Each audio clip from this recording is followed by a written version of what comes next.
Guh haha. Ellie-chan sat at her desk with her face buried in a novel, giggling to herself like an idiot and practically overflowing with happiness. After all, the book in her hands was the newly released Volume 12 of Overlord, which she had ordered online. Bone Daddy was way too badass in the newest arc. Using that little skeleton as a stepping stone was seriously overpowered. The classmates sitting beside her were enthusiastically discussing the newly airing second season of Overlord. Even while reading her beloved novel, Ellie-chan quietly perked up her ears and listened to their conversation, feeling secretly smug the entire time. Haha, you fools are only talking about things I read an entire year ago. Discussing the Lizardman arc again? Want me to spoil what happens next? Wahahaha, novel readers truly stand above everyone else. Of course, despite thinking that, Ellie-chan did not actually dare to join their conversation. In this class, no, in the entire grade, she was considered a complete oddball. Weird, gloomy, quiet, ugly. Those few words were enough to summarize Ellie-chan's entire school life. Because she was not pretty, the boys naturally had no interest in her. Nobody wanted to approach the gloomy-looking Ellie-chan. Ellie-chan herself was also painfully shy and terrible at talking to people. Her hobbies did not match those of the other girls, so she never had anything to discuss with them either. As a result, the girls rarely paid attention to her. Ever since she started school, Ellie-chan had always been alone. She had never made a single friend. Still, it did not bother her very much. Even though she was always by herself, Ellie-chan genuinely enjoyed her life, entirely thanks to her hobbies. In reality, she was a gloomy and quiet girl. Online, however, she became a completely different person. She was a streamer who regularly live-streamed games, uploaded edited videos, and happily chatted with her viewers. She had even gained a decent amount of popularity. Of course, nobody at school knew anything about that. Ellie-chan always wore a mask during her streams. She knew perfectly well that if her real appearance were ever revealed, her fans would probably disappear overnight. Her looks truly were nothing worth mentioning. Thankfully, her voice was extremely cute, almost like that of a professional Japanese voice actress. Through her voice alone, she had managed to gather quite a few loyal fans. Overall, Ellie-chan was the type of girl who had completely immersed herself in the worlds of anime and fantasy. A veteran-level shut-in at heart. There was only one problem. Revealing her face was basically an instant kill move. Whoa, look, that gloomy girl is giggling to herself again. Ellie-chan's hearing was sharp enough to immediately catch the comment from one of her tactless classmates. Yeah, sorry for offending your eyes. But did I ask you to look at me? Why are you staring? Have you never seen a gloomy girl before? Ellie-chan silently cursed inside her heart. Outwardly, however, she acted as though she had not heard anything. She was already used to the gossip and whispers surrounding her. Who knows what she's thinking about? She's probably shipping some weird couple again.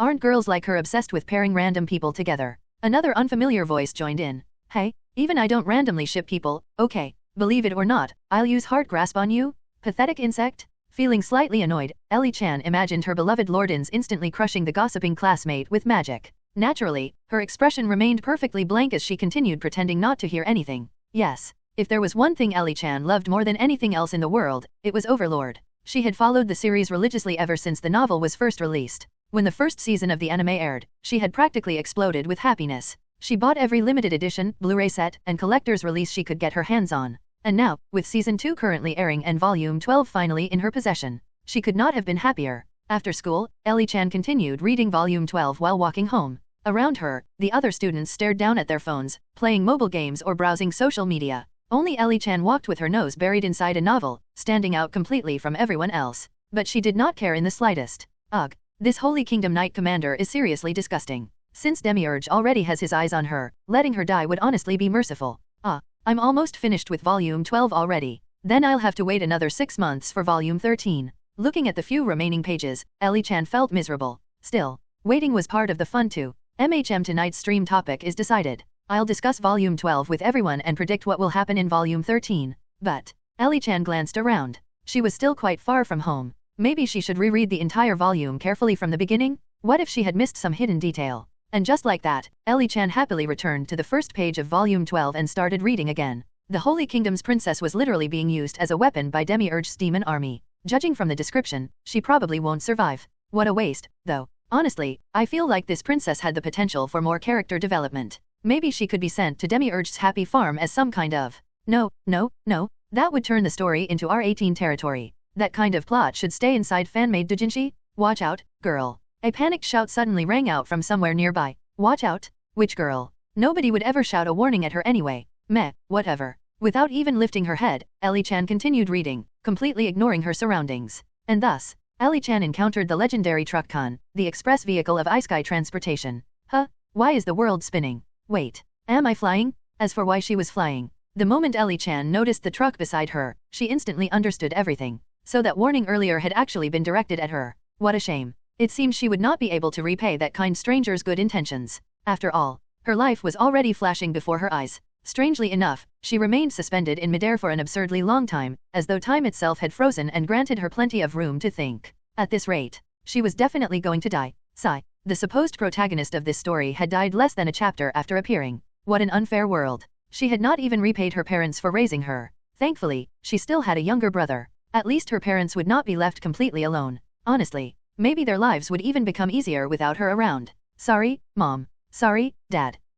Wait. Why am I not dead yet? Ellie-chan suddenly became confused. She had been floating in midair for far too long. The entire life flashing before her eyes sequence had already ended, so should time not have resumed by now? Looking down at herself, Ellie-chan saw that her limbs and neck were bent at horrifying angles that no human body should ever reach naturally. Could it be? Could heaven actually be giving me a chance to transmigrate? I mean, getting hit by truck-con usually means being sent to another world, right? Thinking optimistically, Ellie-chan's gaze drifted toward her newly purchased copy of Volume 12, which was floating nearby beside her mangled body. If I really do transmigrate, then please, let me enter the world of Overlord. Let me meet Lord Ainz. Ellie-chan silently prayed. And then, time began moving once again. Her broken body crashed heavily onto the ground. By that point, Ellie-chan could no longer hear the screams of the pedestrians around her, nor could she hear anything else at all. Alright, calm down, Ellie-chan. First, she needed to carefully analyze the situation. To begin with, it seemed that Lord Ainz had truly heard Ellie's final wish and allowed her to transmigrate into the world of Overlord.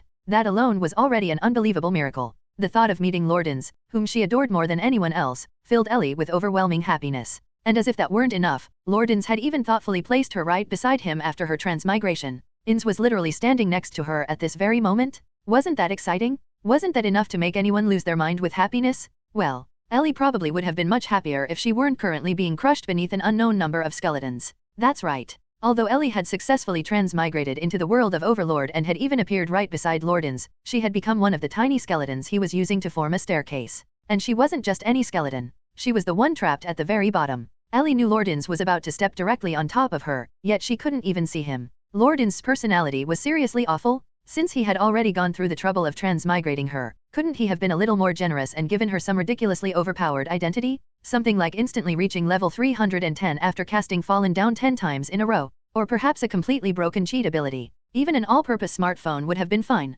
A holy sword with absurd splash damage and multi-hit effects would have worked too. Even if she absolutely had to become a non-human race, turning into something like Rimuro from next door would have been perfectly acceptable. So why did she have to become a tiny skeleton? Ellie felt utterly depressed. This was the exact scene her classmates had been discussing earlier that morning, the famous staircase scene from Season 2, a staircase made from a pile of skeletons. When Ellie had watched the anime, she had absolutely loved this moment. Seeing Lord Ainz calmly walk up a staircase formed from countless skeletons had nearly made her faint from excitement. But now, being stepped on by Lord Ainz wasn't actually the problem. The real problem was that she was stuck at the very bottom, where she couldn't even see him. That was completely unacceptable. Wait. According to the plot, after Lord Ainz finished showing off in front of the lizardmen, he would open a gate and leave, while Cocytus remained behind to educate them. However, neither the anime nor the novel had ever explained what happened to the pile of skeletons afterward. Ellie's mind raced as she remained buried beneath the countless undead bodies. Oddly enough, despite the entire pile pressing down on her, she couldn't feel any weight. No, more accurately, she couldn't feel anything at all. Even though her limbs were pressed against the icy ground, Ellie felt no cold. She couldn't smell the dirt or the moisture in the air either. The only physical sense she seemed to retain was sight. No touch, no smell, no bodily sensation whatsoever. My hearing still works, though. Ellie could clearly hear the Hey everyone, welcome to our channel, and thank you for your support. If there's a favorite novel on the channel and you want the next part, you're just one step away. Become a Patreon member and I can make it depending on your tier. Thank you for your attention. Icy wind blowing around her. She could also hear Lord Ainz's majestic voice perfectly. Well, that made sense. After all, she was nothing more than a skeleton casually summoned by Lord Ainz with a wave of his hand. For disposable cannon fodder, having both vision and hearing was probably already more than enough.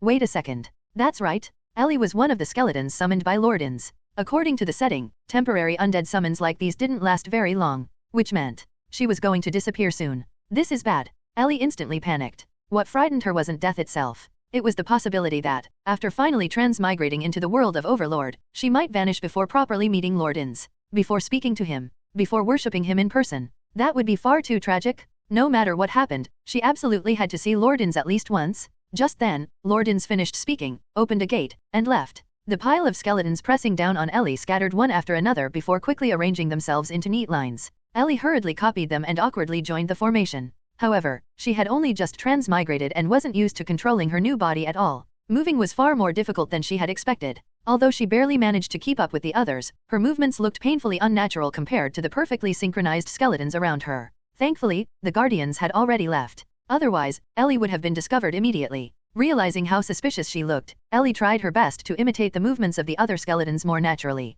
Unfortunately, adapting to an unfamiliar body wasn't something she could accomplish instantly. And so, she was quickly noticed by a nearby Death Knight. Its gaze locked directly onto her. Although Ellie lacked most physical sensations, she was unbelievably sensitive to killing intent. As expected of something created by Lord Ainz, even a casually summoned skeleton could sense hostility this clearly. No, now wasn't the time to admire that? The Death Knight staring at her had already begun charging forward, its eyes glowing bright red. And it wasn't only the Death Knight anymore. The commotion had also attracted the attention of Yuri Alpha, the eldest of the Pleiades. What was she supposed to do? According to the setting, skeletons like her were only around level 20. Against a Death Knight that was approximately level 35, she had absolutely no chance. Although escaping might still be possible. Probably. But if Yuri became involved as well, then no matter how Ellie looked at the situation, she was completely doomed.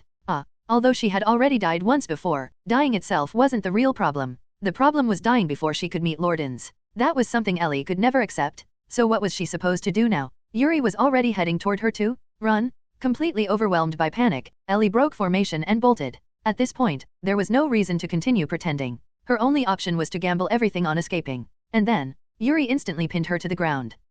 Yuri straddled Ellie's body, her fist stopping less than a centimeter away from Ellie's skull. It was now painfully obvious that Ellie understood far too little about her skeletal body. The moment she had tried to flee, Yuri had caught and subdued her at lightning speed. As expected of someone with such terrifying combat ability, Yuri raised her fist and swung it directly toward Ellie's head. Even though Ellie considered herself reasonably strong-minded, seeing a fist the size of a casserole dish crashing toward her face still triggered an instinctive terror. Almost reflexively, Ellie raised both arms like a frightened girl trying to shield herself. She protected her skull, squeezed her eyes shut, and trembled violently. Even though skeletons technically didn't have eyes. But strangely, Yuri's fist never came down. After waiting for several seconds, Ellie cautiously opened her eyes again. Yuri remained frozen in the exact same position, her fist hovering directly above Ellie's skull. Then Yuri narrowed her eyes and asked, "Who exactly are you?" At this moment, Ellie was trembling all over. Though of course, it wasn't from fear. She simply didn't have the time to feel afraid. After all, the person standing before her right now was Demiurge, the second person she wanted to meet most in all of Nazarick.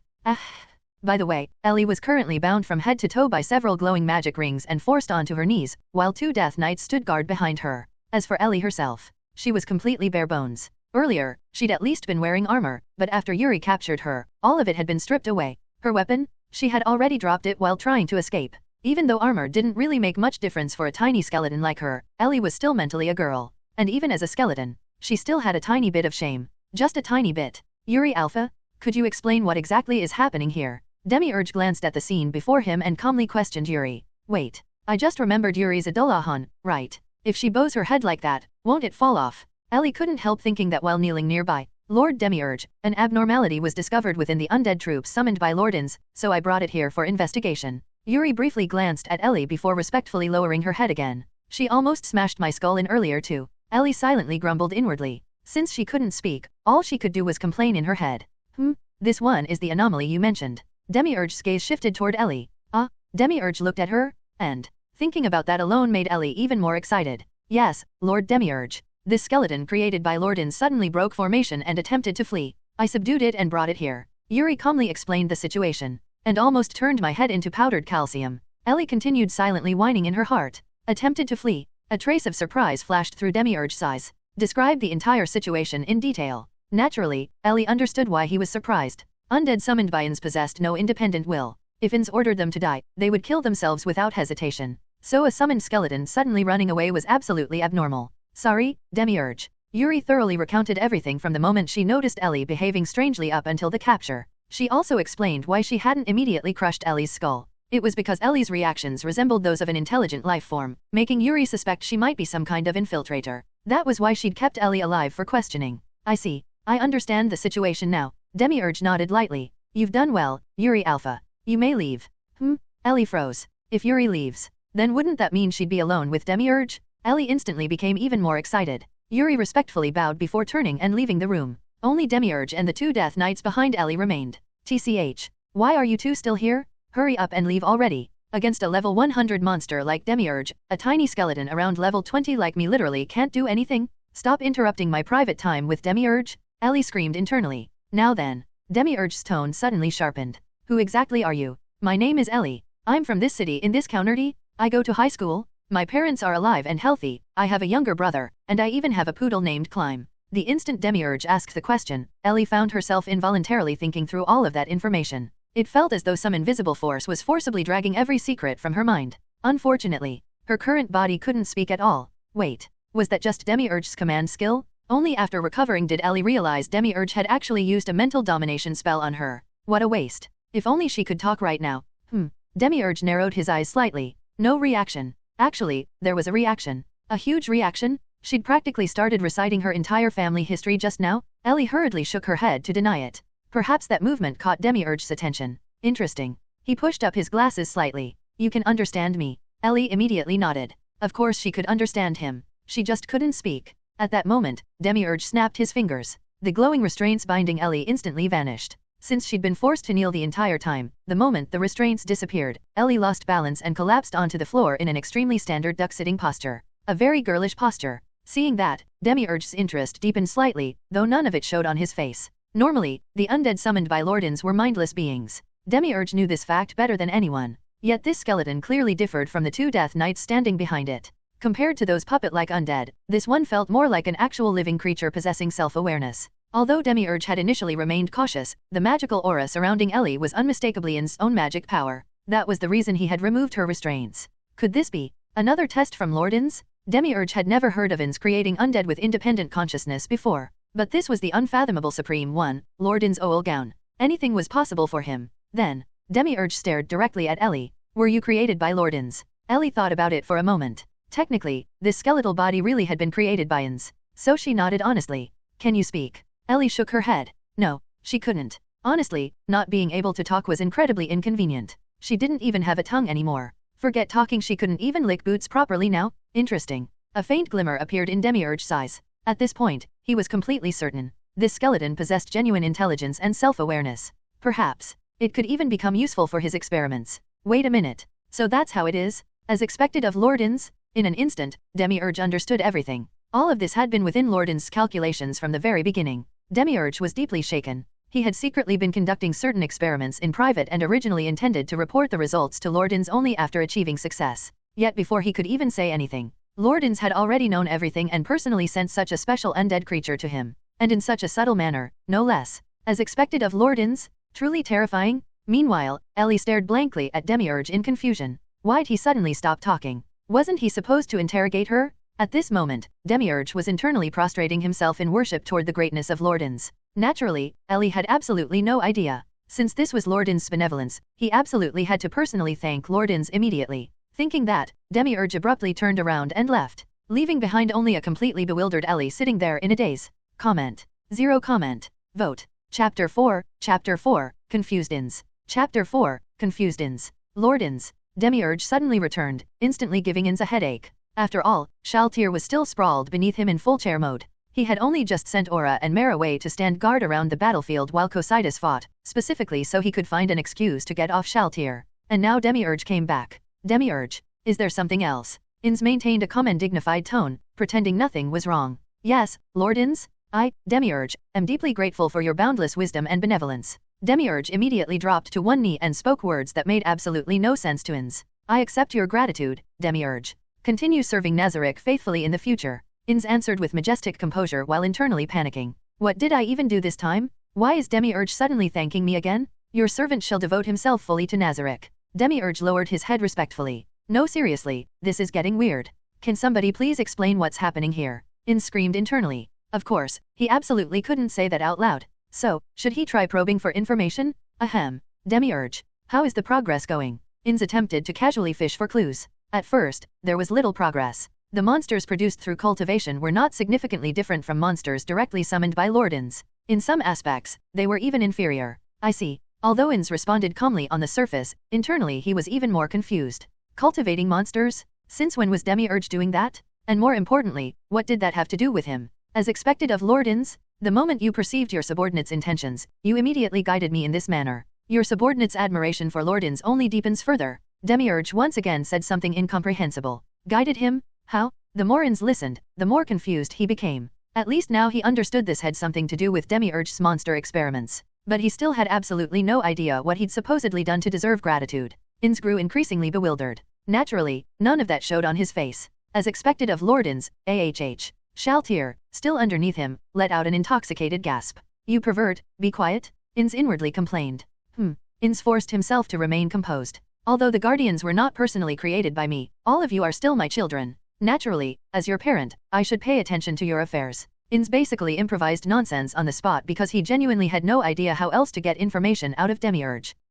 Demiurge's eyes suddenly lit up. Your subordinate understands now. I will absolutely take proper care of the intelligent, self-aware skeleton personally created by Lord Ainz. Good. Then go handle it. Ainz waved his hand majestically. Internally, however, he was completely lost. Intelligent, self-aware skeleton? When did he make something like that? Ever since arriving in this world, the game system functions had become completely unusable. There was no way he could intentionally create undead with independent consciousness. Thinking carefully, the only skeletons he'd summoned recently were the ones used for his dramatic entrance earlier. Could there really be something wrong with that batch? Ainz became incredibly curious. Even though those skeletons were merely level 20 cannon fodder that wouldn't even qualify as proper tanks in Yggdrasil. The summoned undead he had tested previously were basically the same as Death Knights, obedient puppets that followed commands and eventually disappeared after some time. So how did one suddenly gain intelligence and self-awareness? He wanted to investigate this badly. Not long afterward, Demiurge returned. As always, he wore that smiling expression that made it impossible to tell what he was really thinking.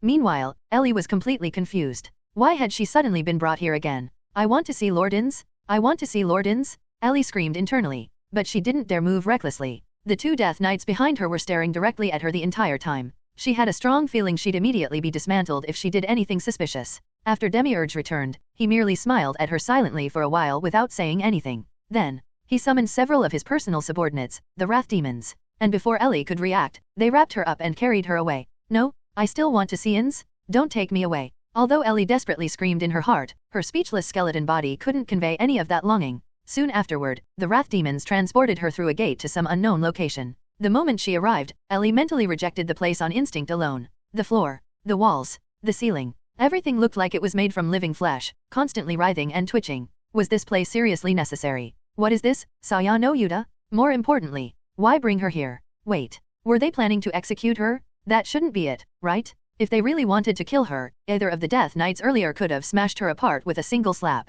There was no need to drag her all the way to this horrifying place. So what exactly were they planning to do? Don't tell me they're sending me to Demiurge's happy farm? No, anything but that? She absolutely refused to become a two-legged sheep.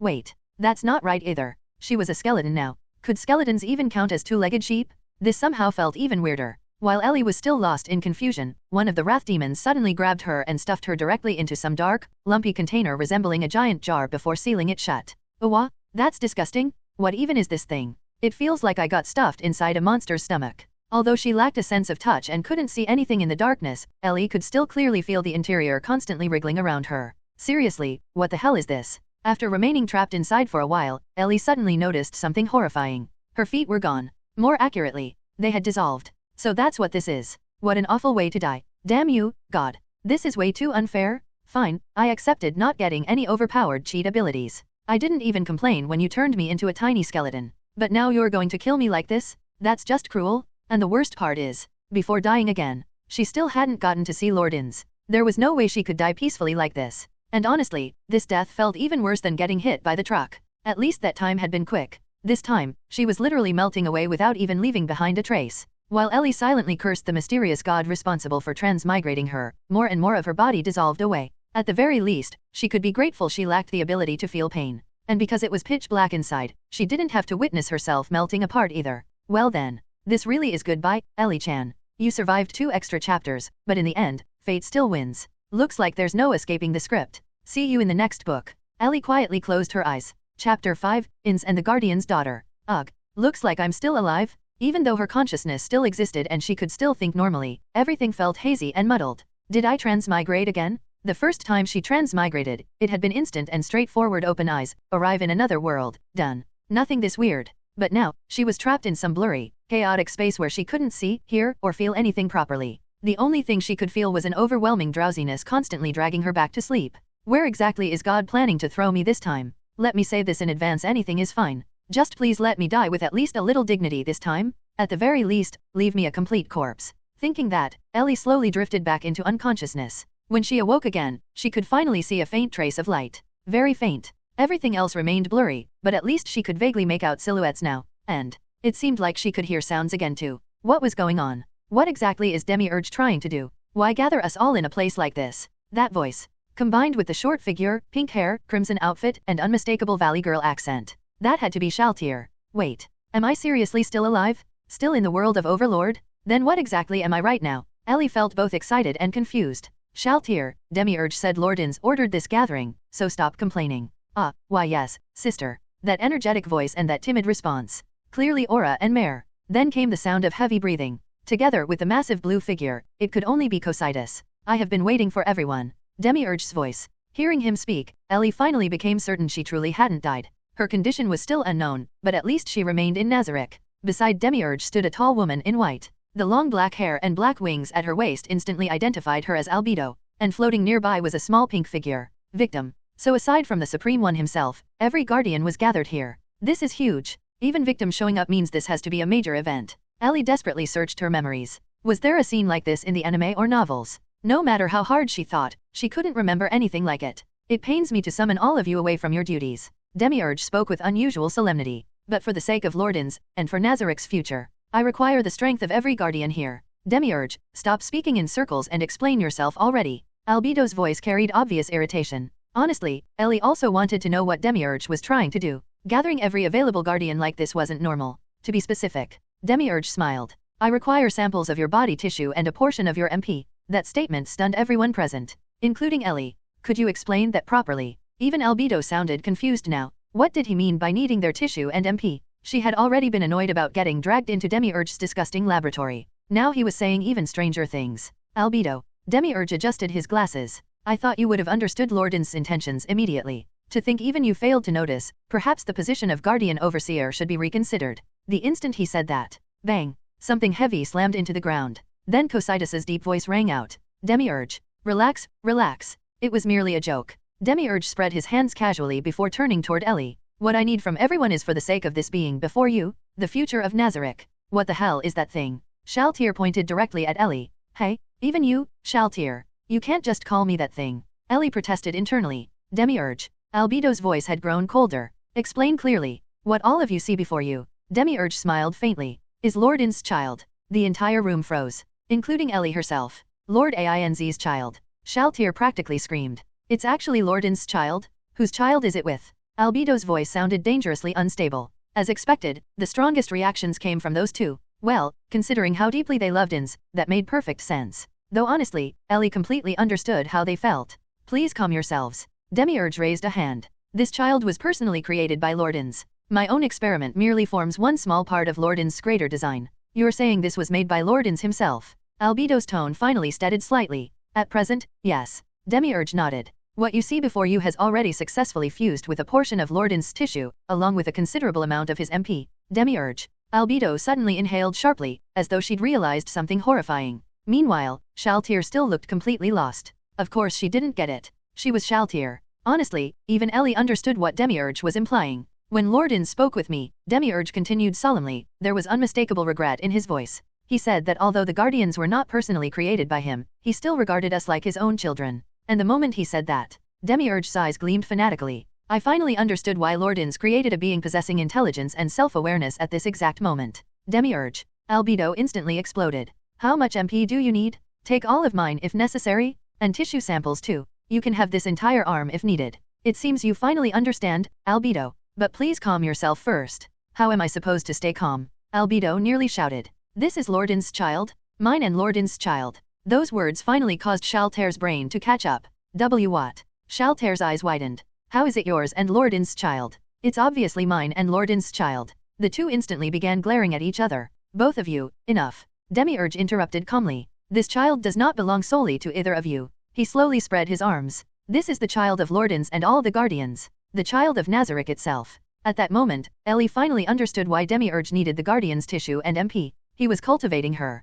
Although she still had absolutely no idea what kind of creature she was about to become. At the very least, it had to be better than being a tiny skeleton. Probably. Ellie comforted herself like that, completely failing to notice that every guardian present, not just Albedo and Shaltir, was staring at her writhing lump of flesh with terrifyingly intense eyes. Ellie had no idea how long she'd been asleep. When she opened her eyes again, she could finally see clearly. Right now, she was submerged inside something that looked like a giant glass container. Although she could open her eyes, see, and hear normally now, her body still refused to move. The surroundings were still the same horrifying place made of writhing flesh. The ceiling squirmed. The walls twitched. When she first arrived, the place had disgusted her so much she almost mentally collapsed. But after staying here for so long, she'd somehow gotten used to it. She's looking at me, she's looking at me. Albedo gazed at Ellie with eyes overflowing with affection. Good child, hurry and call me mama.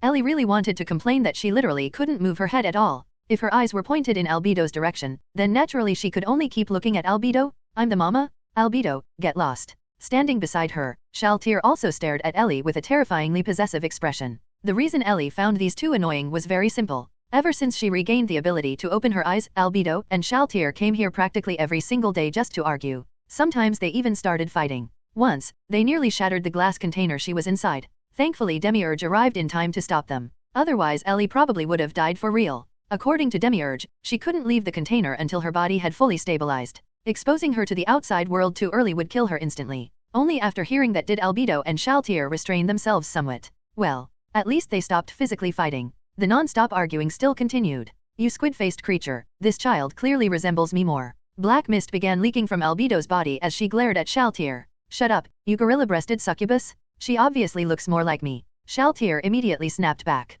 Judging from the content of their argument, Ellie at least still looked vaguely human. After all, if she resembled beauties like Albedo and Shaltir, then her appearance probably wasn't terrible. The only thing she was worried about was whether she'd suddenly grow squid tentacles or become some weird monster hybrid.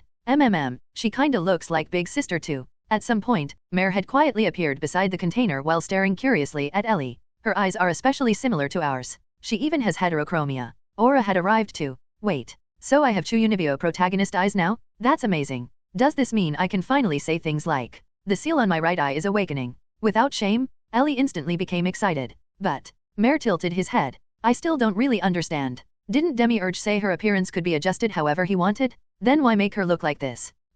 Is there something strange about my appearance? Ellie froze. If she inherited traits from Albedo, Shaltir, Aura, and Mare, then she should look pretty good, right? Wait, hold on. She suddenly remembered something important. Demiurge had said she was cultivated using tissue from all the guardians. So if she inherited Albedo and Shaltir's beauty and Aura's heterochromatic eyes, then what about Cocytus's traits? Do I have 4 arms? And Demiurge? Do I have a demon tail? Victim? Tiny little angel wings. Ellie imagined the horrifying hybrid creature she might have become. That's way too cursed. No matter how she looked at it, it still had to be better than being a skeleton. A tail and wings were acceptable. But 4 arms? She really couldn't accept that. It's not that I dislike Cocytus, it's just, well, okay fine, I just don't want to look like a giant bug, Ellie shamelessly admitted internally. Demiurge had his reasons for designing her appearance this way. Albedo answered Mare while folding her arms proudly. I heard it was also Lord Ainz's own intention. If it's Lord Ainz's intention, then it must be correct. Mare nodded seriously. Lord Ainz is always right. The wise and far-sighted Lord Ainz must have had his reasons for making our child resemble a human.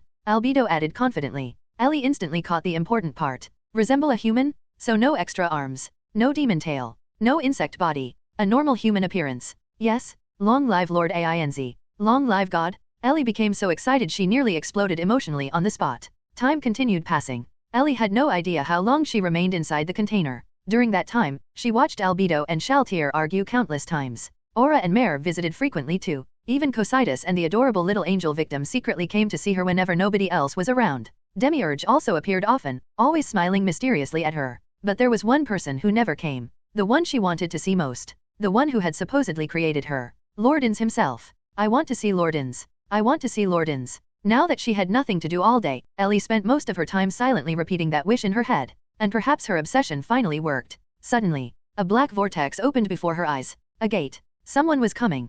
Who would it be this time? Just as Ellie wondered that, a massive black figure stepped through the portal. A figure Ellie recognized instantly. Lord Ainz? Ellie's entire mind exploded with excitement. She had finally seen him in person, the Lord Ainz she had dreamed about day and night. Although he was an enormous skeletal overlord, Ellie felt absolutely no fear. If anything, he looked even more majestic than in the anime. Lord Ainz, even though Ellie knew his inner personality was secretly kind of a dork. But Ainz wasn't alone. Albedo, Demiurge, and all the other guardians entered behind him. Ugh. Honestly, Lord Ainz coming alone would have been perfect. The others felt seriously in the way right now. Let me have some private time with Lord Ainz, Ellie screamed internally. Is everything prepared, Demiurge? Ainz spoke with overwhelming dignity. Although outwardly he appeared calm and majestic, Ellie was absolutely certain he was panicking internally after seeing her. After all, she knew what Ainz was really like. Yes, Lord Ainz. Demiurge respectfully bowed. Your child may now be born. Albedo and Shaltir immediately looked even more excited after hearing that. So she could finally leave this glass tank?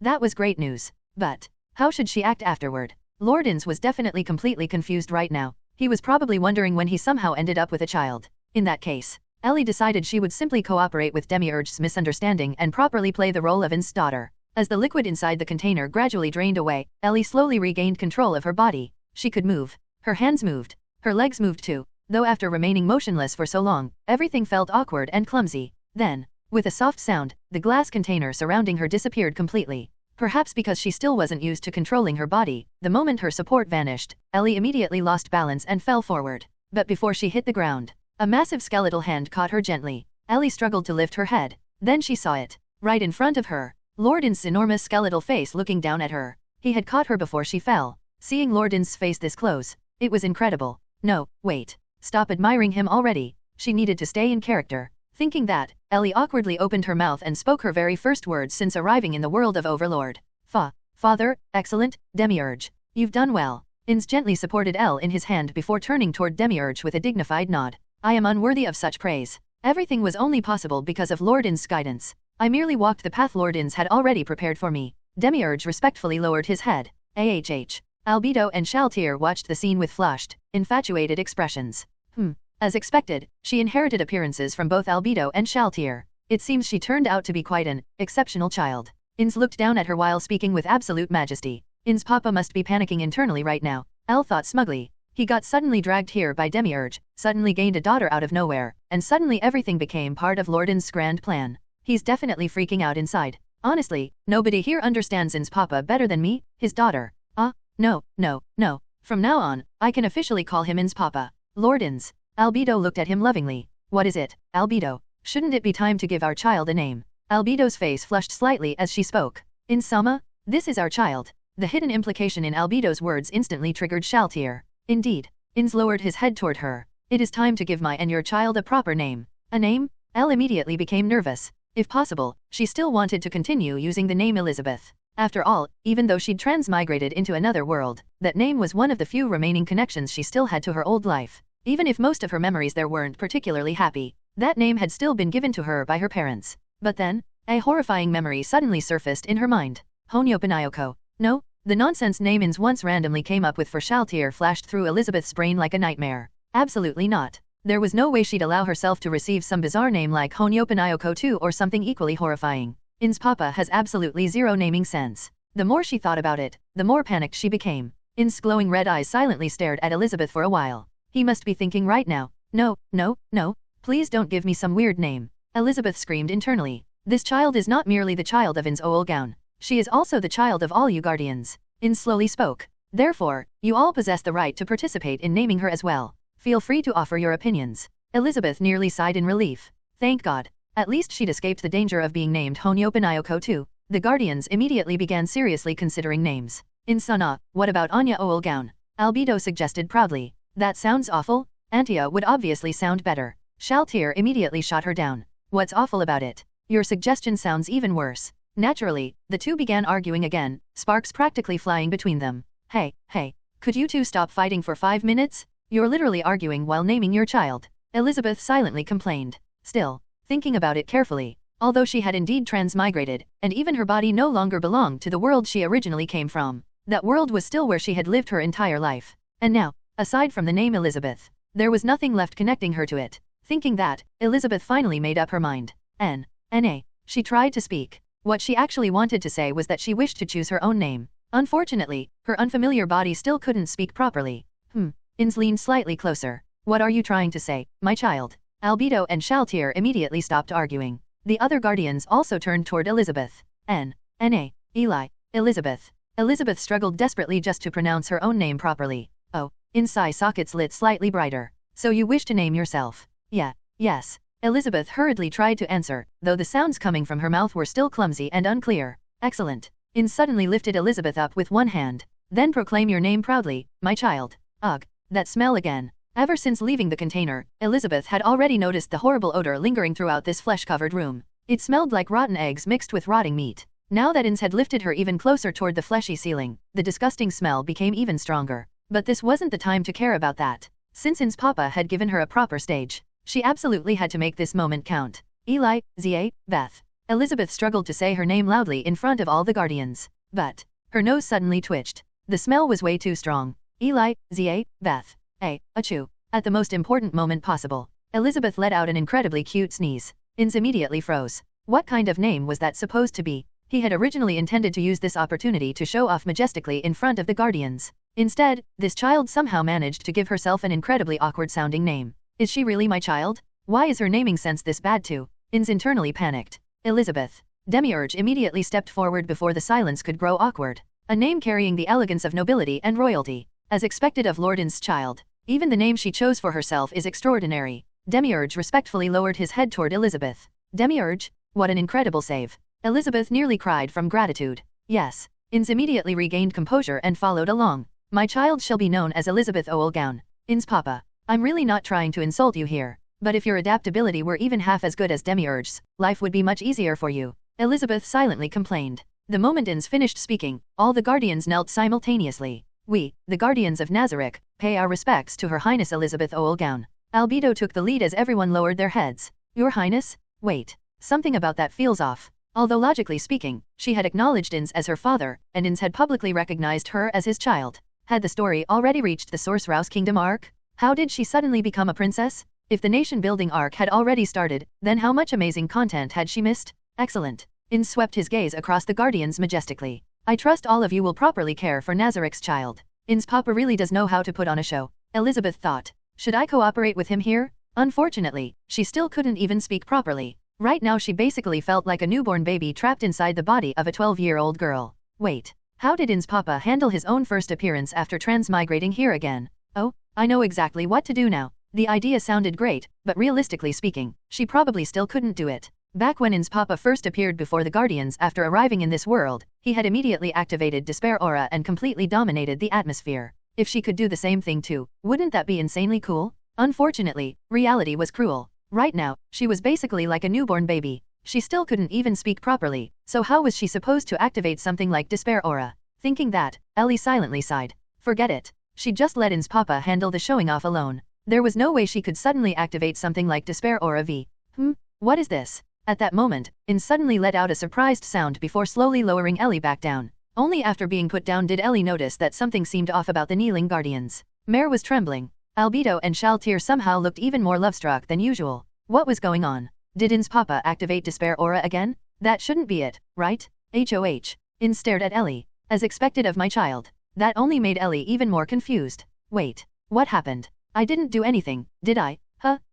What's this? Ellie looked down at herself and finally noticed black mist-like energy constantly leaking from her body. This effect. Isn't this Ainz's papa's Despair Aura? I can actually use it too? How did I even activate it? Ellie was instantly overjoyed. She never expected it to activate just because she thought about it. And judging from the Guardians' reactions, the level clearly wasn't low either. Just thinking about it activates it automatically. This setting is way too convenient. Ellie immediately became smug. Ainz's papa's showing off scene should be complete now, right? His daughter directly using the same Despair Aura as him. The atmosphere was almost identical to when Ainz first arrived in Nazarick and overwhelmed all the Guardians. And if she could use Despair Aura this easily, then what about other skills? Like Grasp Heart? Or True Death? Or even, the goal of all life is death? The moment those thoughts crossed her mind, Ellie almost burst out laughing internally. Outwardly, however, she maintained an innocent smile. And then, she instantly regretted everything. Why did I have to go and activate Despair Aura? Ellie sat there miserably while glaring at the vampire brides currently taking care of her.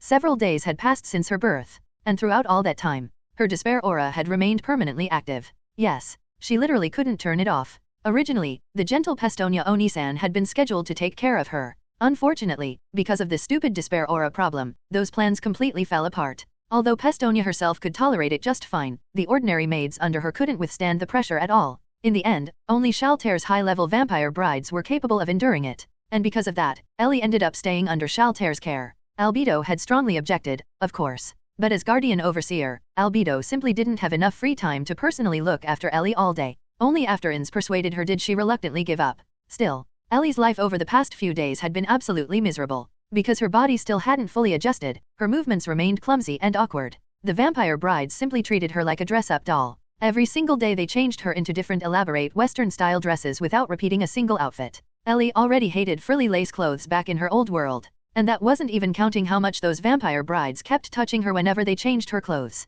Seriously. Like master, like servants. Shaltair, you pervert? It was time to change clothes again. The moment Ellie saw one of the vampire brides holding up a red and black gothic dress nearly identical to Shaltair's own outfit, she instantly felt exhausted. Several days had already passed, yet her despair aura still remained active. Logically speaking, even if the instant death effect didn't work against these vampire brides, the fear effects and resistance debuffs should still affect them somewhat, right? Yet instead, they all looked like they were enjoying it immensely. Every single one of them fought over who got to take care of her, as expected of Shaltair's subordinates. Since Ellie had already decided to behave obediently, she quietly sat up and cooperated. After several days of resting in bed, she could finally manage basic movement again. Standing was no problem now. Walking was still difficult though. It wasn't that she physically couldn't walk. Her body simply felt strangely uncoordinated. The moment Ellie sat up, one of the nearby vampire brides hurried over with the exact same love-struck expression Shaltair always wore. She carefully helped Ellie out of bed while the others immediately began changing her clothes. Looking at herself in the mirror, Ellie had to admit,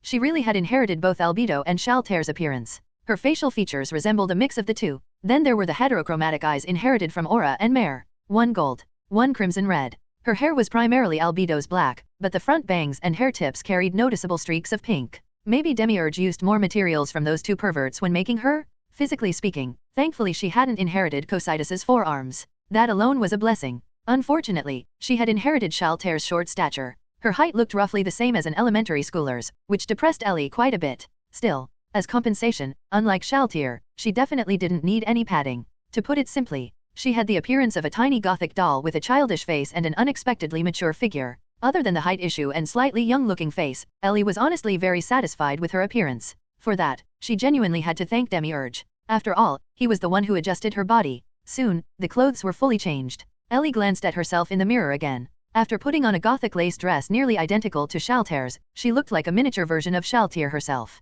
Honestly, that was a little annoying. Just then, knock knock. A knock sounded at the door. Another vampire bride entered and whispered something to the one guarding nearby. That vampire bride immediately walked over to Ellie. Lady Elizabeth, Lord Cocytus has come to visit you. Oh, let him in. So Insect Lord Cocytus came again. Over the past few days, Cocytus visited fairly often. Usually he'd ask about her physical condition, quietly sit there for a while, then silently leave. Would today be the same? Ellie sat directly on the edge of the bed waiting for him. Today her condition was much better, so she didn't need to remain lying down anymore. Soon afterward, Cocytus entered the room. Lady Elizabeth, is your body feeling better? The moment Cocytus entered and saw Ellie sitting upright rather than lying in bed like before, his speech became oddly nervous. Should I tease him a little? A mischievous thought suddenly crossed Ellie's mind. Thanks, to Cocytus. I'm much better. Although speaking still wasn't entirely smooth yet, it was already far better than when she had first been born. That is good. Cocytus sat down rather stiffly while occasionally sneaking glances at Ellie, as though he wanted to say something but couldn't figure out how. Or perhaps, he was expecting something? Cocytus. Ellie tilted her head slightly. Can I call you Grandpa? What exactly is going on? Ellie felt rather depressed right now. She had only been trying to tease Cocytus a little, since she already knew from the novels that Cocytus basically had the personality of an old-fashioned martial arts master. She'd casually called him Grandpa. And then, Cocytus immediately flailed around in place for a while before silently picking Ellie up and walking away. Yes, he literally just picked her up and left. Now Ellie, whose body still wasn't fully coordinated yet, was sitting atop Cocytus's broad shoulder while being carried through some unknown area of Nazarick. When Cocytus first picked her up, the vampire brides nearby had hurried over to stop him, but Cocytus dismissed them with a single sentence. I wish to take Princess Elizabeth outside, for fresh air. One of the vampire brides immediately ran off afterward. She probably went to inform Shaltair. After all, Shaltair had specifically ordered them not to let Ellie wander around before her body fully recovered. And now Cocytus had basically kidnapped her. Naturally they had to report it. Although Cocytus's shoulders were broad and stable, and he carefully held onto Ellie's legs to stop her from falling, sitting there honestly wasn't that uncomfortable. The real issue was, it was freezing cold, especially her butt. This was probably Cocytus's racial trait or something, but there was no way Ellie could openly complain about it with a disgusted expression. If she actually said something, Cocytus would probably go sit sadly in a corner somewhere. So for now, she endured it silently. Wait. Could this coldness be because of Cocytus's frost aura? Ellie vaguely remembered Cocytus possessing abilities like that. It should function similarly to her stupid permanent despair aura, just with different effects. Was Cocytus's body always this cold because his frost aura was permanently active too? And if she could use Cocytus's frost aura herself, could she cancel out the coldness somehow? My butt is seriously about to freeze off here. Cocytus, hurry up and turn off your frost aura. The moment Ellie thought that, Cocytus suddenly slowed down. He turned his head toward Ellie in surprise. At the same time, Ellie also noticed something strange. Huh? It doesn't feel cold anymore. Did Cocytus finally notice? Did he suppress his frost aura? Good. Her butt had been saved. Just then, Ellie noticed a maid walking toward them further down the corridor. That golden hair. That beautiful face. Wasn't that Swear the woman Sabas rescued? Hey, this is bad. She still had despair aura active? A normal human approaching her would instantly collapse. Seeing that Swear hadn't realized the danger and was leisurely walking closer, Ellie immediately panicked. She absolutely couldn't allow Swear to get near her. Danger. Ellie desperately tried to warn her. Unfortunately, because she still couldn't speak properly, her words sounded completely garbled. Cocytus only looked confused, clearly not understanding why Ellie suddenly started shouting danger. And somehow, Ellie's warning backfired completely. Because her pronunciation sounded like she was calling Swear's name, Swear immediately noticed them and walked over even faster. It's over. I'm going to cause trouble. If Swear dies because of me, Sabas is definitely going to hate me. Well, if the worst happens, she'd just have to beg Ainz Papa to resurrect her somehow. Seriously. This stupid despair aura is way too troublesome. At this point Ellie had basically given up trying to fix it and could only helplessly watch Swear approach. Good afternoon, Lord Cocytus, and Swear looked curiously toward Ellie, apparently not recognizing her. Well, that was normal. Ellie had only recently been born, and aside from the Guardians, the Pleiades, and a few others, most of Nazarick probably didn't even know she existed yet. Wait a second. Ellie suddenly realized something important. Why was Swear greeting her completely normally? Where was despair aura? Why wasn't it affecting Swear at all? Wasn't Swear just an ordinary human? This is Lord Ainz's daughter, Princess Elizabeth. Cocytus calmly introduced her. Swear immediately panicked and lowered her head respectfully. So this is His Majesty's daughter? My apologies, Princess Elizabeth. Ellie only snapped back to reality after seeing Swear bow toward her. And no problem. Swear. Suddenly, a furious shout echoed from behind. He appeared. The gentlemanly old butler himself. Sebastian made a dramatic entrance. Behind him stood Cici as well. The instant Sabas saw Swear standing near Ellie, his expression changed completely. He immediately rushed over, swept Swear into a princess carry, and leaped backward several meters away from Ellie in a single motion. Clearly, Sabas already knew about Ellie's condition. Sabas? What exactly is the meaning of this?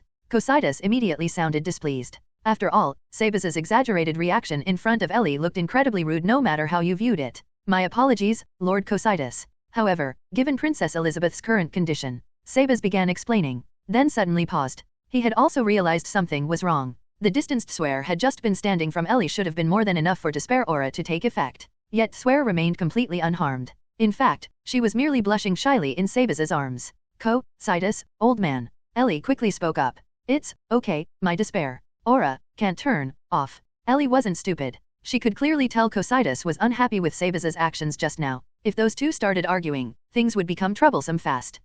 Only then did Cocytus suddenly remember that Ellie's despair aura had supposedly been permanently active. Apparently being called Grandpa earlier had affected him more than expected. Realizing his mistake, Cocytus quickly lowered Ellie back onto the floor. Unfortunately, Ellie still lacked proper coordination and immediately had to lean against the wall to support herself.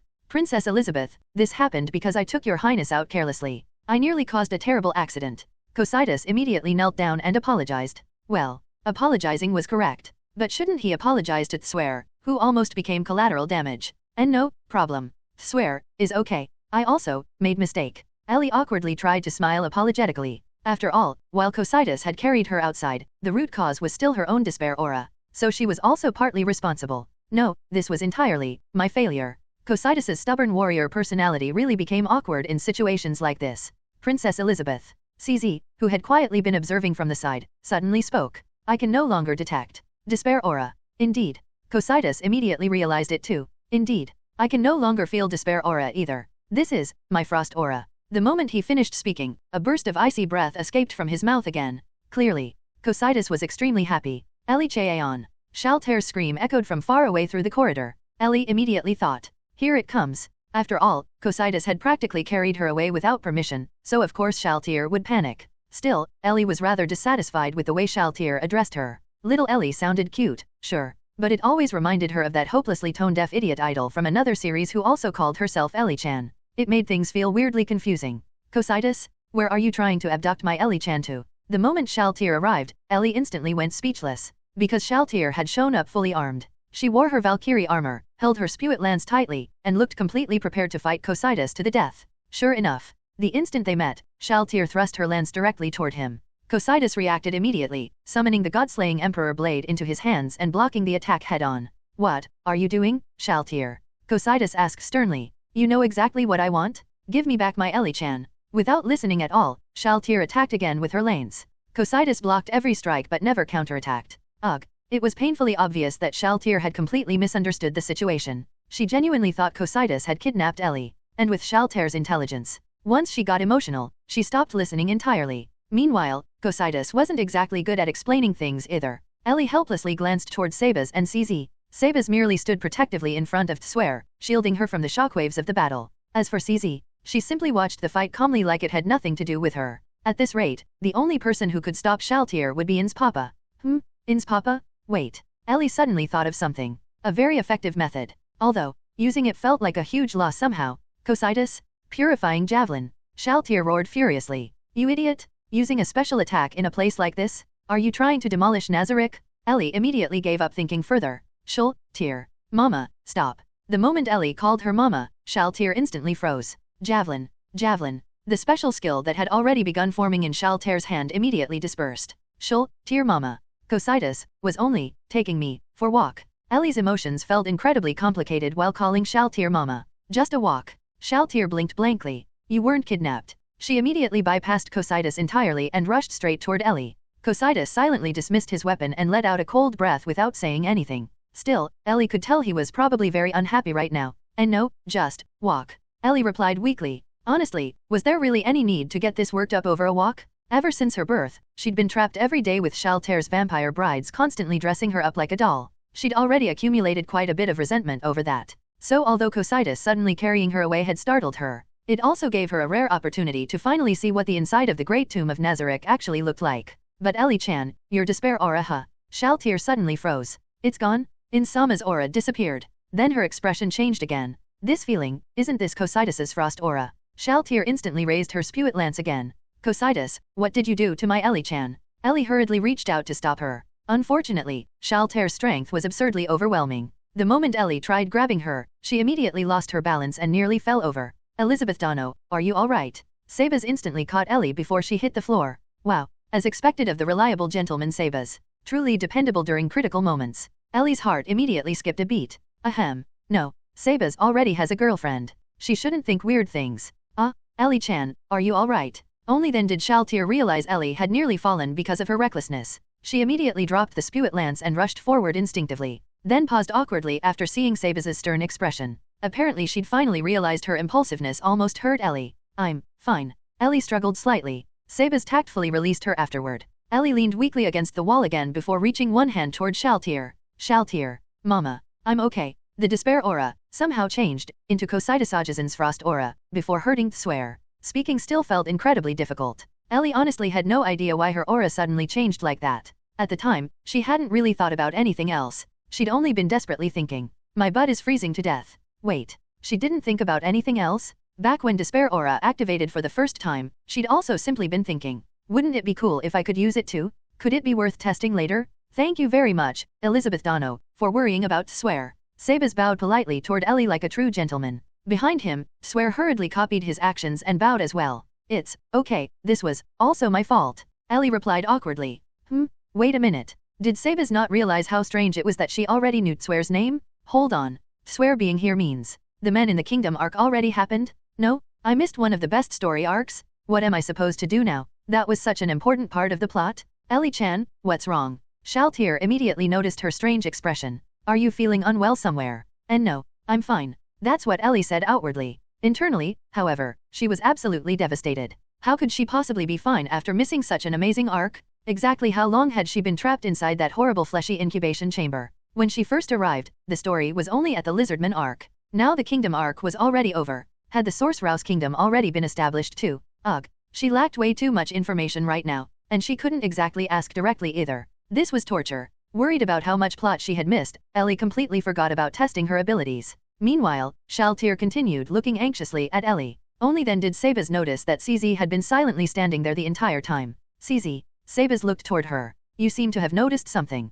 Trap. CZ spoke calmly. Did not activate. The moment she said that, everyone, including Ellie herself, turned toward CZ simultaneously. Princess Ellie, we've encountered a trap, but it did not activate. CZ slowly spoke. The moment Ellie heard that, she became so startled that she let go of the wall she had been leaning against. As soon as her hand left the wall, a magic circle suddenly lit up exactly where she had been touching it. The instant Shaltir saw that, she immediately wrapped Ellie tightly in her arms, clearly intending to shield her with her own body if the trap activated. And then, nothing happened. Even after waiting several seconds, the trap still did not activate. Seeing Shaltir desperately protecting Ellie, CZ merely tilted her head slightly in confusion. Lady Shaltir. Sabaz bowed politely. This was my oversight. The reason I came here today was to bring CZ along so she could register Princess Elizabeth within Nazarick's trap defense system. Honestly speaking, Ellie originally didn't have a particularly favorable opinion of Shaltir. But seeing Shaltir instinctively throw herself in front of danger to protect her, that genuinely improved Ellie's impression of her quite a bit. Sabaz? CZ? What exactly is going on here? Shaltir sounded extremely displeased. You should have explained this earlier. What if my Ellie-chan got hurt? Lady Shaltir. Sabaz maintained his calm expression. On the very first day after Princess Elizabeth's birth, I requested permission to perform the registration process. However, you refused at the time, saying Princess Elizabeth was still too weak. Shaltir instantly fell silent. So it was your fault after all? Shaltir, give back the goodwill points I just earned for you? Ellie complained internally. CZ. Sabaz turned toward her seriously. Can you explain why the trap failed to activate? Was the trap damaged? That suspicion was perfectly reasonable. After all, Shaltir and Cocytus had just fought nearby. It wouldn't be strange if they accidentally damaged part of Nazarick's defense system. There are no signs of damage. CZ closed her eyes briefly before answering. The activation conditions simply were not met. And the reason? Sabaz continued questioning. Nazarick's traps were one of its most important defensive measures. If something malfunctioned, it would become a serious issue. Instead of answering immediately, CZ silently walked toward Ellie. The moment Shaltir saw this, she tightened her grip protectively around Ellie. Fortunately, Ellie's body size was fairly similar to Shaltir's, so the hug wasn't too uncomfortable. Though the Valkyrie armor was definitely very hard. Everyone quietly watched CZ. Then, CZ grabbed Ellie's hand and pressed it against the wall again. A pale yellow magic circle immediately appeared. Ellie instinctively shrank back into Shaltir's embrace. Ellie-chan, don't be scared. Mama's here. Seeing Ellie's frightened reaction, Shaltir somehow looked even more affectionate. Even though the magic circle appeared, the trap still never activated. Ellie suddenly realized something. The wall she had touched just now was the same wall she'd leaned against earlier after Cocytus put her down. At that time, Shaltir and Cocytus hadn't even started fighting yet. If the trap were functioning normally, it should have activated immediately back then. So what exactly was happening? Ellie genuinely couldn't understand. The novels never explained Nazarick's trap mechanics in detail. CZ. Sabaz's tone suddenly sharpened. Apparently, he hadn't expected CZ to directly use Ellie herself as a test subject. Nazarick, traps. CZ calmly explained. Have two conditions preventing activation. 1. Registered within Nazarick's trap authorization list. 2. Target level, below level 2. According to CZ's explanation, Ellie clearly wasn't registered within the trap system yet. Otherwise the magic circle wouldn't even appear when she touched the wall. Which meant, only the second condition applied. Below level 2. Ellie froze completely. Doesn't that mean I'm only level 1? Ellie nearly exploded internally. Wait. This is ridiculous. Her body was literally created using Ainz Papa's data and material from every guardian in Nazarick. How was she only level 1? Ellie mentally collapsed on the spot. Of course, outwardly she still maintained her innocent I don't understand anything expression. Shaltir also looked utterly confused. My Ellie-chan is only level 1. But Ellie-chan can use Insama's despair aura? There's no way a level 1 could do that. Princess Elizabeth can also use my frost aura. Cocytus added solemnly. That is not an ability a level 1 should possess. There must be some mistake, CZ. Sabaz questioned seriously. No. CZ calmly shook her head. There is no mistake. Ellie actually trusted CZ's judgment completely. After all, Nazarick's traps were under her management. There was no way she'd make such a basic error. Which meant, Ellie truly was only level 1. Afterward, with Shaltir and Ellie's permission, CZ tested several nearby traps one after another. Every single result was the same. The magic circles appeared. But none of the traps activated. That completely confirmed it. Elizabeth Ooal Gown was genuinely only level 1. After the tests finished, CZ still registered Ellie into Nazarick's authorization system just to be safe. After all, what if Ellie leveled up later? It was better to handle it in advance. Soon afterward, Shaltir dragged Ellie back toward her room. Then, right in front of Ellie, she viciously whipped the vampire brides responsible for watching over her. The scene instantly became wildly inappropriate. Even Ellie couldn't endure watching anymore. In the end, she barely managed to stop Shaltir's disciplinary session through desperate cute acting. Though honestly, one of those vampire brides looked like she was enjoying it quite a lot. Like master, like servants. Shaltir, you absolute pervert. Back in her room, Ellie felt deeply depressed. She had finally evolved from a disposable skeleton into Nazarick's princess. A special existence created from Ainz Papa and all the guardians. And yet, her level was only 1. That psychological damage was enormous. Still, after thinking about it carefully, Ellie's mood improved a little. Level 1 just meant she still had room to grow stronger. Besides, with this body, leveling should probably be ridiculously easy, right? After all, even at level 1 she could already use Ainz Papa's Despair Aura and Cocytus's Frost Aura. That meant she still had enormous growth potential. Thinking that way made her feel much better. Wait. Now that she'd calmed down, Ellie suddenly remembered something from earlier. Specifically, the conditions surrounding skill activation. Back when she activated Frost Aura earlier, and also when she activated Despair Aura before that. Both times, she had unconsciously emptied her mind and simply thought, I can probably use this. And then the skill activated automatically. If activating it worked like that, then what about the reverse? Right now, her body was still surrounded by Cocytus's Frost Aura. When she returned earlier, Shaltir clearly looked unhappy about it. Even though Shaltir personally enjoyed the oppressive sensation caused by Despair Aura like the masochist she was, the unavoidable instant death effect was still incredibly troublesome. Alright, let's test something. Ellie slowly closed her eyes and focused. She emptied her mind completely. Then she imagined the Frost Aura surrounding her body disappearing. Cancel. Cancel. Cancel. When Ellie slowly opened her eyes again, the faint chill surrounding her body had completely vanished. It worked. I can control it now. Although Ellie had finally learned how to control her abilities, a new problem soon appeared. It was like, she knew how to use skills, but at the same time, she had no skills she could actually use. In other words, while she could freely control the Despair Aura and Frost Aura she had already awakened, she still couldn't activate any other abilities. Even though Ellie knew most of Ainz Papa's and the Guardian's skills from the novels, she strangely couldn't use any of them aside from the 2 abilities she had already unconsciously awakened. Over the next few days, Ellie gradually adapted to her new body. At the very least, she could now move around normally without wobbling everywhere. Unfortunately, Shaltir still had no intention of letting her leave. After all, Ellie was only level 1. To the Guardians, allowing a level 1 child to wander freely through Nazarick was practically equivalent to throwing her into danger. Even though almost everyone in Nazarick already knew about Ellie's existence, many dangers couldn't simply be avoided through awareness alone. Just like before, when Swear had nearly collapsed from Ellie's uncontrolled Despair Aura. Today, Ellie was once again bored out of her mind while continuing her role as the vampire bride's personal dress-up doll inside her room. Then suddenly, Ellie sensed something strange. The space in one corner of the room began twisting unnaturally, slowly forming a black vortex-like distortion. A moment later, a massive black figure stepped out from within it.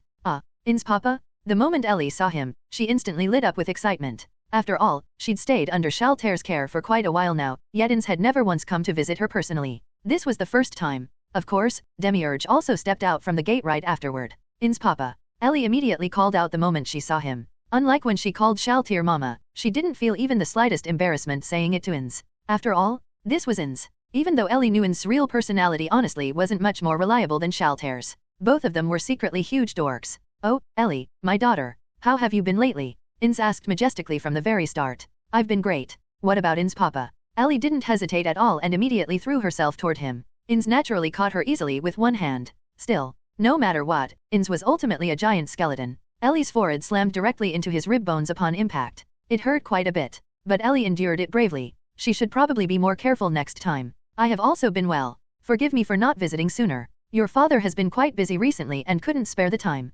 Hearing that, Ellie immediately felt a bit depressed. Not because Ainz hadn't visited her, but because it meant she'd probably missed even more important plot developments. Right now, she was practically locked inside her room all day and had no way of figuring out how far events had progressed. And she couldn't exactly ask directly either. It was torture. Still, now that Ainz Papa was finally here, maybe she could subtly gather some information. It's okay. Ainz Papa's world conquest plan is more important. Ellie casually tested the waters. Daughter, where did you hear something like that? Ainz sounded surprised. Though honestly, he felt more guilty than surprised. After all, his original nonsense excuse had first been misunderstood by the Guardians. And now even his own daughter was repeating it. Meanwhile, behind him, Demiurge's glasses suddenly flashed. Shaltir Mama told me. Ellie immediately fabricated an excuse. In reality, Shaltir had never actually said anything like that. I see. Shaltir, Ainz nodded thoughtfully. Yes, when Albedo comes over, she also tells me lots of things about Ainz's papa, Demiurge, and the other guardians. This part at least wasn't a lie. Ever since Cocytus kidnapped her for a walk, the other guardians had started visiting her constantly.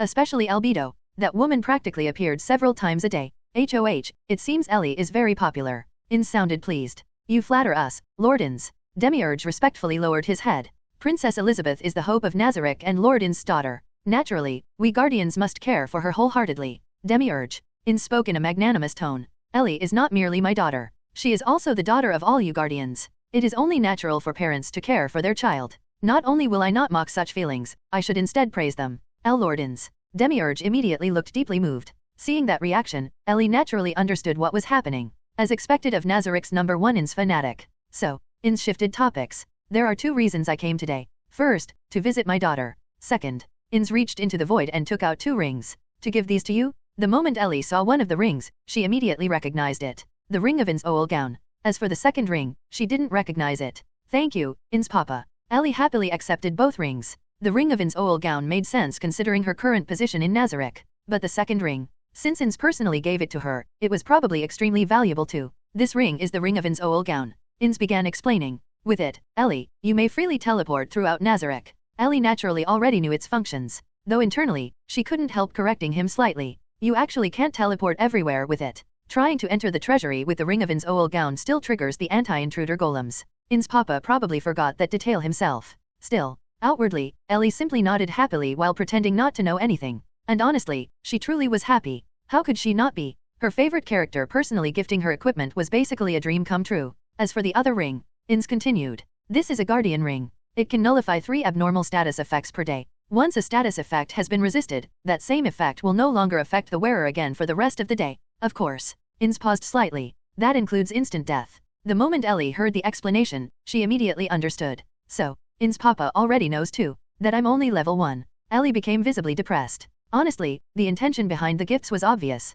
The ring of Ainz Ooal Gown allowed her to safely move throughout Nazarick. Meanwhile, the Guardian Ring protected fragile level 1 Ellie from Nazarick's countless dangerous environments and status effects. In some ways, Ainz really was surprisingly thoughtful. Do not feel discouraged, my daughter. Ainz gently reassured her. Even I once started from level 1 before eventually becoming this strong. You can do the same, Ellie. Ellie immediately nodded. Then she looked down at the 2 rings in her hands and smiled brightly. Shaltir was feeling extremely depressed. She slumped across the bar counter while drinking alone. Ever since little Ellie recovered enough to walk around freely, Ainz-sama had gifted her the ring of Ainz Ooal Gown. And from that moment onward, whenever Shaltir happily went to see little Ellie after finishing work each day, Ellie was never in her room. Not even once. Shaltir herself didn't possess a ring of Ainz Ooal Gown, so she had absolutely no idea where Ellie kept running off to. And that made Shaltir incredibly anxious. After all, Ellie was only level 1. Even if Nazarick's residents all knew who she was now, accidents could still happen. Just like before, when Swear nearly collapsed from Ellie's uncontrolled despair aura. Recently, CZ had also disabled many of Nazarick's traps. Additionally, Demiurge had announced that he planned to release several rats into Nazarick soon and ordered everyone not to harm them. That worried Shaltir even more. What if those filthy rats accidentally encountered her precious little Ellie? What if they did that to Ellie? And then that? And finally, Shaltir didn't dare continue imagining it. Another drink, pitcher. Shaltir slammed her empty glass loudly onto the bar. Lady Shaltir, are you troubled again today? The mushroom-headed assistant chef, pitcher, politely refilled her drink while asking sympathetically. Before Shaltir could answer, bang, the tavern door suddenly swung open violently. Albedo stormed in with a furious expression. Without even asking permission, she grabbed the freshly poured drink in front of Shaltir and emptied it in one gulp. Hey, Albedo, are you trying to start something? Shaltir instantly exploded. She was already furious because she hadn't been able to see little Ellie lately. And now her mortal enemy had stolen her alcohol too. Naturally, she wanted to vent her frustration. Bang! After finishing the drink, Albedo slammed the glass heavily against the counter. The fact it didn't shatter was honestly miraculous. The two glared fiercely at each other. Pitcher wisely hid underneath the counter immediately. However, contrary to expectations, the two didn't start fighting. Instead, after glaring silently at each other for several seconds, their angry expressions gradually collapsed into sadness. Little Ellie-chan. Ellie. The two mothers called out Ellie's name sorrowfully before suddenly hugging each other and crying. Not long afterward, another grief-stricken mother drowning herself in alcohol joined them at the bar. Shaltir. Albedo asked gloomily while drinking. How long has it been since you last saw Ellie? Almost 12 hours. Shaltir drunkenly reached weakly toward empty air. Heek, Since I last saw little Ellie-chan, she looked exactly like a mother abandoned by her daughter. You saw Ellie only 12 hours ago. Albedo suddenly burst into tears. But I haven't seen Ellie for an entire day. Pitcher silently watched the two broken women before sighing helplessly. Please make yourselves comfortable. I'll go check the storage inventory in the back. Of course, Pitcher wasn't actually going to check inventory. As Nazarick's assistant chef, he already knew the stock levels by heart. The real reason he said that was, Princess Elizabeth, aren't you going to comfort them? Pitcher looked toward Ellie, who was currently hiding inside the back storage room while secretly eating snacks. In truth, Ellie had arrived here even before Shaltir showed up. Over the past few days, Ellie had gone through tremendous effort to avoid the surveillance networks of both Shaltir and Albedo. Avoiding Shaltir was easy enough thanks to the ring of Ainz Ooal Gown. The real problem was, Albedo also possessed one. And unlike Ellie, Albedo knew Nazarick infinitely better. After getting captured by Albedo several times, Ellie had finally learned her lesson. Now she intentionally hid in crowded areas. Even if spies discovered her location, it didn't matter much. After all, she was Ainz Papa's daughter. One order from her was enough to make most people keep quiet. And if that failed, she still possessed her ultimate trump card. The reason Pitcher allowed Ellie to hide here today was precisely because Ellie used that trump card. Specifically, put both hands in front of her chest, tilt her small body slightly upward, stare with watery eyes that looked seconds away from crying. Pitcher instantly surrendered on the spot. Yes, the very same disgusting technique Ellie absolutely hated back in her old world. Weaponized cuteness and fake crying. And yet now, in order to escape Shaltir and Albedo's pursuit, Ellie herself had resorted to such forbidden arts. But she truly had no choice, because every single time she got caught by Shaltir or Albedo, the next several hours became pure suffering. First, Shaltir. Whenever Shaltir caught her, she immediately hugged Ellie tightly and rubbed against her non-stop. Then she'd start begging Ellie to release despair aura. Even though Ellie hated admitting it, she really did inherit Shaltir's genes. Yet somehow, her own mother acted more spoiled than the daughter herself. At first it was manageable, but Shaltir gradually became more and more outrageous. Eventually she started making Ellie sit on top of her body and use her as a chair. The worst part was when Shaltir outright lay flat on the floor and happily let Ellie step on her. What kind of shameful roleplay was that supposed to be? Naturally, Ellie immediately fled. Compared to the perverted Shaltir, Albedo honestly wasn't much better. Although at least Albedo didn't do anything completely inappropriate. Instead, every time Albedo caught Ellie, she immediately carried her back to her room and excitedly began changing her clothes. Yes, dress-up doll simulator again. Still, Ellie had to admit one thing. The clothes Albedo personally made were genuinely beautiful. In fact, the outfit Ellie currently wore had also been handmade by Albedo. But every single time Albedo dressed Ellie in a new outfit, she would stare silently for a while before suddenly becoming annoyed. These clothes are unworthy of Lord Ainz Ooal Gown's daughter. Then, ignoring Ellie's protests entirely, she would strip Ellie back down and tear the clothes to pieces right in front of her. Even though Ellie genuinely liked many of those outfits, and after destroying them, Albedo would always apologize while promising to make even better clothes next time. Ellie was already numb to hearing that excuse, because every single visit ended exactly the same way. Still, that wasn't the worst part. The thing Ellie absolutely couldn't tolerate most was what came afterward. Every single time after the dress-up session, Albedo would insist they take a nap together. Now, admittedly, Ellie still needed sleep and rest like a normal human, so she naturally had no objections to napping itself. Unfortunately, that was merely the beginning of the nightmare. Albedo's sleeping posture was absolutely terrifying. The moment they lay down, Albedo would immediately drag Ellie tightly into her chest. Even with Ellie's unusual constitution, she still couldn't endure being squeezed by what felt like giant iron clamps. And worst of all, Albedo also loved licking her. Yes, actually licking her. The worst incident ended with Ellie's entire face covered in saliva. That experience left Ellie deeply traumatized. After suffering through all that, Ellie now avoided those two abnormal mothers with everything she had. Chapter 14, Ainz tells a story. Running away forever obviously wasn't a real solution. Eventually, she would still have to face them. Besides, one of them was Albedo, Guardian Overseer and Nazarick's strongest shield. The other was Shaltir, Guardian of the 1st through 3rd floors and Nazarick's strongest spear. And yet these two incredibly important people were currently drinking themselves miserable while crying over their daughter. If Ainz Papa saw this scene, his jaw would probably fall straight off his skull. I'll go see them. After hesitating for a long time, Ellie finally made up her mind. Hiding forever wasn't possible. She had to face reality eventually. Unfortunately, 1 minute later, Ellie would come to deeply regret that decision. Let go, you big-mouthed gorilla. Shaltir shouted furiously while pulling on Ellie's left arm. You're the one who should let go, Lamprey. Albedo grabbed Ellie's right arm and pulled back just as hard. Meanwhile, Ellie herself was being stretched helplessly between the two like the rope in a tug-of-war match. Honestly, Ellie had fully intended to calmly explain things to them. But she had never been particularly good at handling situations like this. The previous times she'd managed to speak properly in front of the Guardians were only because the atmosphere had been relatively peaceful. Once things became tense, Ellie immediately panicked. Watching these two mothers, who had first burst into tears of joy upon seeing her before instantly devolving into a territorial war over who owned her, Ellie genuinely had no idea what to say anymore. And thus, things developed into this disaster. Fortunately, a body created from the combined data of Ainz Papa and the Guardians truly was absurdly durable. Otherwise, being used as a tug-of-war rope between Nazarick's strongest shield and strongest spear probably would have ripped her clean in half already.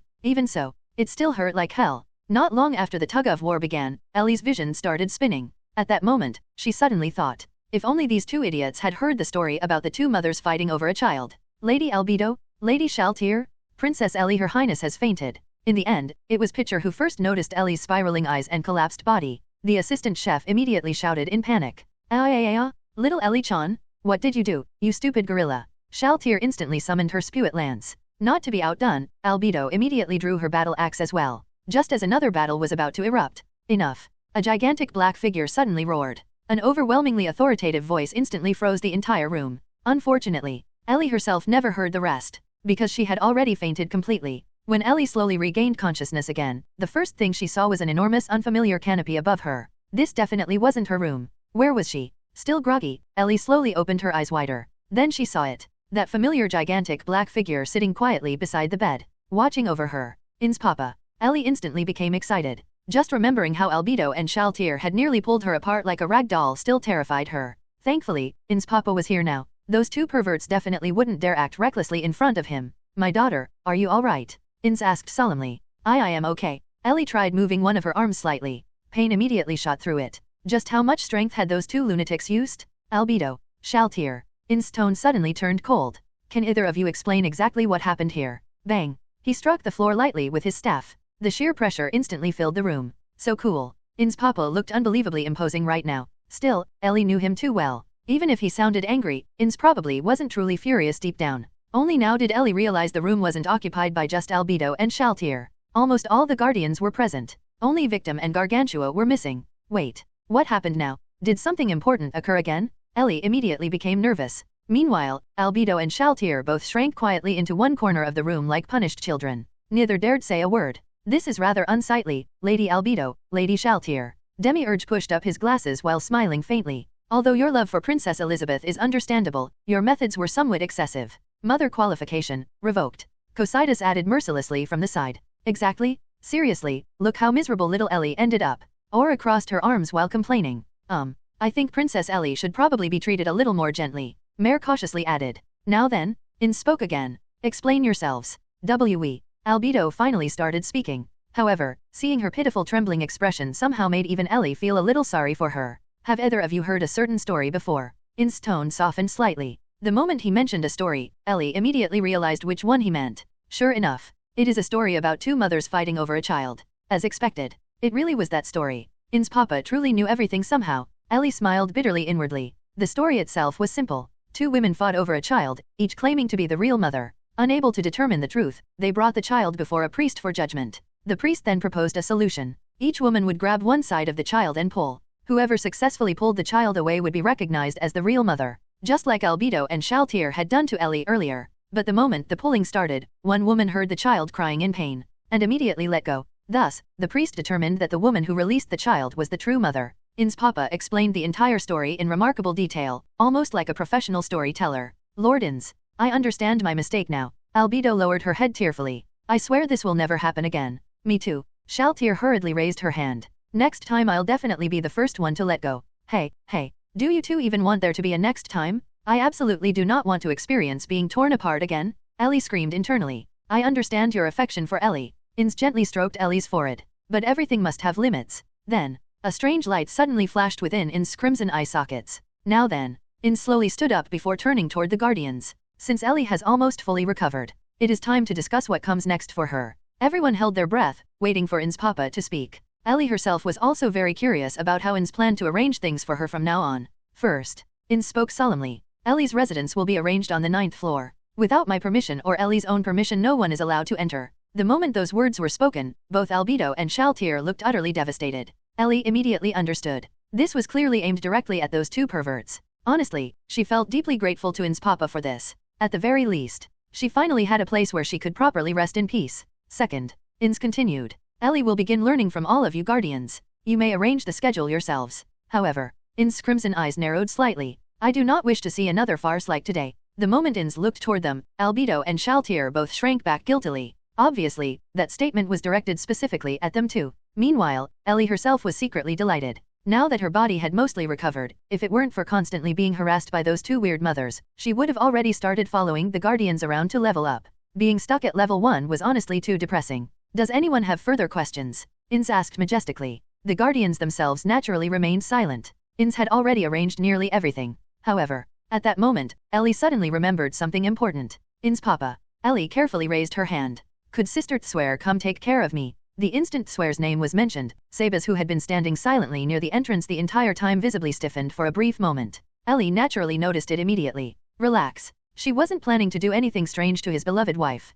Ainz looked slightly puzzled. My daughter Ellie, why make such a request? Wouldn't Pestonia or Yuri be more suitable caretakers? Ainz papa. Ellie quickly explained herself. I want to learn more about humans, so I can help you in the future. Of course. That was only the excuse she gave outwardly. The real reason was much simpler. Tswer would make gathering information infinitely easier. If Pestonia or Yuri took care of her, asking too many strange questions might raise suspicion. After all, Ellie was supposedly born entirely within Nazarick. Knowing too much about the outside world would feel unnatural. But Tswer was different. Compared to Nazarick's terrifying masterminds, Tswer was basically harmless, and much easier to talk to. As expected of Princess Ellie, who inherited Lord Ainz's wisdom. Before Ainz could even respond, Demiurge suddenly pushed up his glasses and spoke admiringly. She has already begun perceiving Lord Ainz's intentions. Ha, ha. Two completely synchronized sounds of confusion echoed internally. One from Ellie, one from Ainz. What is Demiurge talking about this time? What intentions? Even Ellie herself had no idea what he meant. As expected of Demiurge,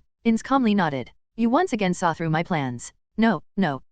Ainz papa definitely didn't think that far ahead. He was absolutely just as confused as she was right now. As someone who understood Ainz extremely well, Ellie was completely certain of this. No. Demiurge respectfully lowered his head. I merely glimpsed a tiny fragment of Lord Ainz's profound vision. When Lord Ainz created Princess Ellie, he had already prepared for the future. Such farsightedness is beyond anything I could ever hope to match. Demiurge continued praising him endlessly. Meanwhile, the other guardians all wore expressions identical to Ellie's. Completely confused. But since Demiurge said it, then it had to be true. Soon, admiration filled the room once more. Especially from Albedo and Shaltir, whose expressions practically screamed. Look how incredible our daughter is. Oh no. Ellie suddenly realized a terrifying fact. Originally, she thought everything would be easy because she knew the original story. But now, she herself had become an entirely new variable inserted into the plot. And with Demiurge's terrifying imagination running wild like this, if she accidentally exposed herself somehow, things could become disastrous. Ellie suddenly felt a bit nervous. At this point, she could only take things one step at a time. That very same day, Ellie finally obtained a room of her own. At long last, she was no longer Shaltir and Albedo's personal dress-up doll. Ellie happily followed Tswer toward her new room. However, the moment the door opened, her excitement instantly vanished. It wasn't that the room itself was bad.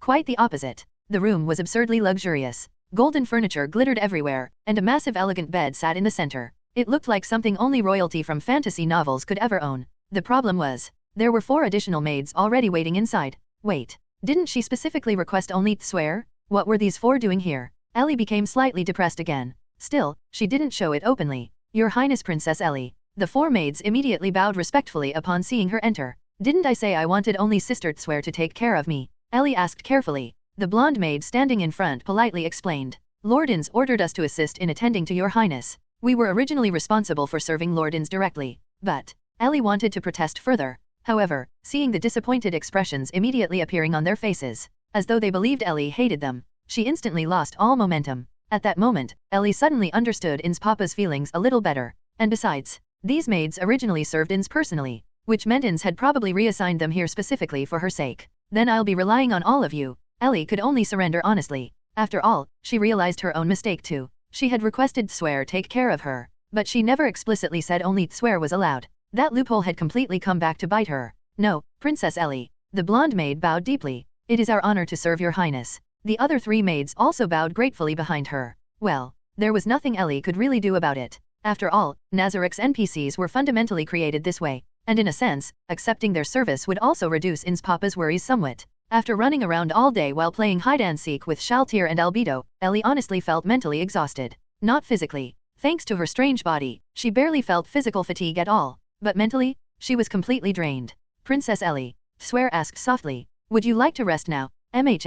Ellie nodded lightly. Sister Swear, you should rest too. You don't need to stay with me the whole time. There was no rush anymore. Since Swear was now effectively her personal maid, Ellie could ask questions slowly whenever she wanted. Calling someone like me sister. Swear blushed slightly. I don't deserve that. But Sister Swear is older than me. Ellie answered naturally. So calling you sister is completely normal. And honestly, Swear was the only truly normal human inside Nazarick. As someone who had once been human herself, Ellie naturally felt closer to her. Plus, there was also Sabaz standing behind Swear. Getting along well with her definitely had benefits. Then I'll take my leave for now. Swear's face reddened slightly before she hurriedly left the room. The remaining maids all watched her leave with strange expressions. Ellie noticed that immediately too. Sisters, I'm going to sleep now. You should all go rest too. Naturally, Ellie didn't forget about them either.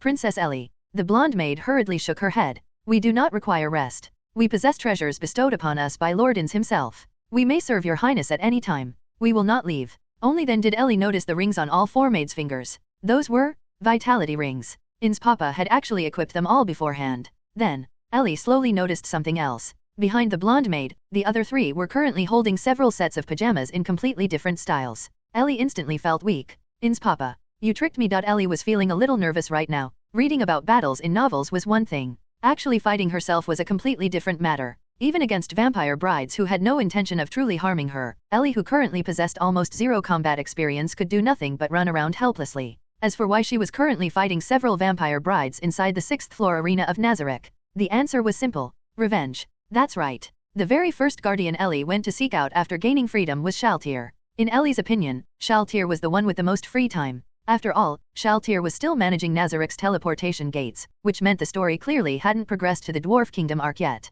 Shaltir was still under punishment. Confirming the timeline was one of Ellie's goals. The other reason was, although Shaltir possessed the most unbalanced stat spread among all the guardians, she was also the strongest overall combatant in Nazarick.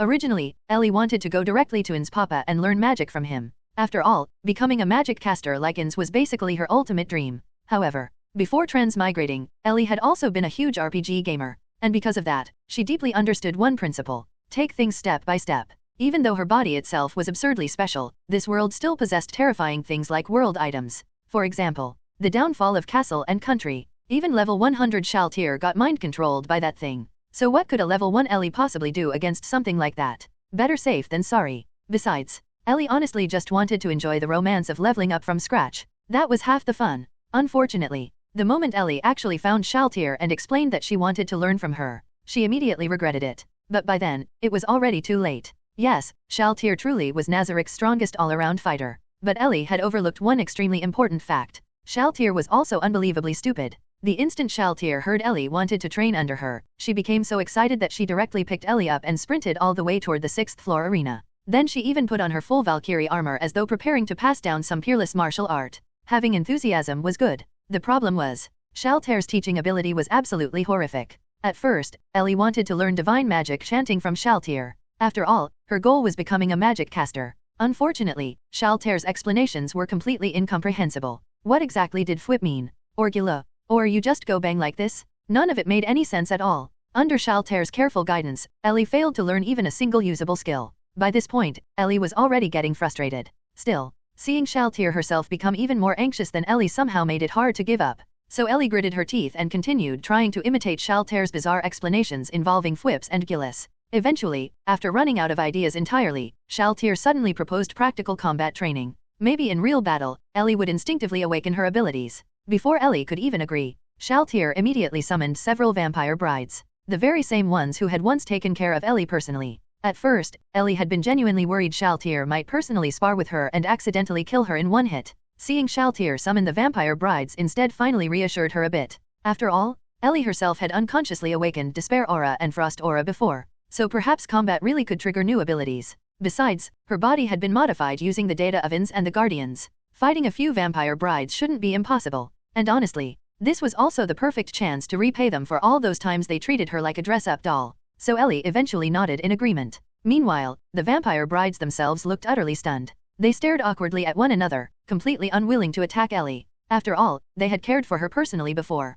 Only after Shaltir started threatening them did they finally begin attacking with miserable expressions. And thus, the scene at the beginning unfolded. Ellie, who possessed no actual combat techniques, could only desperately run away. Although the vampire brides were clearly holding back, they still possessed overwhelming numerical superiority. Ellie had no time whatsoever to think about Shaltair's nonsense regarding feeling the flow or using momentum. All her concentration was focused solely on dodging attacks. At the same time, she completely failed to notice several highly enthusiastic spectators hiding elsewhere in the arena. As expected of Princess Ellie, Demiurge smiled faintly from the shadows. Although she lacks combat experience, her movements are exceptionally agile. Quite similar to Aura's. Hehe, that's obvious. Aura puffed out her chest proudly. She's basically my daughter after all. However, Cocytus's deep voice rumbled nearby. Princess Elizabeth still possesses many unnecessary movements. If trained by me, she would improve significantly. Hehehe. Ellie. Meanwhile, Albedo contributed absolutely nothing aside from moaning Ellie's name obsessively. Of course, there was one additional hidden spectator. Ainz himself. Currently hiding in his room while secretly watching the battle through a remote monitoring mirror. Fight back? Hit them? Ainz silently cheered his daughter on internally. Meanwhile, Ellie herself knew absolutely nothing about any of this. Right now, her entire focus remained on surviving the attacks of the vampire brides. After all, despite all her manga, anime, and fighting game knowledge from her previous world, only after entering real combat did Ellie realize something. Actual fighting was exhausting, but also incredibly exciting. Without realizing it, the corners of Ellie's mouth had slowly started rising higher and higher. Her expression gradually became more excited, more confident, more exhilarated. Then, at one point, Ellie failed to fully dodge an incoming attack. Forced into a corner, she instinctively raised one hand to block the vampire bride's strike directly. That's it. Shaltair suddenly shouted. At the same moment, all the hidden spectators noticed it too. Ellie had blocked the vampire bride's attack with a single hand. The vampire bride had clearly held back out of fear of injuring Ellie. Even so, that was still an attack a level 1 being should never have been capable of stopping.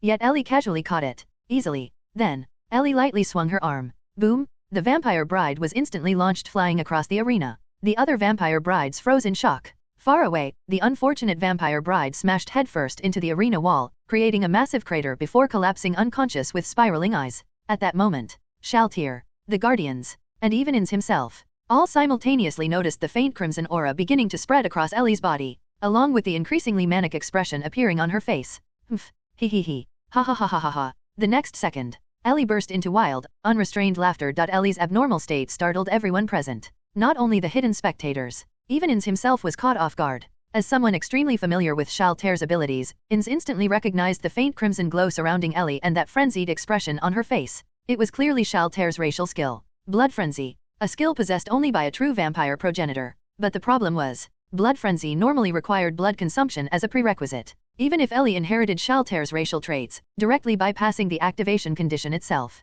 That was absurd. Huh. Meanwhile, Ellie herself was equally confused. What just happened? A moment ago, she had been forced to block a vampire bride's attack with her bare hand, then subconsciously waved her arm, and somehow sent the vampire bride flying. Now, looking at the massive crater in the arena wall and the unconscious vampire bride lying inside it with a blissfully dazed expression, Ellie herself had no idea what she had just done. Did she unconsciously activate another skill again? But she genuinely couldn't remember anything. Little Ellie-chan?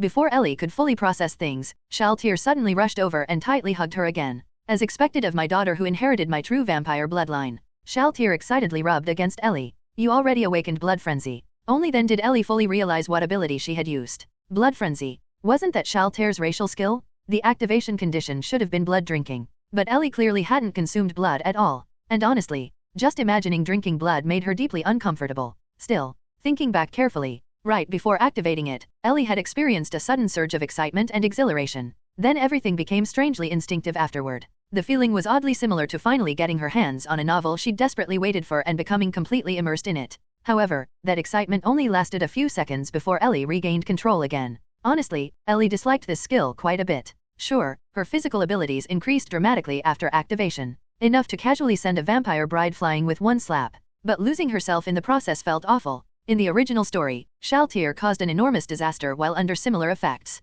Ellie absolutely didn't want to become some irrational berserker type. She wanted to become a refined magic caster like Ainz Papa. Meanwhile, back inside his room, Ainz silently observed everything through the remote monitoring mirror. A faint crimson glow flickered within his eye sockets. Interesting. To bypass a skill's prerequisites entirely while still activating the effect itself. Even Yggdrasil had never possessed mechanics like this. And yet this phenomenon had appeared here. Honestly, Ainz felt rather excited. Meanwhile, Ellie herself remained deeply frustrated while Shaltair continued enthusiastically hugging her. Why was it like this? She couldn't learn magic properly at all, yet these strange racial abilities kept activating automatically. Ellie genuinely couldn't understand it. Still, frustrated or not, training had to continue. She absolutely couldn't become complacent just because she accidentally awakened a racial skill she personally considered useless. Since learning magic wasn't progressing at all, Ellie instead shifted her attention toward Shaltier's special skills. Specifically, the very skills Ainz had tricked Shaltier into revealing during their battle. Mama Shaltier. Ellie immediately switched into obedient daughter mode.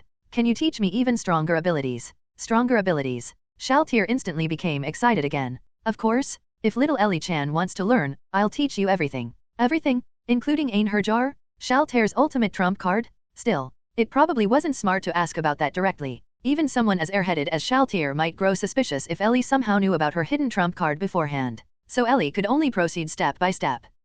Then how about this one? Shaltier suddenly raised one hand high into the air. The moment Ellie saw the gesture, her eyes immediately lit up secretly. Purifying Javelin. A pure white lance instantly materialized in Shaltier's hand before being hurled toward the unconscious vampire bride still lying near the arena wall. Boom! The vampire bride took the attack head-on without any chance to react. One of her arms exploded apart instantly. The unconscious vampire bride immediately woke up screaming miserably from the pain. What are you doing, Shaltier? Ellie instantly became displeased. Although she didn't openly show it too much, her opinion of Shaltier dropped noticeably. Demonstrating a skill was one thing, but attacking her own subordinate for no reason? Was that really necessary? Sure, Ellie still held some grudges toward those vampire brides for turning her into a dress-up doll before, but they had still taken care of her properly while she was helpless. Yet Shaltier casually injured one of them without hesitation. That honestly annoyed Ellie quite a bit. And so, Ellie immediately focused on Shaltier herself. Fine then. Let's test something. By the time Shaltier noticed the familiar magic circle suddenly appearing beside her shoulder, it was already too late. Purifying Javelin. A pure white spear instantly shot toward Shaltier. Unfortunately, the moment it struck Shaltier's Valkyrie armor, the spear shattered apart harmlessly. Little Ellie, you. Shaltier stared blankly at Ellie. Oh no. Ellie immediately realized she'd gotten carried away. She had unconsciously attacked Shaltier directly. How was she supposed to explain this now? Even if it caused no damage, attacking a guardian still technically counted as hostile action. Meanwhile, Ellie herself was too busy panicking to celebrate the fact she'd instantly copied Shaltier's special skill. Then, Ellie's brain suddenly moved at lightning speed. Wah! Ellie immediately clapped her hands excitedly. Mama Shaltier is amazing. My attack couldn't even hurt you at all. He. Shaltier instantly became smug from the praise. It's thanks to the armor Lord Perron-Sino-sama gave me. Mama Shaltier's skills are amazing too. Ellie continued acting innocent. But why didn't it work on Mama? The Valkyrie armor is a legendary class item bestowed upon me by Lord Perron-Sino-sama. Shaltier proudly explained. It completely nullifies all attacks below level 60, and all physical ranged attack damage gets reduced significantly too. Little Ellie-chan is only level 1, so naturally you can't hurt me. Wait a second. Shaltier suddenly seemed to realize something strange. Wow, Mama Shaltier is incredible. Ellie immediately continued praising her desperately before Shaltier could think too hard. Originally, Ellie had simply wanted to vent her frustration by hitting Shaltier with her own move. Thankfully, the Valkyrie armor blocked everything. Otherwise, actually injuring Shaltier would have been impossible to explain. He. Completely overwhelmed by Ellie's non-stop praise, Shaltier immediately forgot what she was suspicious about. I have even more amazing abilities. Little Ellie-chan, do you want to see them? Of course. Ellie's trick might fool the dimwit Shaltier, but unfortunately, it absolutely did not fool the other hidden spectators watching everything from the shadows. Comment. 1 comment. Vote. Chapter 18, kill them. Chapter 18, kill them. Princess Ellie attacked Shaltier directly just now, didn't she? Aura was the first to break the silence. Yes.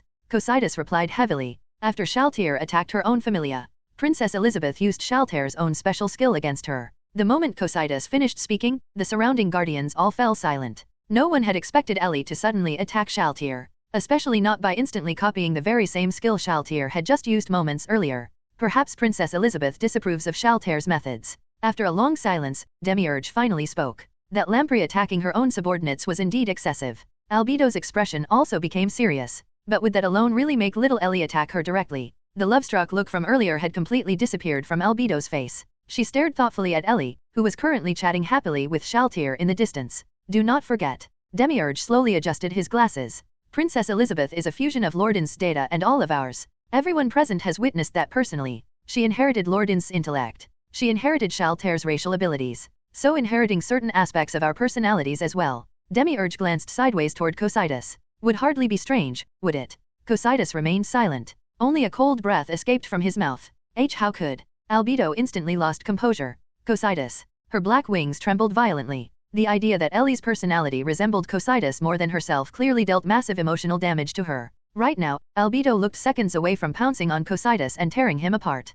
Please calm yourself, Albedo. Demiurge smiled faintly. There is naturally a reason Princess Elizabeth's temperament resembles Cocytus more closely. What reason? Albedo immediately stared directly at Cocytus. Her brain had clearly stopped functioning rationally already. Have you still not realized it? Demiurge's smile deepened. Who was it that personally designed Princess Elizabeth's true form? Lord Ainz. Albedo froze. Then suddenly, in an instant, her previous irritation vanished completely. Exactly. Demiurge pushed up his glasses again. Everything exists within Lord Ainz's calculations. All we must do is faithfully cooperate with Lord Ainz's plans, and lovingly watch Princess Elizabeth grow. Lord Ainz. Albedo instantly returned to her love-struck state again. As expected of Lord Ainz, everything was planned from the very beginning. Demiurge. Cocytus suddenly spoke again. We cannot understand Lord Ainz's intentions. Can you explain? Aura and Mare standing nearby immediately nodded as well. The two of them had been completely lost during this entire conversation. What exactly was Ainz Sama planning? This, Demiurge smiled mysteriously,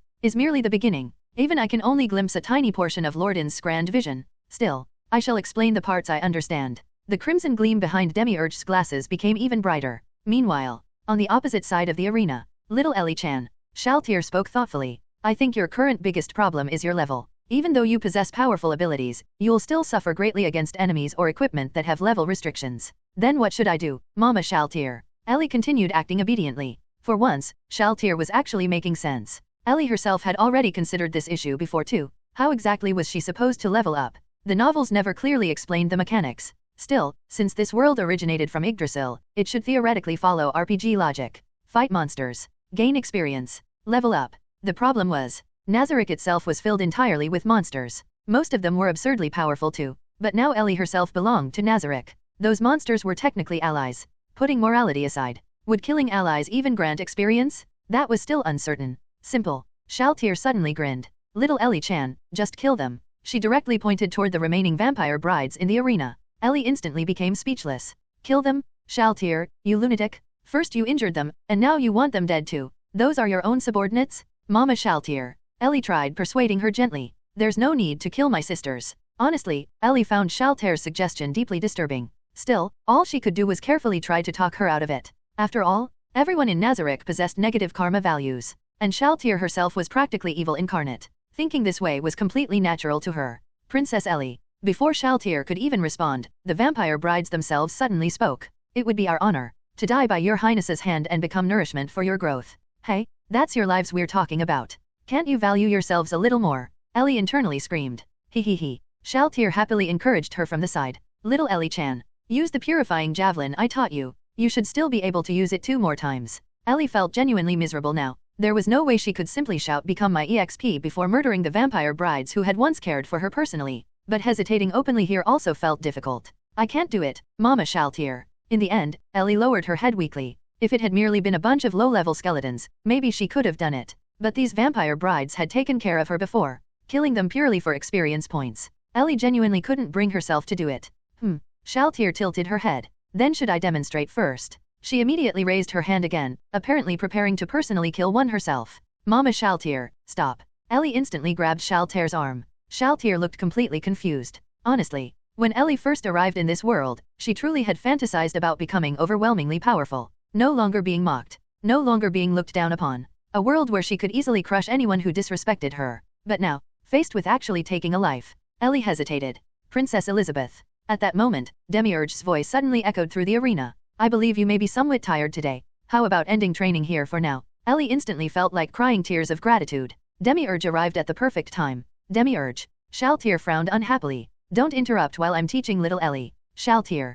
Cocytus slowly walked forward as well. Do not force Princess Elizabeth to do things she dislikes. And don't pass your strange personality traits on to Ellie. Aura followed immediately afterward. Mare timidly nodded beside her. Why yeah, I think Princess Ellie should grow up more gently. Finally, Albedo appeared last. Shaltir. Darkness practically radiated from her expression. I don't care how you treat your own familia, but do not corrupt my little Ellie. At that moment, Ellie genuinely felt moved. The guardians who had suddenly descended to rescue her looked practically radiant. Of course, she kept that thought hidden safely inside her heart without showing it outwardly. I didn't do anything wrong by helping little Ellie level up, Shaltir said indignantly. After all, she only wanted what was best for her beloved little Ellie, so why was everyone targeting her? You may or may not be wrong, Shaltir, but have you forgotten what Lord Ainz said? Demiurge asked. I haven't forgotten. Little Ellie-chan came here to learn from me, so what's wrong with me guiding her? Shaltir still looked unconvinced. She had finally gotten the chance to spend time with little Ellie-chan again, yet all the other guardians came running over to interfere.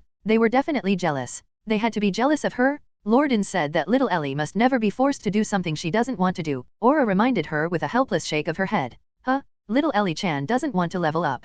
Shaltir turned toward Ellie with an expression full of disbelief. No, I do want to level up, Ellie replied rather helplessly. She had seriously overestimated Shaltir's intelligence. Of course she wanted to level up. Even if she could easily learn the Guardian's special skills, being restricted by her level was still far too inconvenient. Then, Shaltir's face lit up instantly after hearing Ellie's answer. But Ellie continued before she could get excited. But I can't bring myself to attack Nazarick's allies just to gain experience.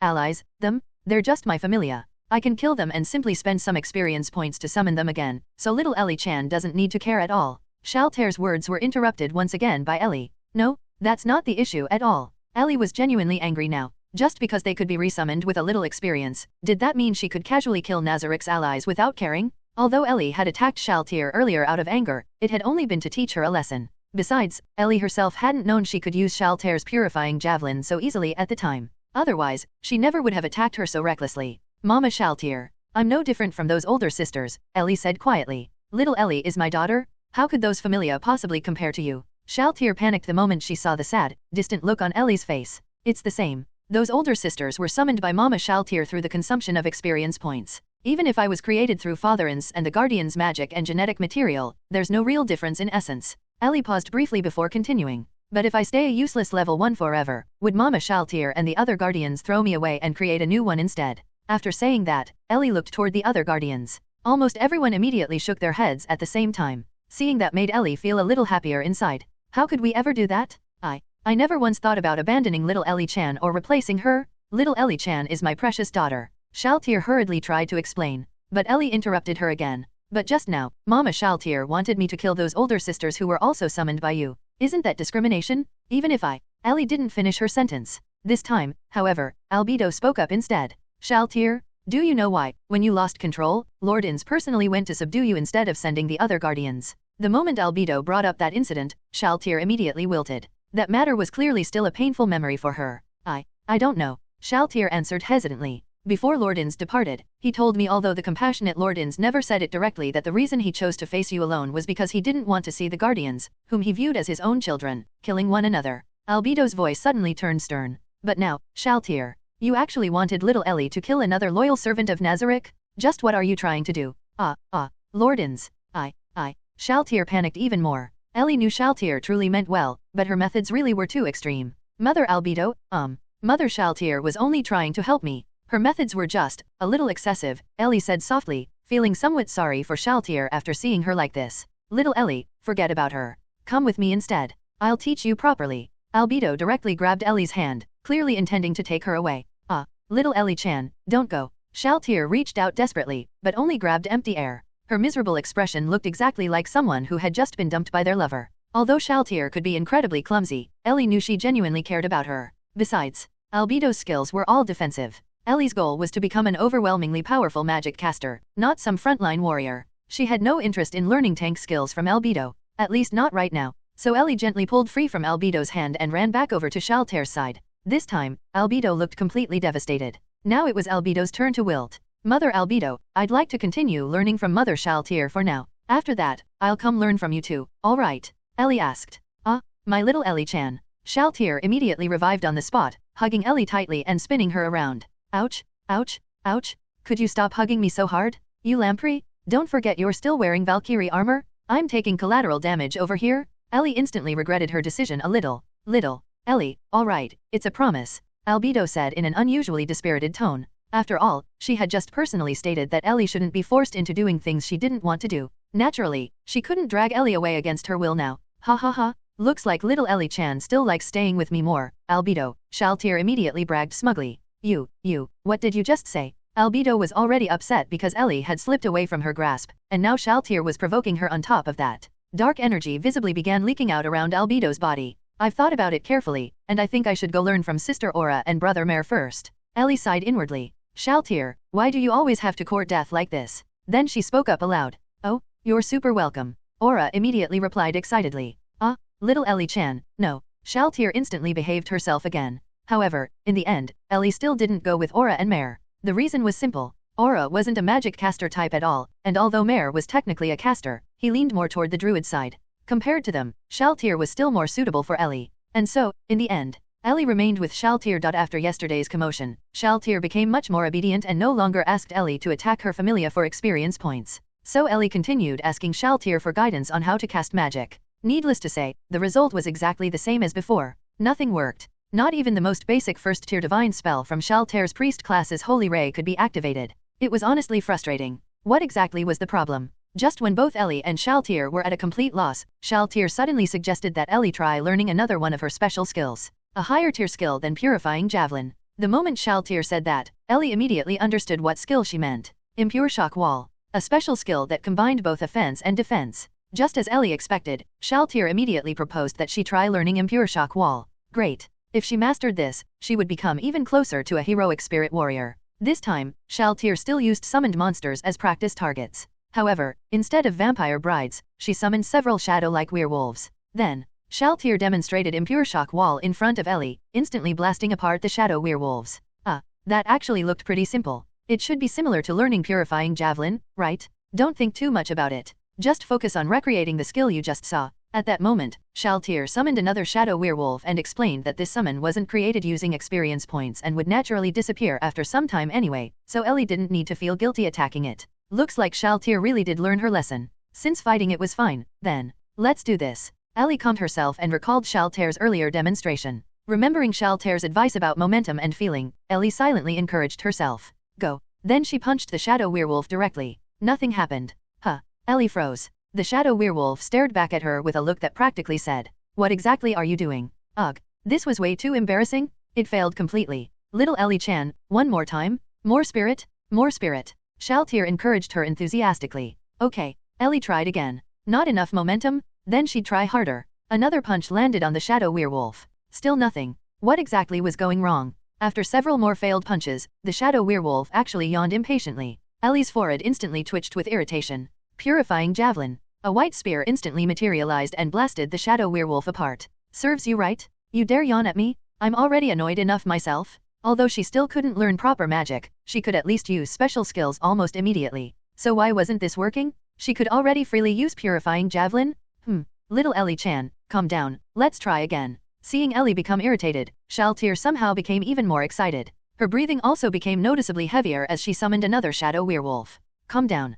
Calm down. Ellie stared at the newly summoned shadow werewolf. Unfortunately, it looked exactly like the one from earlier. The moment Ellie saw its stupid face again, her irritation exploded all over again. Impure Shock Wall. This time, Ellie threw her punch with genuine force and anger behind it. Boom! The innocent shadow werewolf was instantly blasted far away before disappearing entirely. Now it worked? Still think I can't do it? Oh, as expected of my daughter, you learned another one of my special skills. Shaltir looked incomparably excited. Let's try again. Her flushed expression and heavy breathing looked extremely suspicious. That disgusting expression. Ellie suddenly remembered where she had seen it before. Wasn't this exactly the same face Shaltir made in the anime when Father Ainz used her as a chair? At that instant, Ellie's survival instincts activated. She turned and ran immediately. Little Ellie-chan. Shaltir lunged toward her with a love-struck expression. Hey, if you want to hug me, at least take off your armor first. Getting hit by Valkyrie armor hurts? But Shaltir had already pounced. In desperation. Impure Shock Wall. Ellie shouted instinctively. Then, Shaltir slammed face first into a massive transparent barrier like a frog crashing into glass. Bang! Wow, our Princess Ellie is improving surprisingly fast. Demiurge sounded genuinely impressed. Ellie had actually managed to use Shaltir's own skill against Shaltir herself. Of course, there were spectators watching again today. Not only all the guardians, but also Ainz himself was secretly observing through the monitor in his room. Watching Ellie train alongside Shaltir, Ainz was genuinely surprised. Especially after witnessing Ellie use Impure Shock Wall repeatedly. Ainz knew Shaltir's abilities extremely well. Naturally, he also knew that Impure Shock Wall normally had a strict usage limit of only 2 activations per day. However, Ellie had already used it 3 times. If possible, Ainz truly wanted to confirm one thing now. Did Ellie completely ignore skill usage limits? Little Ellie-chan? What was that for? Shaltir covered her nose pitifully. It seemed the collision just now had genuinely hurt. Though honestly, it was entirely her own fault. I just wanted to test whether I could use it again. I didn't notice Mama Shaltier was jumping at me. Ellie immediately shifted the blame onto Shaltier without hesitation. After all, it really was Shaltier's fault. You wanted more practice? You should have just said so. Familia summon. Shaltier immediately summoned another shadow werewolf. Since another one appeared, Ellie decided she might as well continue practicing. Impure Shock Wall. This time, the skill activated successfully once again. At this point, Ellie roughly understood the pattern. Skills that relied on momentum needed their names shouted aloud in order to activate properly. Ugh, what an embarrassingly Chuyuni setting. Even if it was kind of romantic in its own way, Ellie's mental age was already far beyond the age where shouting attack names felt cool. However, while both Ellie and Shaltier completely overlooked the important point, Ainz, watching everything unfold from his room, noticed it immediately. During today's training session, Ellie had already used Impure Shock Wall 7 times, and Purifying Javelin 6 times. That was far beyond Shaltier's normal usage limits. A crimson light flickered inside Ainz's deep red eye sockets. How interesting. Ainz slowly muttered. Ellie, my daughter. Ellie's progress could only be described as terrifyingly fast. In just a few short days, she had basically learned all of the Guardian's special skills.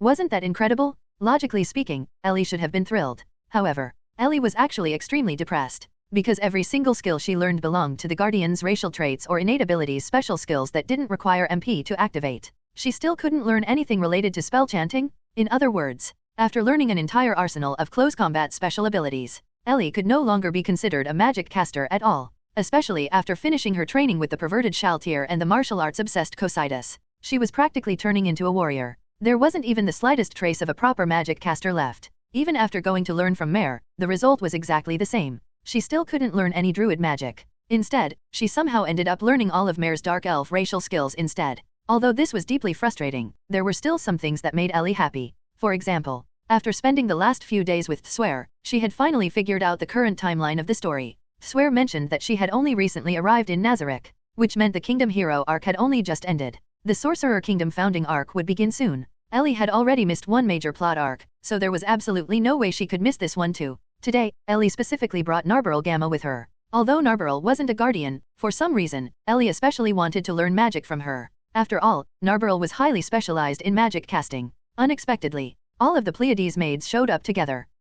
Did all of you come here specifically to watch me embarrass myself? Even though Ellie possessed such absurd physical talent, she still couldn't use even the simplest magic spell. It was honestly humiliating. Unfortunately, even bringing Narberyl proved useless. After becoming completely flustered from Ellie's request, Narberyl demonstrated everything from 1st tier to 5th tier spells for Ellie. The result was exactly the same as before. Nothing happened. Not a single spell activated. Ellie became even more depressed. There was no hope left. At that moment, Lupus Regina, who had merely been watching the fun from the side, suddenly suggested something. If attack magic doesn't work, then how about trying priest-type abilities? Then she casually cast a healing spell on Ellie. What are you doing? Princess Ellie possesses undead traits? Are you trying to kill her with healing magic? Yuri Alpha immediately punched Lupus Regina in the head before forcing her to kneel in front of Ellie. Princess Ellie. Lupus Regina is always somewhat absent-minded, which is why Yuri began apologizing. But before she could finish, she suddenly noticed something strange. Ellie, who had directly received Lupus Regina's healing spell, was completely unharmed.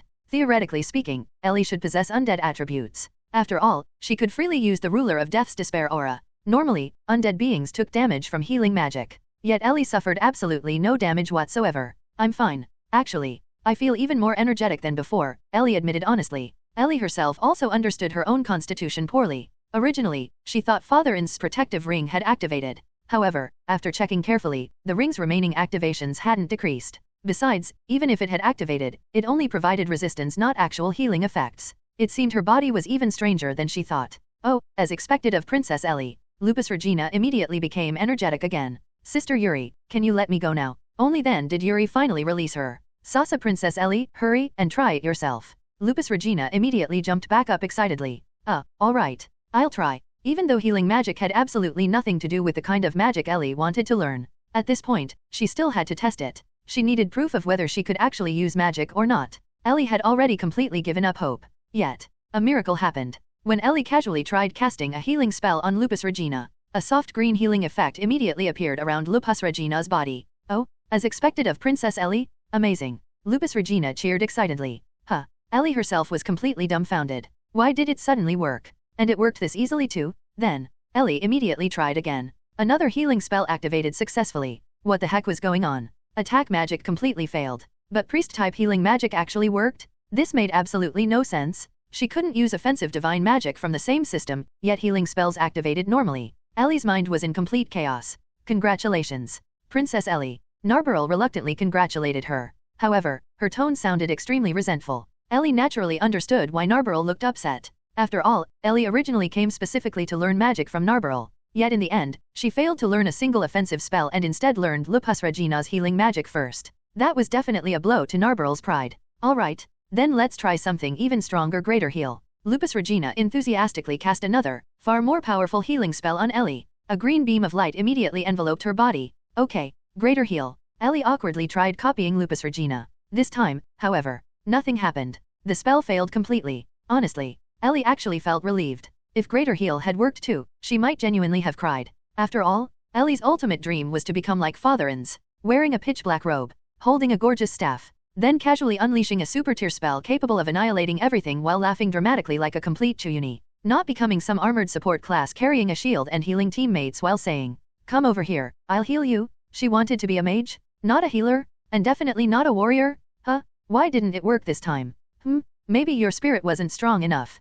Princess Ellie, more spirit? More spirit? Like this Greater Heal. Lupus Regina raised her hand enthusiastically while shouting the spell name aloud.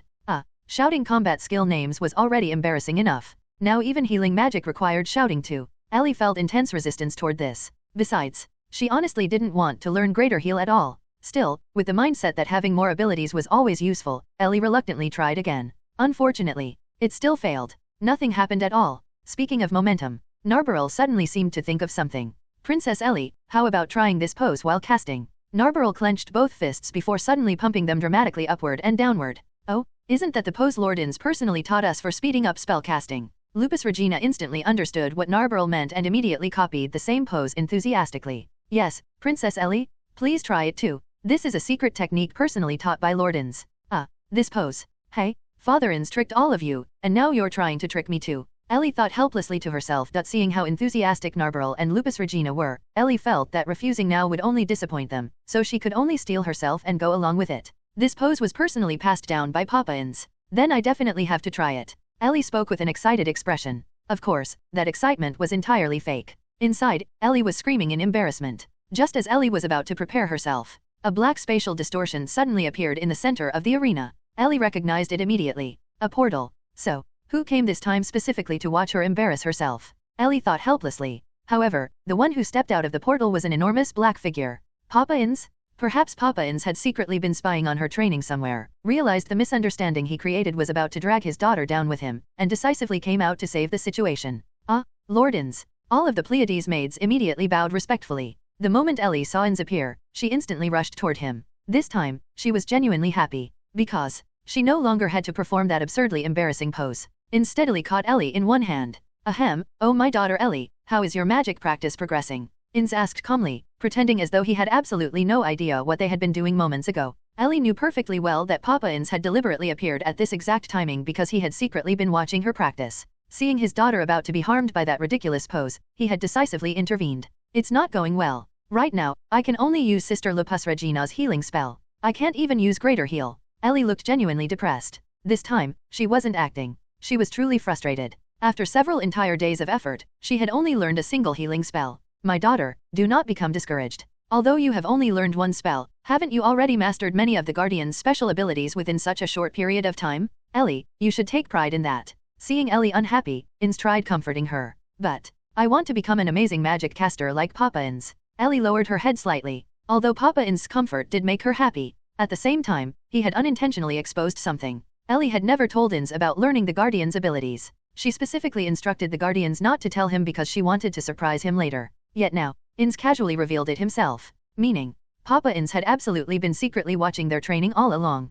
A great magic caster, as expected of my daughter. Ainz deliberately changed the subject. However, do not rush. Even I advanced step by step. Now then, let your papa teach you personally. It was obvious Ainz wanted to avoid the topic of the accelerated casting posture. Fortunately, Ellie herself also had zero desire to continue discussing that horrifying pose, so she obediently let the matter pass. Accelerated, casting, posture. Shiza quietly muttered from the side. Let us begin with the simplest spell. Fire arrow. Ainz immediately ignored Shiza before casually firing a flame arrow into an open area. Boom. The resulting explosion was enormous. The Pleiades maids all gasped in admiration. As expected of Lord Ainz, even the simplest spell becomes overwhelmingly powerful in your hands. Narbarrel immediately began praising him enthusiastically. Nabe, as long as you continue practicing diligently, one day you will become like me as well. Papa Ainz nodded proudly. Yes, I shall diligently practice the posture Lord Ainz taught us. Narbarrel immediately clenched her fists before enthusiastically swinging them up and down in that ridiculous pose again.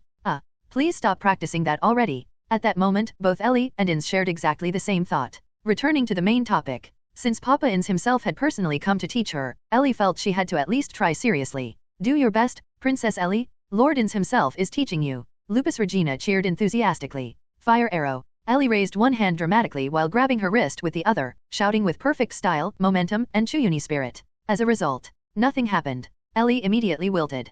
So that's how it is. Just as I expected. Papa Ainz's voice sounded extremely unnatural. That wavering tone absolutely screamed guilty conscience. Even after Papa Ainz personally demonstrated it, it still failed completely. Lord Ainz truly understands the reason Princess Ellie cannot use magic. Yuri looked at Ainz with admiration. Of course I know. Papa Ainz's voice trembled slightly. If you don't know, then just say you don't know. Demiurge isn't even here right now to help cover for you? Ellie complained internally. Ahem, yes. The issue lies with Ellie's level. Ainz suddenly declared confidently before staring fixedly at Ellie. Level? Huh? Ellie froze. But wasn't that obviously just an excuse Papa Ainz made up on the spot? It's useless staring at me now. I don't know how to help explain your excuse either. Ellie complained inwardly. So that's the reason. It was because of my level. Ellie immediately understood Ainz's intentions. Thank you for reminding me, Papa Ainz. Now I finally understand. Alright then, in that case, let your daughter continue following your example. The Pleiades maids were completely confused. None of them understood what the father and daughter were talking about. Still, nobody dared ask questions. They could only exchange bewildered looks. Level. I understand now. As expected of Lord Ainz, Solution Epsilon suddenly slammed a fist into her palm as if she had suddenly realized something. So you noticed as well? Then explain it to the others. Ainz immediately latched onto Solution's words like a drowning man grabbing a lifesaver. Princess Ellie is only level 1, correct? Solution began explaining carefully. At level 1, Princess Ellie's maximum MP is simply too low to cast even the most basic offensive spells. However, healing magic consumes the least MP among all MP-based spells. So even with level 1 MP reserves, it is barely possible to cast. I believe this is the reason Princess Ellie cannot currently use offensive magic. Yes, exactly as Solution explained. Ainz immediately continued her explanation. Ellie simply lacks sufficient MP to cast other spells. So that was the reason? Ellie herself became stunned. So the issue really was her level? Even though the problem had now been explained. Why did this entire conversation still feel strangely unreliable? Ellie glanced toward Papa Ainz. At that exact moment, Papa Ainz secretly gave Ellie an extremely guilty look. Don't look at me like that. I didn't know either. Ellie thought helplessly. In that case, Princess Ellie, how about trying this spell? Lupus Regina suddenly spoke up excitedly. I can only use it once per day, so Princess Ellie, please watch carefully. Holy heal. Lupus Regina raised her hand. This time, the light surrounding Ellie wasn't green. It was golden. Holy heal is among the highest grade healing spells available to priests. It is a 6th tier spell. Ainz immediately began explaining. It can fully restore HP while simultaneously removing all abnormal statuses. Additionally, it has no casting delay. However, the drawback is that it can only be used once per day and consumes all remaining MP. After explaining that far, Ainz's voice gradually became less confident again. Ellie immediately understood why. Because Papa Ainz had just acknowledged Solution's explanation. According to that logic, the reason Ellie couldn't use magic was because her MP pool was too small. However, Holy Heal didn't require a large MP pool. Instead, it simply consumed all existing MP. Meaning, if Ellie still failed to cast it, wouldn't that instantly prove Papa Ainz's explanation wrong?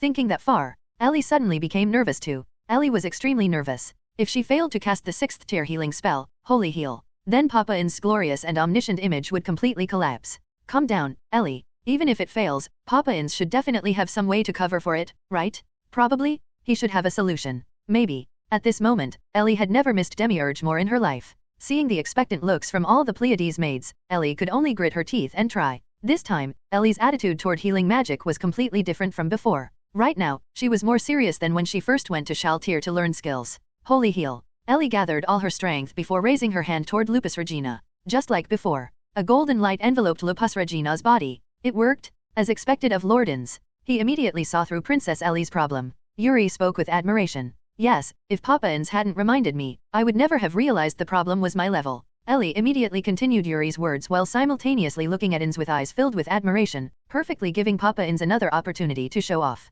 My daughter, what father would fail to understand his own daughter? Papa Ainz said proudly. I love Papa Ainz the most. Ellie immediately hugged him again without hesitation. This wasn't an act. It was genuinely Ellie's true feelings. After all, even before transmigrating, her favorite character had always been the adorable Ainz. Fortunately, Solution guessed correctly this time. Otherwise Papa Ainz truly would have embarrassed himself badly. Now that we understand the issue, we simply need to raise your level. Papa Ainz steadily held Ellie in one arm, allowing her to sit on it naturally.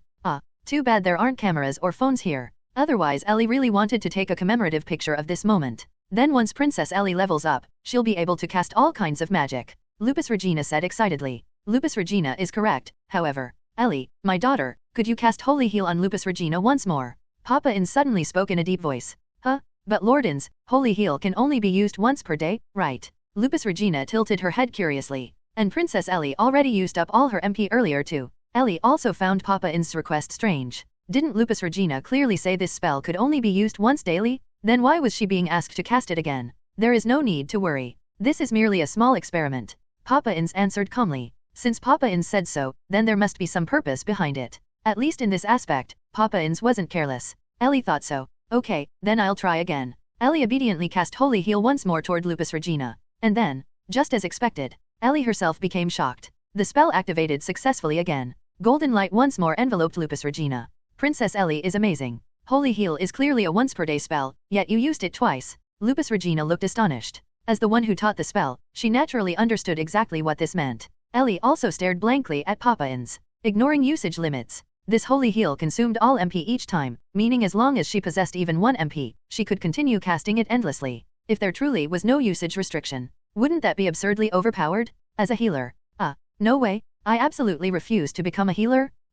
Actually, I already noticed this while you were training with Shaltir, Ellie. Papa Ainz smiled proudly.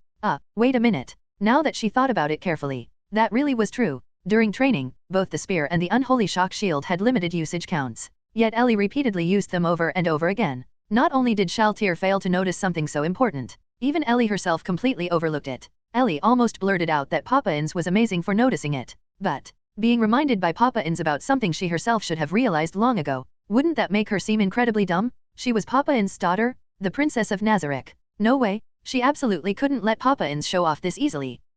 I originally wanted to keep it secret from Papa Ainz and surprise him later, but I didn't expect Papa Ainz to discover it already. Ellie immediately came up with a plan within less than half a second. But I'm really happy, because Papa Ainz has always been secretly watching over me. At the same time, Ellie also quietly set a tiny trap for Papa Ainz. Of course. After all, you are my daughter. How could a father possibly not care about his child? Ainz immediately took the bait. Perfect. Hooked successfully. Ellie secretly grinned inwardly. But Papa Ainz never came to see me personally while I was training with the Guardians. Ellie deliberately lowered her head slightly, pretending to feel lonely. I originally thought Papa Ainz was simply too busy worrying about Nazarick's future. Actually, I knew Papa Ainz must have been very busy already, so I wanted to secretly improve myself first and then surprise you later. But I didn't expect Papa Ainz to notice everything anyway. Ellie looked upward innocently. I'm just curious, where exactly was Papa Ainz secretly watching me from? I never noticed anything at all. As expected of Papa Ainz, Ellie deliberately added flattering praise at the end. Papa Ainz, you were secretly peeping on my training all this time yet never even showed yourself. I almost thought you forgot about me. Still, peeping was peeping. Since that's the case, then don't blame Ellie for packaging Papa Ainz into the image of a hard-working father secretly watching over his daughter because he's too busy with Nazarick's affairs. At the very least, this should greatly improve Papa Ainz's popularity with the Pleiades maids. Ahem, cough. Papa Ainz visibly faltered. In my spare time, Ellie, you know I remain extremely busy while thinking about Nazarick's future. Please forgive your papa for neglecting you, my daughter. The moment Papa Ainz said that, the eyes of all the Pleiades maids immediately lit up. Every single one of them looked deeply moved. Well, except Shiza, who remained expressionless as always. Lord Ainz actually sacrificed even time with Princess Ellie for the sake of Nazarick. Yuri immediately knelt on one knee emotionally. Lord Ainz, truly. She became so moved that she could barely continue speaking.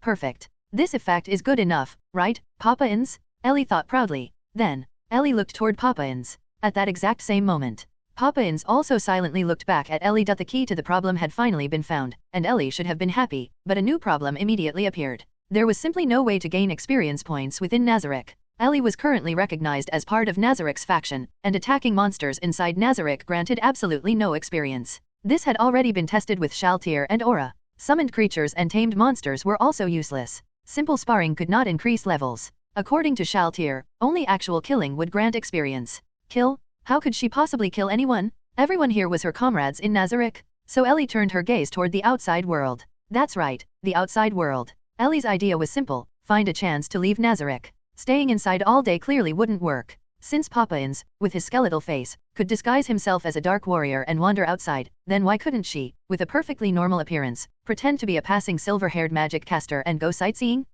Although right now she only knew 2 healing spells. The idea itself was good, but she still needed a reason to go outside. Although Ellie felt she was already strong enough after learning most of the Guardian's special skills and having her body strengthened to such an extent. After all, she had once been torn apart by Shaltir, Nazarick's strongest spear, and Albedo, Nazarick's strongest shield. Other than feeling pain, she had not suffered any serious injuries. She should have no problem dealing with the natives of this world. Besides, she looked just like an ordinary beautiful girl, probably. With advantages like that, honestly speaking, nobody in Nazarick was more suitable than Ellie to go outside and have fun. However, the moment Ellie mentioned going out, not only did Papa Ainz oppose it, Shaltir and Albedo objected even more fiercely. According to them, the air outside would pollute Ellie, and the people outside were all evil creatures who would tear Ellie apart and devour her the moment they saw her. Leaving those 2 perverts aside, even Cocytus strongly opposed it. According to Cocytus, Ellie was only level 1 and had not completed her training. He would rather continue personally training her. Only after he judged that Ellie had graduated would he allow her to leave Nazarick. By the time this granddaughter-obsessed old man thought she had graduated, it would already be too late. So Ellie decided to talk directly with Papa Ainz. After all, remaining unable to level up was far too painful for Ellie. And considering Papa Ainz's intense curiosity toward anything new, Ellie had already prepared an excuse to persuade him. At this time, Papa Ainz should still be in his office, right? No more delays? Time to go find him? Thinking this, Ellie immediately used the teleportation ability of the ring of Ainz Ooal Gown and teleported directly outside Papa Ainz's office. Although the ring allowed her to teleport directly inside, Nazarick was practically Ellie's own home, but directly teleporting into someone's office still felt impolite, so she only teleported to the entrance. However, the moment she arrived, she saw Yuri standing outside the office with a troubled expression. Even when Ellie appeared directly in front of her, Yuri did not react at all. That was strange. Sister Yuri, what's wrong? Is Papa Ainz busy? Ellie asked. Before Yuri could answer, a loud bang suddenly came from inside the office, followed by Papa Ainz's angry roar. Yuri trembled outside the door. This scene instantly triggered Ellie's memory.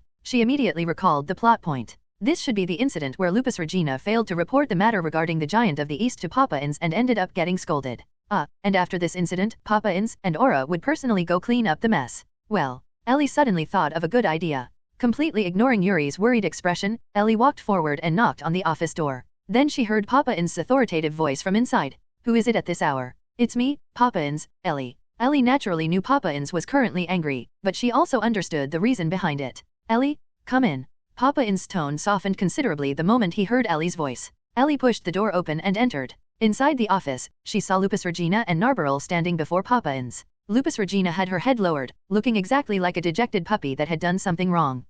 She's a werewolf, not a puppy. The moment Ellie entered, Lupus Regina and Narbarrel both turned toward her and respectfully bowed. Meanwhile, Albedo, who had been standing beside Papa Ainz with a serious expression, immediately switched to her love-struck face the moment she saw Ellie. Ellie, do you need something? I'm currently a bit busy. Papa Ainz began. Before he could finish, Ellie trotted over and jumped directly onto his lap. I just wanted to see Papa Ainz. Don't mind me too much, Ellie said, though that wasn't really her actual goal.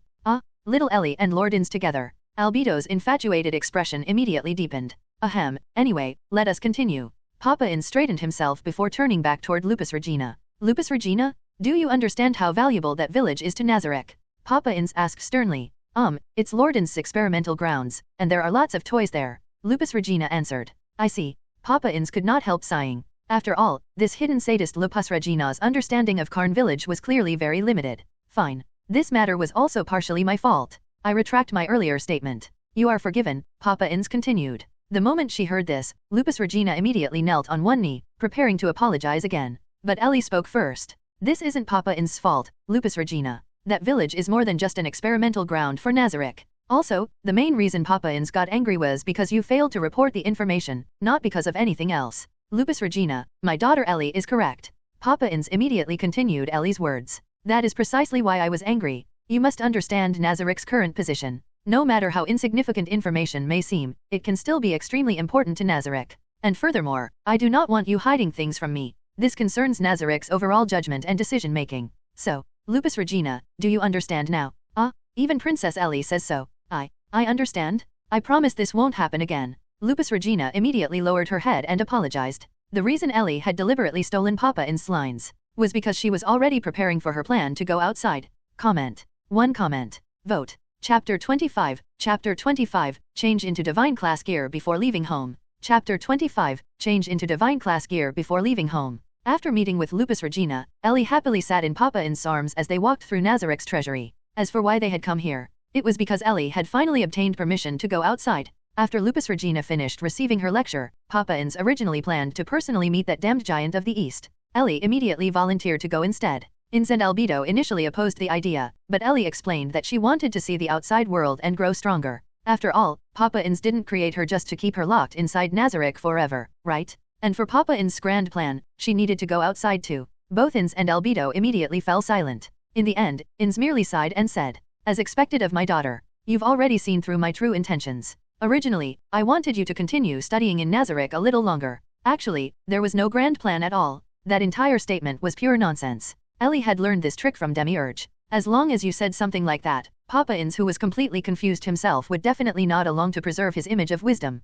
The final decision was for Aura to accompany Ellie to meet the Giant of the East. Aura confidently accepted the task, while Ainz repeatedly emphasized that Ellie's safety was the highest priority. However, Papa Ainz still did not feel reassured, which was why he had personally brought Ellie into the treasury. Sitting in Ainz's arms, Ellie looked around at the countless mountains of gold, jewels, and treasures that radiated absurd value. Honestly, Nazarick could probably conquer the world through sheer wealth alone. But Papa Ainz insisted on outsmarting imaginary enemies, which created all sorts of unnecessary complications. Still, having once observed the story from a godlike perspective, Ellie could now personally understand why Ainz was so cautious. After walking for some time, Papa Ainz stopped in front of a gigantic black wall. Huh? What was this? Were they going to meet Pandora's actor? Logically speaking, Pandora's actor had been personally created by Ainz, so in terms of seniority, that would technically make him her older brother. Ellie became somewhat excited.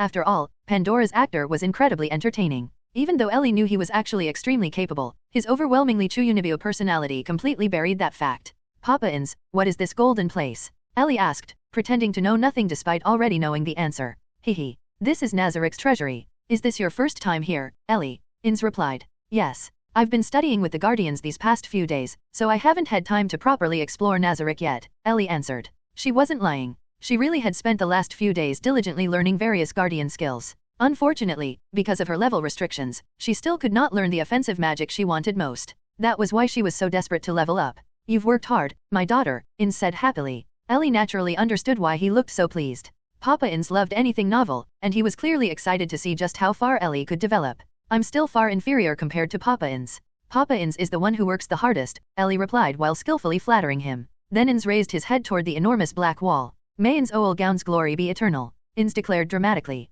"Ainz Ooal Gown's glory be eternal," Ellie repeated like a parrot, even raising her tiny fist enthusiastically. "Ha! You alone possess all the world's glory, and all darkness shall retreat before you." Ainz continued with another unbearably Chuyunibyo line. "You alone possess all the world's glory, and all darkness, everything, Ellie awkwardly trailed off after forgetting the second half. "He, no need to force yourself, my daughter," Ainz laughed when he saw Ellie's embarrassed expression. Afterward, Ainz carried Ellie into the long, dark corridor beyond the wall. Ellie curiously looked at the many unfamiliar pieces of equipment displayed throughout the corridor. Still, she found herself puzzled. Now that he had finally agreed to let her leave Nazarick, why bring her here first? And more importantly, where was Pandora's actor? Why wasn't that eccentric older brother here? "This is Nazarick's treasury shrine," Ainz explained after noticing Ellie's curious expression. "Normally, Pandora's actor guards this place. However, he has other duties today, so he isn't here." "I see. I was wondering why such an important place had no guardian. I really wanted to meet the guardian here," Ellie replied. "Ellie, unless absolutely necessary, try not to come here too often," Ainz said somewhat guiltily.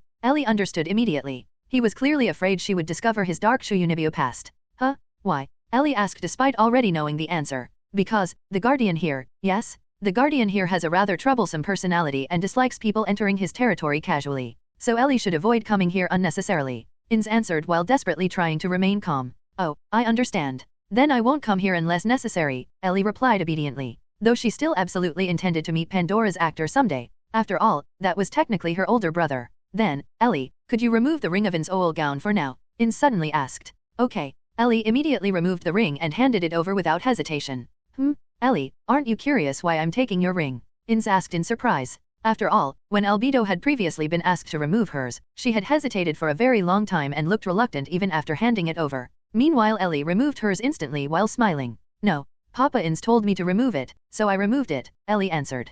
Of course, Ellie actually knew the reason. Entering this place while wearing the ring of Ainz Ooal Gown would trigger the anti-intruder golems. It was an incredibly nasty trap. Hehe. What an obedient child. Let's go inside then. I'll return it afterward. Ainz placed the ring into a dark portal before carrying Ellie deeper into the shrine. Upon entering, the first thing Ellie saw were 2 rows of golems modeled after players from rival guilds. Looking at them still stirred complicated feelings inside her. Before Nazarick had been transported into this world, Papa Ainz's friends had gradually quit the game one after another until only Ainz remained. It really was a sad thing to think about. But now things were different. At least now, Papa Ainz had her. Still, why exactly had Ainz brought her here? Well then, Ellie, my daughter, Ainz suddenly said. Take whatever equipment you like. Huh? Was this some kind of received divine class equipment before leaving home event? Ellie was completely stunned. Sure, she was only level 1. But Aura would already be accompanying her? Papa Ainz. You're being way too overprotective. Papa Ainz? What are all these? You're telling me to take them. Although Ellie understood that Ainz was generously offering equipment left behind by his friends, she also knew just how valuable these items were, so she was reluctant to actually accept them. Instead, she planned to pretend not to understand and make Ainz give up on the idea. If he really wanted to give her equipment, then anything from the treasury would already be enough. There was no need to use the equipment left behind by Ainz's former companions. These were all equipment once used by my friends. These now belong to Nazarick, so it's perfectly fine for you to use them, Ellie, Ainz said after hesitating briefly and changing his wording midway through. Something this valuable, Papa Ainz. I think it's better if they stay here. There's no need for me to take them outside. Besides, I'm pretty clumsy sometimes. What if I dirty them or lose them? And Aura will already be accompanying me this time, so Papa Ainz doesn't need to worry. I can take care of myself, Ellie politely refused. These were all divine class items. How could she casually take them outside and mess around with them? No, Ellie. Ainz gently put Ellie down from his arms. Although every piece of equipment here carries the memories of my former comrades, I do not wish for Nazarick to remain trapped in the past forever.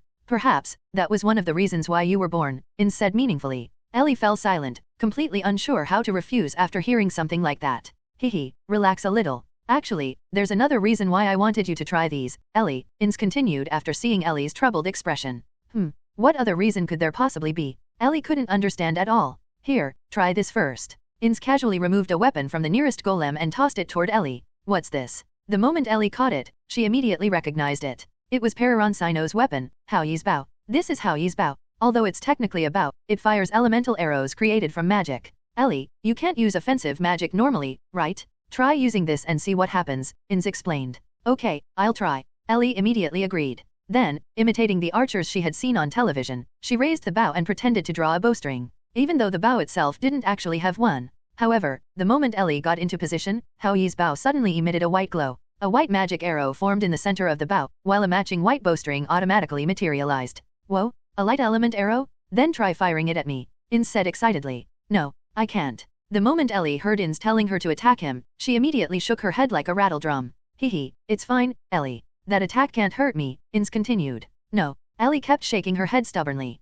Firing at anything else would have been fine. She could even fire it into empty air. But attack Ainz? Could it be that Ainz himself was secretly a masochist too? Listen carefully, Ellie, attack me, Ainz emphasized again. Fine. Left with no other choice, Ellie reluctantly aimed Haoyi's bow at Ainz and released the arrow. A white beam of light shot straight toward him. Just like the time Ellie attacked Shaltir with the purifying javelin, the arrow completely dissipated before even touching Ainz. Hehe, see? I told you it couldn't hurt me. Ainz smiled and gently patted Ellie on the head. Even so, I still don't want to attack Papa Ainz, Ellie said unhappily. And she genuinely meant it. How could Ellie possibly attack her favorite character? Alright.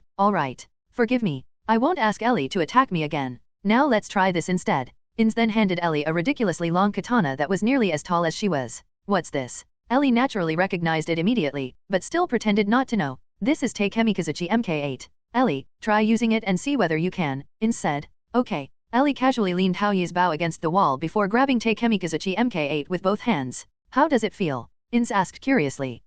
It's a little heavy, and the length is kind of inconvenient. Ellie was mainly referring to the length. The treasury shrine itself was not especially spacious, and if she swung it carelessly, she might accidentally slice apart one of the golems. Try swinging it once, Ainz instructed. Okay. Ellie immediately raised Takemikazuchi Mk8 high above her head before delivering a clean downward slash through the air. The moment she finished the swing, the blade suddenly emitted a brilliant golden glow. So this works too, as expected. A red light flashed in Ainz's eyes after watching Ellie use Takemikazuchi Mk8 without any difficulty. After that, Ainz continued having Ellie test various weapons. Dual swords, hammers, axes, gauntlets, spears, and finally, even the staff of Ainz Ooal Gown itself. Since Ellie still could not use offensive magic, she could only test it by casting a basic healing spell on herself. However, after being amplified by the staff of Ainz Ooal Gown, the originally single-target healing spell transformed into an area of effect spell that also struck Ainz, who was standing nearby. This time, Ainz genuinely took damage. The moment she saw that, Ellie immediately refused to continue testing equipment no matter how much Ainz tried persuading her.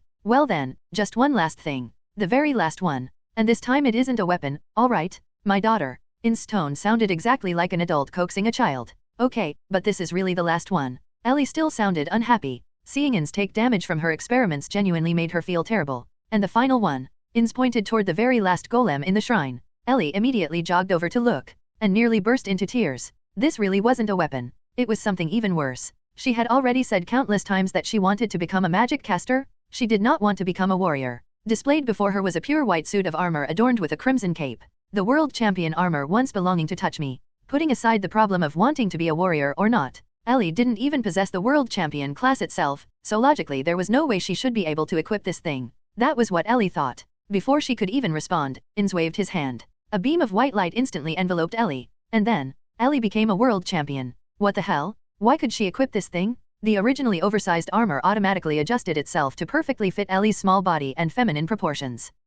As expected, this is truly fascinating. Ainz's curiosity visibly reignited after watching Ellie successfully equip the world champion armor. With another wave of his hand, the armor disappeared from Ellie's body once more. Still completely dazed, Ellie silently let out a sigh of relief. She didn't want to become a warrior? Warriors were for masochists. Just look at the guardians. Every single warrior-type guardian was basically some kind of pervert. She wanted to become a magic caster? This was all because of her stupidly low level? Otherwise Ainz would never have used her as some kind of experimental warrior test subject. Meanwhile, Ainz, whose curiosity had been completely ignited, failed to notice Ellie's growing dissatisfaction and continued speaking excitedly. Ellie, my dear daughter, could you help me test one more thing? Okay, Ellie answered absent-mindedly. At this point, she was still too depressed over her inability to use offensive magic, so she responded automatically without really thinking. Then try saying this once. Justice descends? Ainz spoke with a strangely serious expression. Okay, justice descends?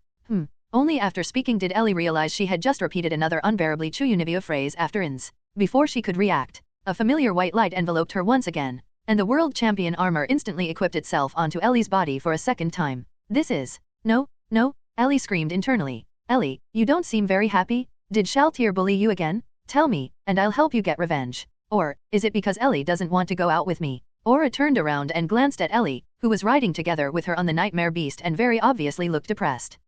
No, that's not it. I'm just a little sad that I still can't use magic. I'm actually really happy to be going out with Sister Aura, Ellie immediately replied as she snapped out of her thoughts. Actually, that wasn't entirely true. Although Ellie really was depressed about being unable to use magic, this trip outside also meant she could finally start leveling up. Honestly, she should have been extremely excited right now. If only she were going out as a magic caster instead of a warrior carrying a set of world champion armor hidden on her body. Yes. In the end, Ainz still forcibly lent the armor to Ellie. He claimed that since Ellie refused to bring any weapons, then she should at least wear armor so he could feel reassured enough to let her leave Nazarick. Ellie could only nod obediently and even pretend to look happy about it. In reality, she was not happy at all. Papa Ainz was simply being too overprotective. How could the natives of this world possibly hurt her? Even if she was only level 1, her body itself was already absurdly overpowered. And besides, Aura was accompanying her. What could possibly happen? It doesn't really matter if you can't use magic, right? Ellie already learned lots of guardian skills, didn't you? Isn't that amazing enough already? Aura asked. No, Sister Aura. I want to become a powerful magic caster like Papa Ainz. But I still can't use offensive magic, Ellie replied gloomily. Well, Ellie is already super amazing though, ha ha ha. Oh right, Ellie, do you want to review the skills I taught you while we're here? Aura cleverly changed the subject after noticing how bothered Ellie was about the magic issue. Aura's skills. Ellie tilted her head. She had already learned several skills from Aura. Which one was she talking about? Perception, Aura answered. At this moment, Ellie was sitting behind Aura on the nightmare beast with her eyes closed. Using only her hearing, smell, touch, and surrounding awareness, she carefully sensed everything around her. This was one of the special skills Aura had taught her. It dramatically enhanced all 5 senses, allowing Ellie to detect every movement, every sound, even the slightest disturbances within a certain range. If focused properly, she could even lock onto a specific area. To put it simply, it was basically an ultra-upgraded living radar. It stinks. Ellie suddenly frowned before immediately stopping the skill and pinching her nose. A disgusting odor of blood and decay had flooded into her senses. Did Ellie find something? Aura asked as if she had expected this reaction from the beginning. She casually handed Ellie a flower at exactly the right timing. Yes. There's a strong smell coming from the cave up ahead. I think that's the place, Ellie answered. Honestly, Ellie didn't even need to use the skill. She already knew the approximate location beforehand. Besides, Aura had clearly already investigated the area ahead of time anyway. Still, Ellie was genuinely surprised when she saw Aura hand her flowers. Thank you, Sister Aura. Ellie accepted the flowers and thanked her obediently. Ellie, you call Shaltir and Albedo Mom, so why do you still call me sister? Aura suddenly asked awkwardly. Ellie immediately fell silent. Now that she thought about it carefully, it really was a little strange. Aura had also participated in Ellie's creation. Meanwhile Ellie called Shaltir and Albedo Mom. Logically speaking, continuing to call Aura sister did seem a bit odd. Wait a second. Papa Ainz was her father. Shaltir and Albedo were her mothers. She called Cocytus grandpa. And now she was calling Aura sister. Wasn't this entire family hierarchy completely destroyed already? At this point, Ellie realized she had completely messed up everyone's generation order. Actually, I'm already very happy that Ellie calls me sister. Really? Calling me sister is totally fine. Aura hurriedly added after noticing Ellie had gone silent for too long.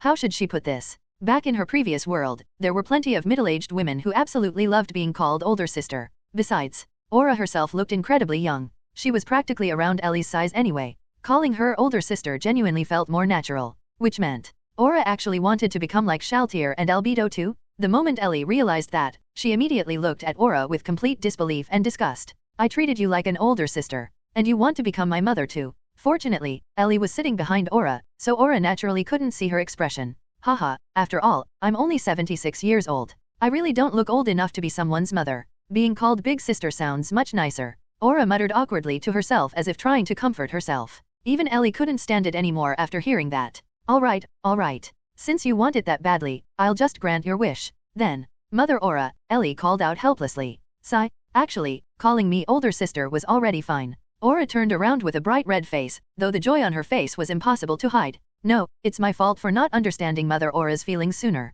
I'm sorry, Ellie replied weakly. Look at that expression full of happiness. How was Ellie supposed to keep calling her sister after this? Oh well, as long as Aura was happy. After traveling for a while longer, the cave entrance finally came into view. Aura immediately stopped the nightmare beast before asking another question. How does Lord Ainz intend to deal with these weak creatures that dare to oppose Nazarick? Papa Ainz said to keep as many alive as possible. If they can communicate properly, then communicate with them. But if they threaten our safety, eliminate them all. Ellie recalled Ainz's instructions before they departed. Lord Ainz is truly merciful. Honestly, a few of my beasts alone would already be enough to wipe out these lowly creatures, Aura said as she jumped down from the nightmare beast before turning around and extending a hand toward Ellie. Papa Ainz is only gentle toward Nazarick's people and valuable experimental subjects. I think Papa Ainz probably intends to conduct some kind of experiment on these creatures this time, right? Holding Aura's hand, Ellie jumped down from the nightmare beast as well before looking toward the pitch-black cave ahead. This path was truly horrible to walk through. The cave was dark, uneven, damp, and filled with a nauseating stench.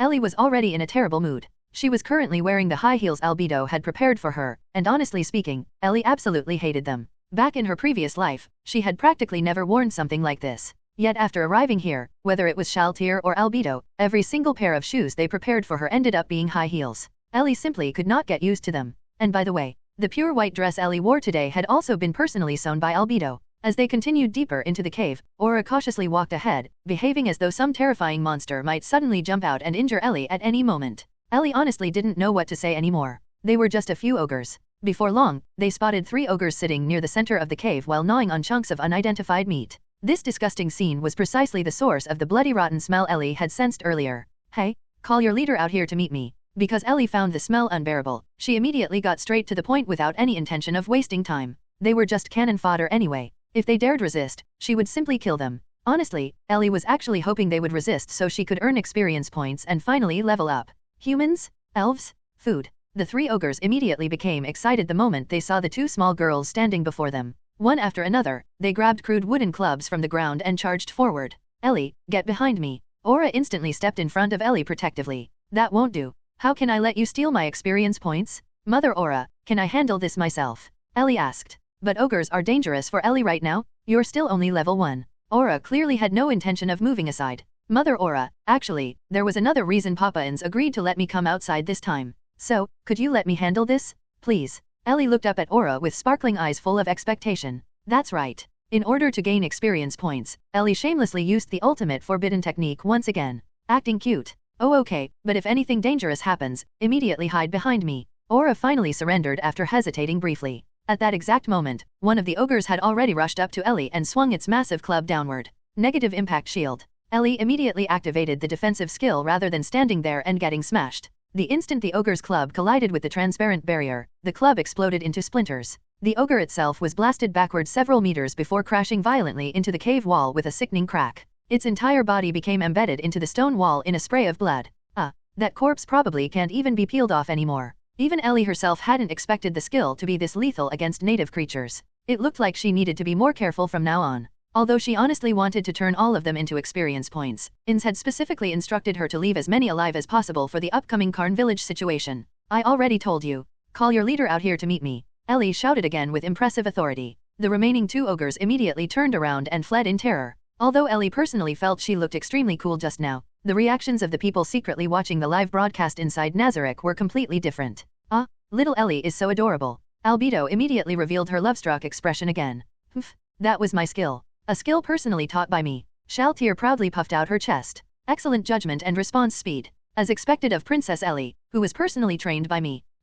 Cocytus exhaled freezing air proudly. After all, she is Lord Ainz's daughter. Even at level 1, she instantly killed an ogre far above her own level. Truly worthy of Lord Ainz, Demiurge praised while glancing toward Ainz seated nearby. Well, naturally. Since she is my daughter, this much should be expected, Ainz replied while waving a hand calmly. One person was notably missing. Mare. In reality, Ainz had been extremely worried about Ellie's safety and had secretly ordered Mare to follow behind them from a distance in case something happened. Naturally, Ellie knew absolutely nothing about this. Right now, she was still happily celebrating her instant kill internally. Ellie, are you alright? Aura asked worriedly. I'm completely fine. It's just. Ellie glanced toward the ogre corpse flattened into the wall and sighed regretfully. Even though Papa Ainz specifically told me to leave as many alive as possible, there's nothing we could do about it. That filthy creature attacked Ellie first. Aura immediately comforted her while glaring at the corpse disdainfully. Alright, then I'll try to hold back a little from now on, Ellie said with a bright smile. However, the moment Aura looked away, Ellie's cheerful smile instantly twisted into a sinister grin.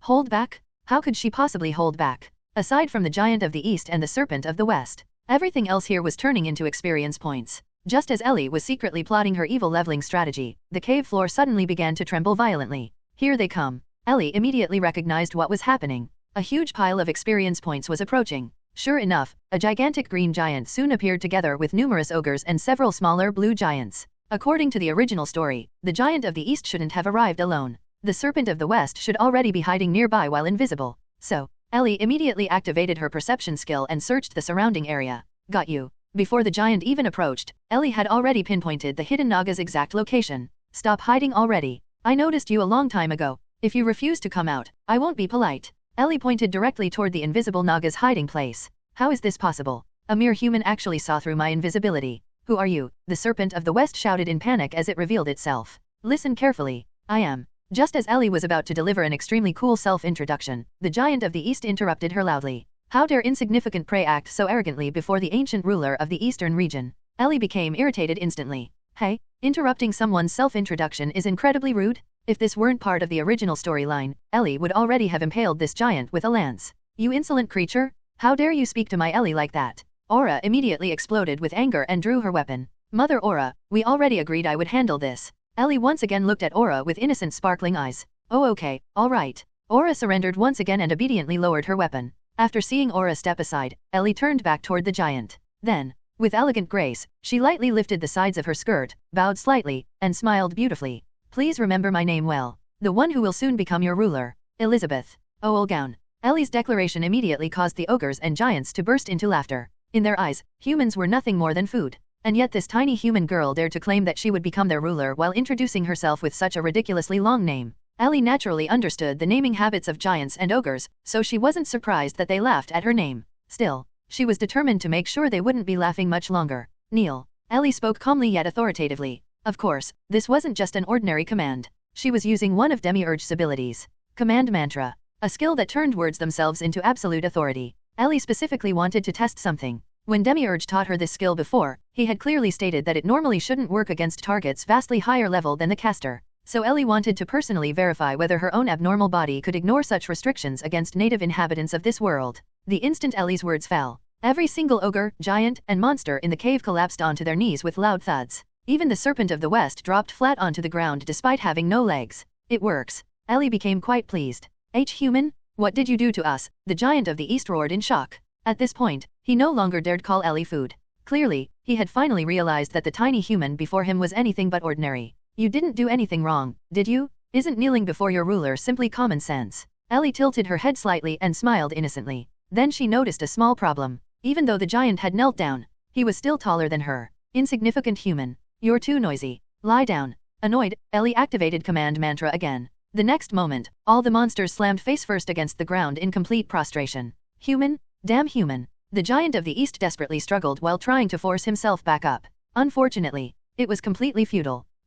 Is this really the attitude one should show toward their ruler? Ellie asked sweetly. For disobedient creatures, the best method was naturally to beat them until they behaved. That line came directly from Nazarick philosophy itself. So Ellie slowly walked forward until she stood beside the giant. Then she casually lifted one small foot and stepped directly onto the giant's fingers. Greyah!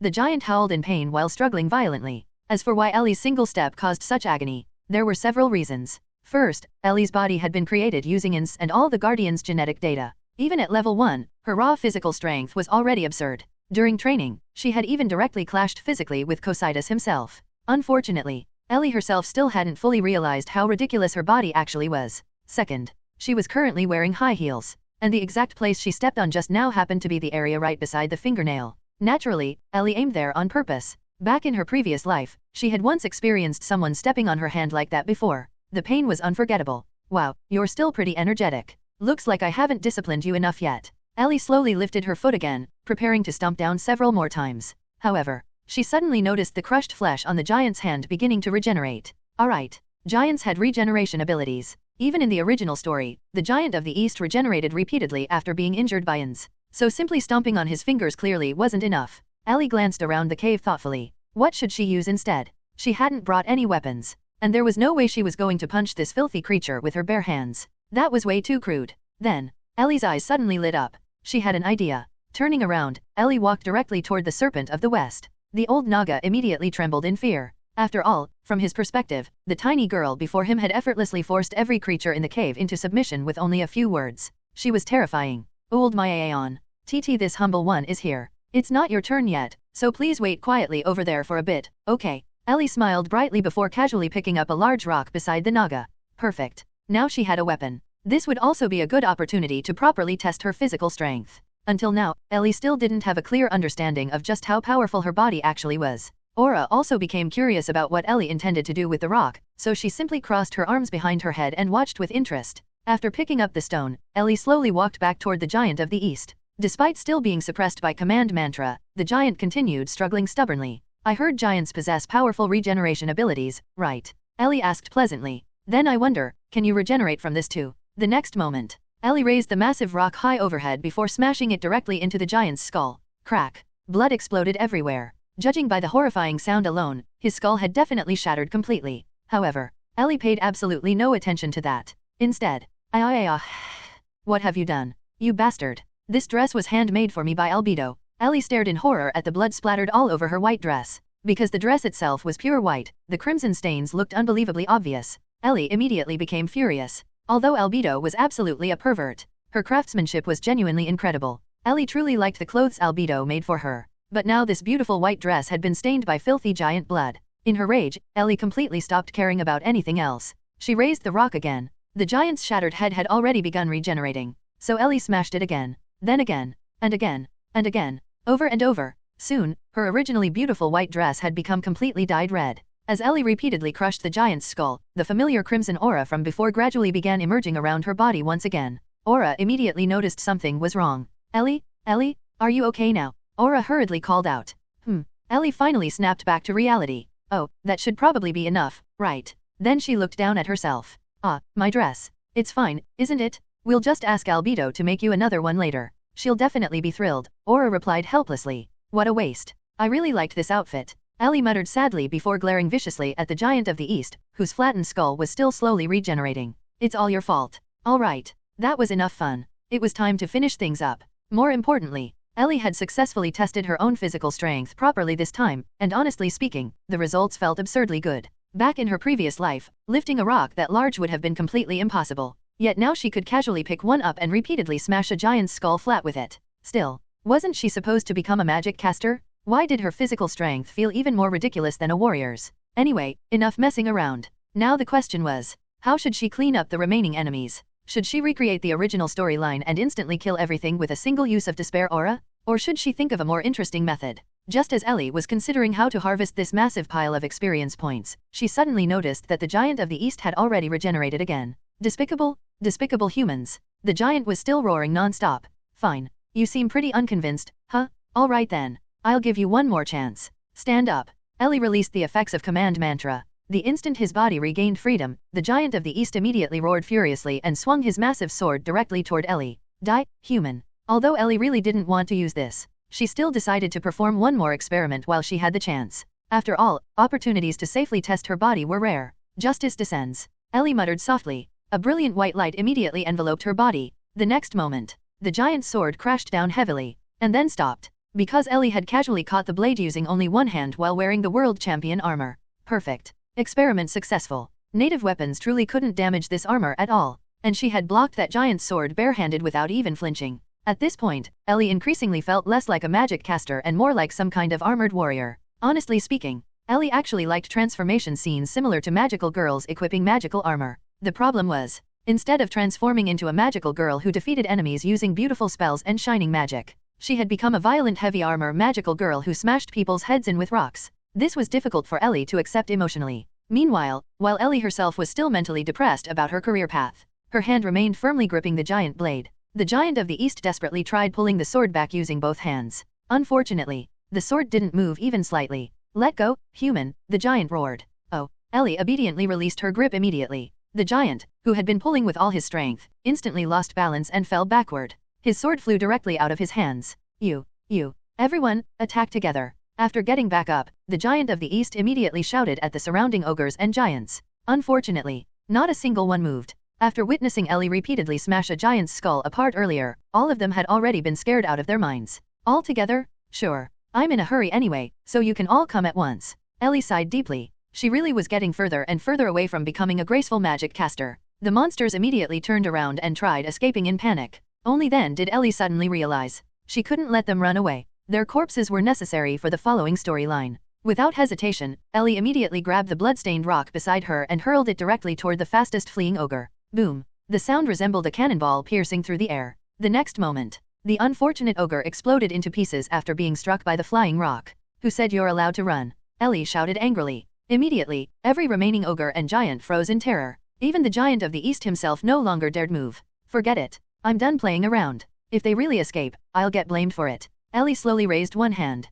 Despair Aura level 5. A black wave instantly swept across the cave. Every living creature within range, ogres, giants, monsters, collapsed lifelessly onto the ground. After dealing with them, Ellie slowly turned around and looked toward the old Naga still lying flat on the ground. The Serpent of the West immediately trembled even harder after noticing Ellie staring at him. Now it's your turn. Ellie smiled gently before removing the world champion armor and slowly walking toward the Naga. Imagine it. A tiny blood-covered girl who had just brutally crushed an entire cave full of monsters was now slowly approaching while smiling sweetly. The old Naga was already trembling so violently that he looked ready to faint. Didn't I already release the command mantra earlier? Then why are you still lying there? Ellie asked curiously. I am Lady Ellie's loyal servant. A servant naturally kneels before their ruler, the old Naga hurriedly flattered her. Good. Very good. In that case, you'll come with us. Ellie smiled brightly. As for the troublesome follow-up matters, she would leave those to Ainz. Although Ellie knew parts of Ainz's original plan, her own appearance had already disrupted many things. The upcoming Karn Village events should still remain under Ainz's control. Besides, Ellie herself still couldn't use high-tier MP-consuming magic like resurrection spells. Still, after killing this many monsters at once, surely she had leveled up now, right? Afterward, Ellie and Aura brought the old Naga back to Nazarick's temporary outpost outside the Great Tomb. The moment they arrived, Albedo instantly rushed out and pulled Ellie tightly into her chest while rubbing against her affectionately. If Ellie had been a boy, this scene probably would have felt like paradise. Unfortunately, Ellie was a girl, so all she felt was suffocation and discomfort. Mother Albedo, I'm dirty right now, so please. Ellie hurriedly protested while remembering she was still covered in blood. Unfortunately, Albedo completely ignored her objection. Little Ellie isn't dirty at all. In fact, this blood-stained appearance suits little Ellie perfectly. Ah, so cute. But I prefer the same pure white color as Mother Albedo, Ellie said helplessly while pretending to feel troubled. Huh? You like matching colors with me? Albedo's eyes instantly widened. Yes. I really like wearing clothes with the same color as Mother Albedo's. And this dress was handmade by Mother Albedo too, so it's a shame that it became dirty. The instant Ellie said this, Albedo's wings began fluttering excitedly. You like it? Then mommy will make more for you? As long as little Ellie likes them, mommy can make as many as you want. Welcome back, my daughter. At that moment, Ainz finally appeared nearby. Good. With Ainz here, Albedo should calm down at least a little. Ellie secretly breathed a sigh of relief. At this point, Ellie fully intended to hand all troublesome matters over to Ainz. Right now, all she wanted was to immediately change out of these blood-covered clothes. The smell of blood was honestly unbearable. Next time, she definitely needed to be more careful and stop doing things like smashing skulls with rocks. Normally, the moment Ellie saw Ainz, she would happily rush over and hug him immediately. However, considering that her entire body was currently covered in blood, doing that now would feel rather awkward. So Ellie merely nodded slightly in greeting instead. My daughter Ellie? You don't seem very happy. Did something unpleasant happen? Ainz quickly noticed that Ellie had not rushed toward him like usual. Moreover, she genuinely looked somewhat depressed. Ainz could not help wondering whether bringing such a young child out to kill monsters had been too stimulating after all. Truthfully, Ainz actually hoped Ellie could grow up like a normal child from an ordinary family. Papa Ainz. I accidentally smashed 2 ogres completely. Papa Ainz told me to preserve the corpses as much as possible. However, Ellie herself was only worried that she had failed to perfectly complete the taskins assigned to her. It's fine. Those corpses are already more than enough as experimental materials. Missing 1 or 2 doesn't matter. The important thing is that you returned safely, Ellie. Besides, you completed this mission excellently. As a reward, is there anything you want? For example, equipment from the treasury. Ainz spoke casually. However, Ellie instantly saw through his intentions. It was obvious that Ainz was biased. Back during the Kingdom Hero arc, Demiurge had performed tremendously well, yet Ainz merely rewarded him with a random object, and Demiurge had practically cried tears of gratitude over it.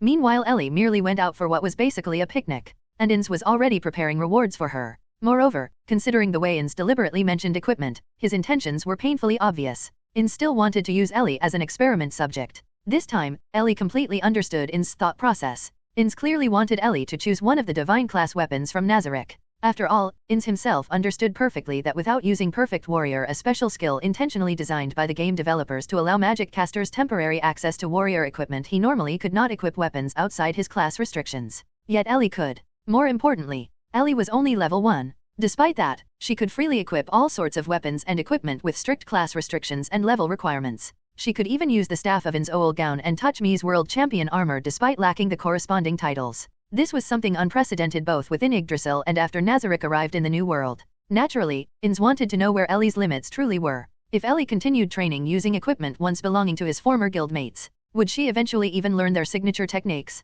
For example, touch Mii's dimensional slash?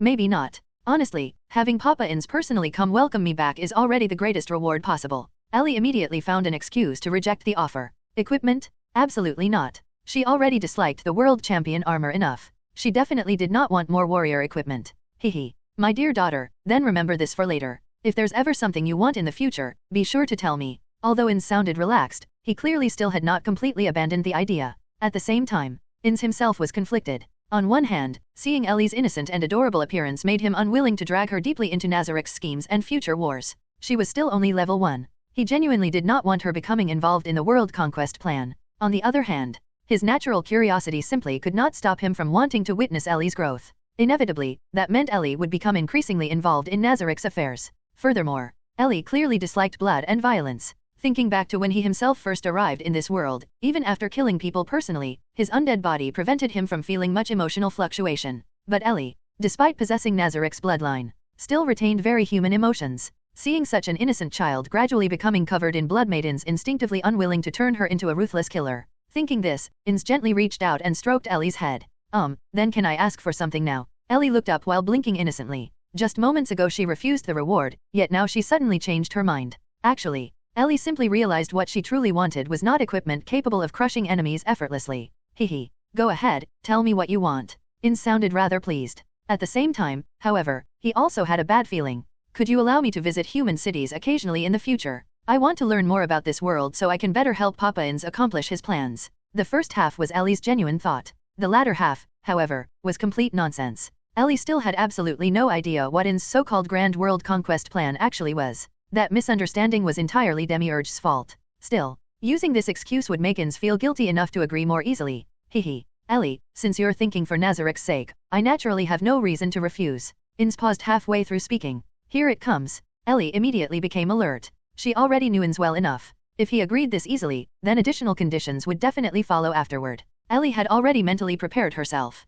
Although you completed this mission excellently, many unknown dangers still exist within human territory. You already know about Shaltir being controlled before, correct? Ainz spoke slowly. Yes. Mother Albedo already told me about it. Ellie nodded obediently. Of course, she already knew everything from the original story. Albedo had even specifically warned Ellie that if one betrayal happened once, another betrayal could happen again. Naturally, Ellie did not take those warnings seriously. The old woman capable of using downfall of castle and country was already practically dead. Meanwhile, after the theocracy suffered catastrophic losses against Shaltir and lost contact with the Sunlight Scripture, they had already become extremely cautious toward Nazarick. The Black Scripture itself had also suffered heavy losses. Under those circumstances, the slain theocracy currently had no intention of provoking Nazarick recklessly. At least, that was what Ellie knew from the original plot. So I'm very worried about allowing you to freely enter human cities, Ellie. Ainz continued speaking. At this point, Ellie was already prepared. Ainz would probably insist on forcing another divine class item onto her for self-defense. She had even already prepared excuses to reject it using the world champion armor. However, so, Ellie, whenever you visit human cities in the future, Yuri Alpha will accompany you? That way, I'll feel more at ease. Ainz finally finished speaking. Huh. Ellie froze completely. Wait. No forced equipment? No experimental weapon testing? Instead, a bodyguard. Instead of stuffing more equipment onto her, Ainz actually assigned Yuri, the reliable older sister of the Pleiades, as Ellie's bodyguard. It seemed that Ainz was genuinely worried about her safety. Maybe she really had misunderstood him earlier by thinking he merely wanted to use her as an experiment subject. Ellie suddenly felt slightly guilty, and also a little touched. Thank you. Before Ellie could finish expressing her gratitude, Ainz immediately continued speaking. Even so, having only Yuri accompany you still isn't enough. So, Ellie, let's pick another weapon from the treasury as well. That should make things safer. Ainz added calmly. Give me back my gratitude. Ellie instantly became expressionless. Looks like she had been moved far too early. Still, Ellie already had a countermeasure prepared. Now that she possessed the world champion armor and had Yuri the Pleiades' strongest defensive specialist protecting her, she absolutely had enough excuses to reject additional weapons. Papa Ainz, this time you've trapped yourself. Well, Papa Ainz, I already have the world champion armor you gave me. Even that giant's weapon couldn't damage it at all. And Yuri Onisan is protecting me too, so I think that's already more than enough. I really don't need another weapon. Ellie answered obediently on the surface while inwardly celebrating victory. Yes, that's true. Yuri Alpha's defensive capabilities are indeed exceptional. Ainz nodded thoughtfully. Then, Ellie immediately became delighted. She won this round. However, Yuri Alpha's offensive capabilities are comparatively lacking. Her primary role is defense. So, Ellie, you'll need to compensate for that weakness. Consider this a trial. As he spoke, Ainz's crimson pupils flashed ominously. Oh no, she'd been tricked. So that was why he specifically chose Yuri. Among the Pleiades, the only members capable of casually blending into human society were basically Yuri and Solution. Entima was immediately eliminated from consideration due to appearance alone. Besides, Entima still had not completely recovered from the damage sustained during the Kingdom Hero incident. As for Lupus Regina, she needed to remain in Karn Village. Narbaril was accompanying Pandora's actor to Irantil as Momon's partner. CZ meanwhile was practically Nazarick's universal support unit and could not leave for extended periods. That only left Yuri and Solution. And if Ellie had to choose, she would definitely pick Yuri. Not because she disliked Solution. It was simply that Solution's hidden sadistic tendencies felt far too dangerous to bring around casually. Clearly, Ainz had already predicted Ellie would use Yuri as an excuse to reject more equipment. So he directly reversed the logic against her. Now he even shamelessly labeled it as a trial. At this point, Ellie no longer had any reasonable excuse left. Then, Ellie, use this. Ainz suddenly pulled out a weapon from thin air. The instant Ellie saw its appearance, she became even more speechless. This weapon was not one of the ordinary items Ainz previously tested on her inside the treasury. Although Ellie had seen it before, it had been placed beside the world champion armor itself. More precisely, it had been stored at the deepest central area alongside the treasured equipment of Ainz's former companions. Clearly, this weapon held extraordinary meaning. After all, even the world champion armor had been stored near it. Well, how should I put this? This is actually an unfinished weapon.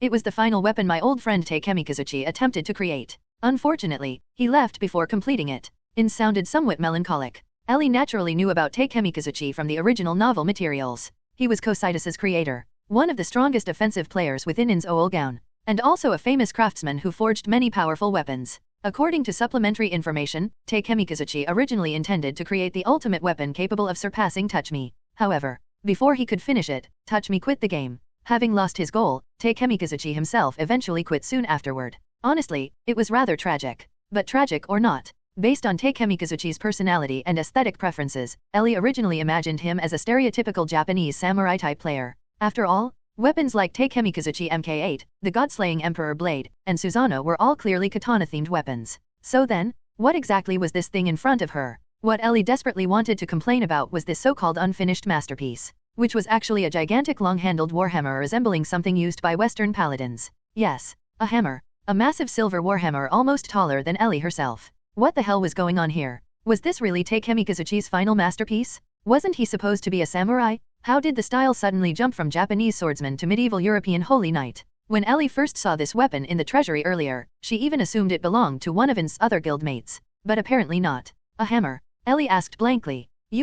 Well, as for why it became a hammer, I suppose Takemikazuchi must have had his own reasons. Even Ainz himself sounded uncertain while explaining it. Apparently, he also had no idea why Takemikazuchi suddenly decided to forge a hammer. Fine. Whatever. Judging from Ainz's expression, he clearly intended to force this thing into Ellie's hands no matter what. So resisting further was probably meaningless. Besides, since it was technically unfinished, it probably wasn't stronger than the completed divine-class weapons anyway. And even if Ainz gave it to her, as long as she never actually used it, everything would still be fine, right? That thought barely comforted Ellie. Thank you, Papa Ainz. In the end, Ellie could only obediently accept it. Under Albedo's sparkling, infatuated gaze, Ellie slowly walked over and grasped the beautifully engraved handle with both hands. Although it was supposedly unfinished, it honestly looked perfectly complete already. Ellie lifted the gigantic warhammer and casually swung it once through the air. Despite being a blunt weapon, it still emitted an incredibly sharp whistling sound while kicking up powerful gusts of wind.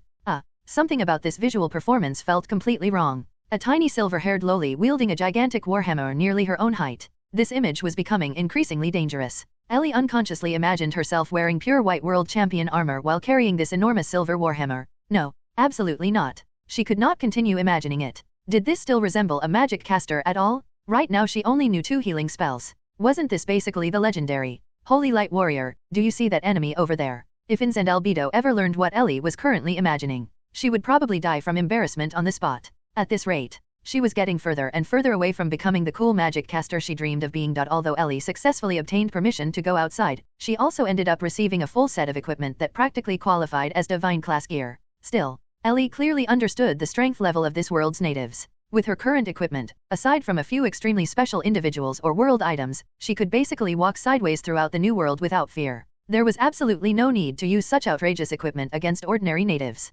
Besides, her appearance looked completely human. As long as she did not act recklessly, hiding her identity would actually be very easy. The moment Ellie returned to Nazarick through the ring of Ainz Ooal Gown, she immediately rushed toward the arena. After killing so many ogres earlier, surely she had leveled up by now, right? Surely she could finally use offensive magic now. The instant she thought of this, Ellie completely forgot about all the depressing things involving giant hammers and paladin armor. Right now, magic was the only thing that mattered. Thinking about it carefully, Papa Ainz really was incredibly generous. He gave her the ring of Ainz Ooal Gown almost immediately after her birth, allowing her to freely teleport throughout Nazarick. Meanwhile Demiurge had practically worked himself to death for Nazarick and still had not obtained one. Ellie suddenly felt a little bad for Demiurge. But that was not important right now. Magic came first. The moment Ellie entered the arena, she walked directly toward the center with an unusually serious expression. Normally the center of the arena should have been completely empty. However, because Ellie had been training there constantly recently, many practice statues had been left behind as targets. Ellie slowly raised her trembling right hand. Then, just like countless times before, she grabbed her right wrist firmly with her left hand. This should work now. After defeating so many monsters above her level, leveling up even once should be guaranteed. This time, she would test it using the most basic spell, Fireball. Ellie took a deep breath and calmed herself. Then, Fireball. She shouted the spell name with overwhelming Chuyuni energy and dramatic flair. However, nothing happened. Not only did no fireball appear, there was not even a spark. Ellie froze. Was her momentum insufficient? Was her casting posture wrong? Ellie immediately changed stances. This time she switched hands. Still nothing. Then she began trying every absurdly Chuyuni casting pose she could imagine. None worked. Finally, pushed into desperation, Ellie even copied Ainz's ridiculous casting acceleration pose exactly. Still, nothing happened. What is going on? This time, Ellie genuinely started panicking. Could it be that killing all those ogres still was not enough to level up? What kind of trash game system was this? No wonder Yggdrasil shut down. A level 1 character killed that many monsters above its level and still could not level up? How ridiculously difficult was leveling in this broken game? Even the most predatory MMO developers would not design something this unreasonable?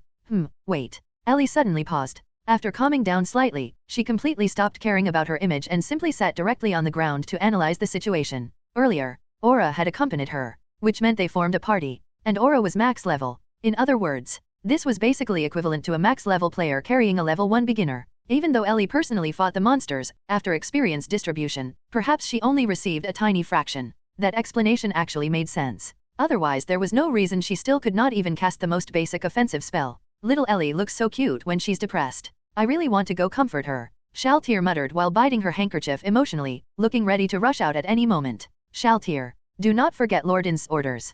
Princess Ellie must be allowed space to grow independently. Cocytus immediately prepared to physically restrain Shaltir if necessary. Naturally, Ellie remained completely unaware of the crisis occurring among the spectators. She was still seriously analyzing her own leveling problem. If party penalties really existed, then bringing Yuri along in future outings would produce the exact same issue. This meant she needed another solution. Otherwise, no matter how many monsters she defeated, she still would not level properly. All her efforts would become meaningless. However, there was no way Ainz would allow her to go outside alone. So what should she do? Maybe she needed to fight much higher level enemies? People or monsters above level 50 perhaps. Yuri herself was around level 50, but where exactly was Ellie supposed to find level 50 enemies in the new world? The Kingdom Warrior Captain was only around level 30. A Death Knight around level 35 could practically devastate entire countries. So where could she possibly locate enemies above 50? The only individuals Ellie could currently think of were Zeshi Zetsume, the Platinum Dragon Lord, and possibly the Elf King. Aside from Zeshi, the others were almost impossible to encounter naturally. Besides, even if Ellie met Zeshi, could she really bring herself to attack another devoted Ainz fangirl? Absolutely impossible. In the end, Ellie arrived at a conclusion. Next time she went outside, she would find a way to secretly ditch Yuri and go level independently. Yes, that's the plan. Ellie nodded firmly to herself. Unfortunately, Ellie's optimistic assumptions were completely wrong. She was not the only person worrying about her level. Ainz was equally concerned. After Ellie left earlier, Ainz had returned directly to Nazarick's throne room and opened the administrative management interface. Although many game systems disappeared after Nazarick arrived in the new world, the guild management system still functioned properly. Shaltir's mind control incident already proved this. Ever since Ellie's birth, Ainz had checked Nazarick's management interface every single day, because after Ellie received her name and registration, her information automatically appeared within Nazarick's hierarchy system. This clearly meant Nazarick itself recognized Ellie as existing on the same administrative level as Ainz himself. During Ellie's recent training period with the Guardians, Ainz constantly monitored her status page. However, ever since her birth, her information had never changed even once. Elizabeth Ooal Gown. Race, unknown. Position, Princess of the Great Tomb of Nazarick. Alignment, unknown. Racial level, unknown LV.1. Job level, none. Abilities, unknown. Exactly identical to the first day, no changes whatsoever. Which meant, even after slaughtering all those ogres earlier, Ellie still had not leveled up. Actually, Ainz had long been experimenting with whether beings from Yggdrasil could surpass the game's original limits after arriving in this world.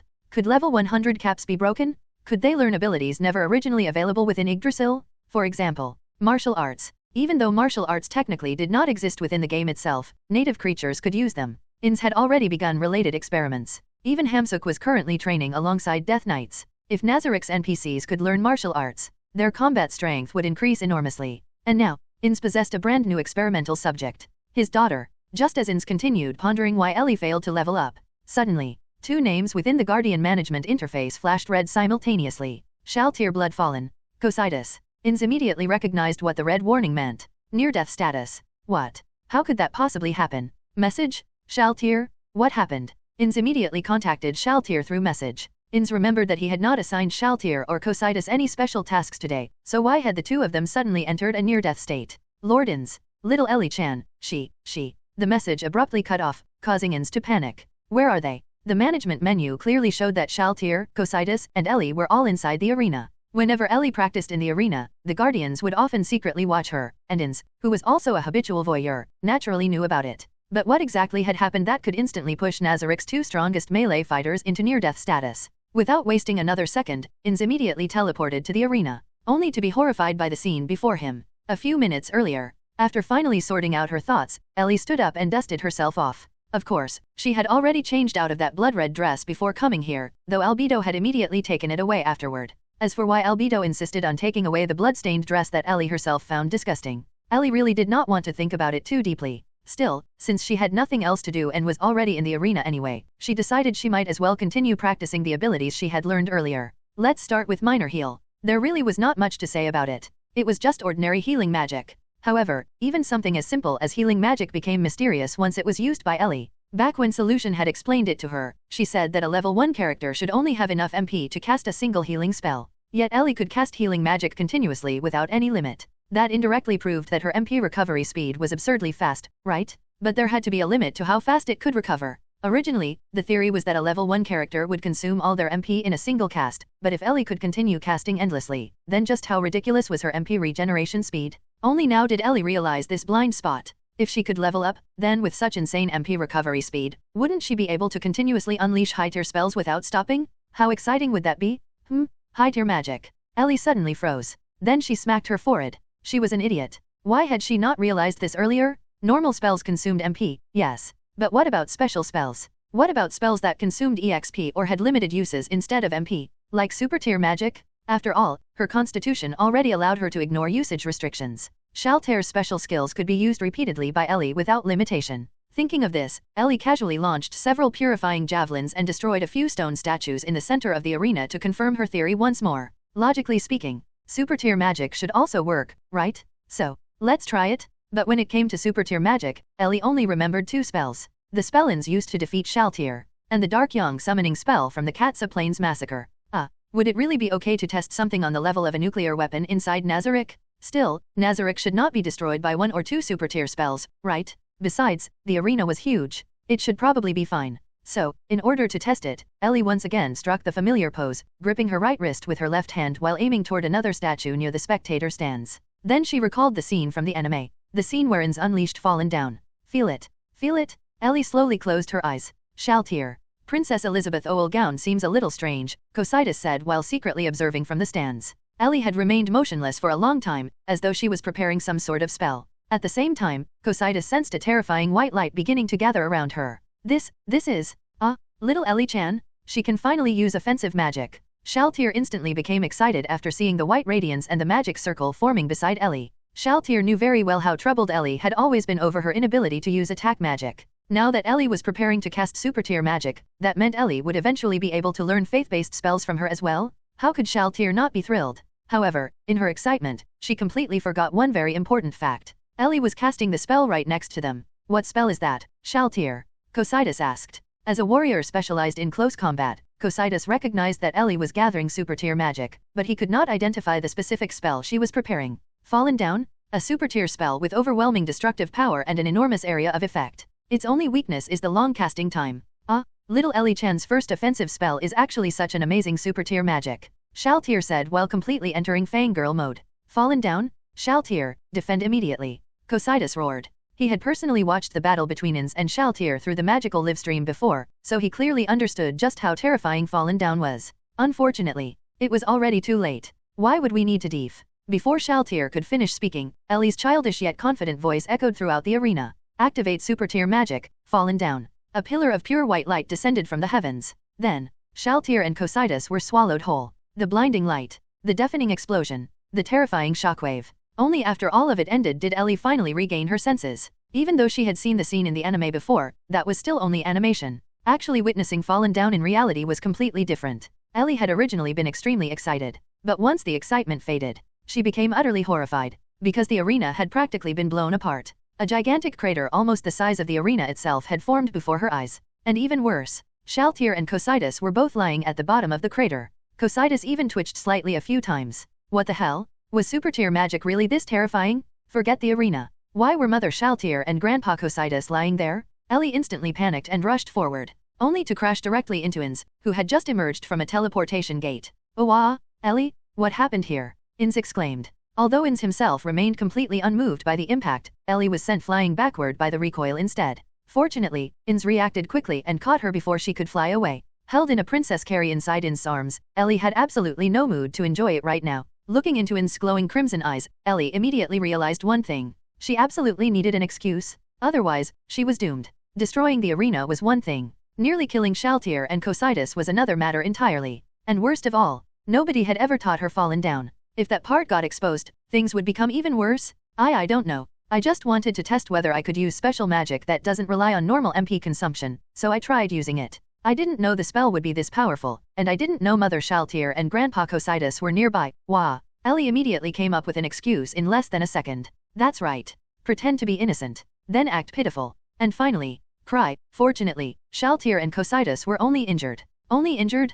How is that considered only injured? Ellie herself found it unbelievable. It was true that Fallen Down was a super tier spell, but Shaltir and Cocytus were both level 100 beings. How could they end up in such miserable condition after taking only one hit? Not to mention Shaltir even possessed that nearly cheating level lifesteal ability. Why didn't it activate? Alright, Ellie, stop crying. You didn't do it on purpose, Ainz said helplessly when he saw Ellie crying so pitifully. After all, this really was not Ellie's fault. I almost died again. Shaltir suddenly jumped up from the crater covered in dust. Beside her, Cocytus also slowly stood up while holding his head and shaking it slightly.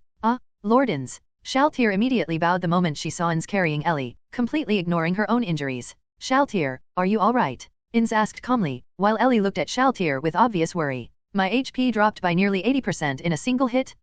Little Ellie-chan's super tier magic struck me directly, it felt wonderful. Shaltir replied while breathing heavily. Ellie instantly regretted worrying about her. I really shouldn't have worried about that masochistic pervert. And what about you, Cocytus? Ainz turned toward Cocytus. Lord Ainz, my condition is slightly better than Shaltir's. I still retained roughly 30% of my HP, Cocytus answered respectfully.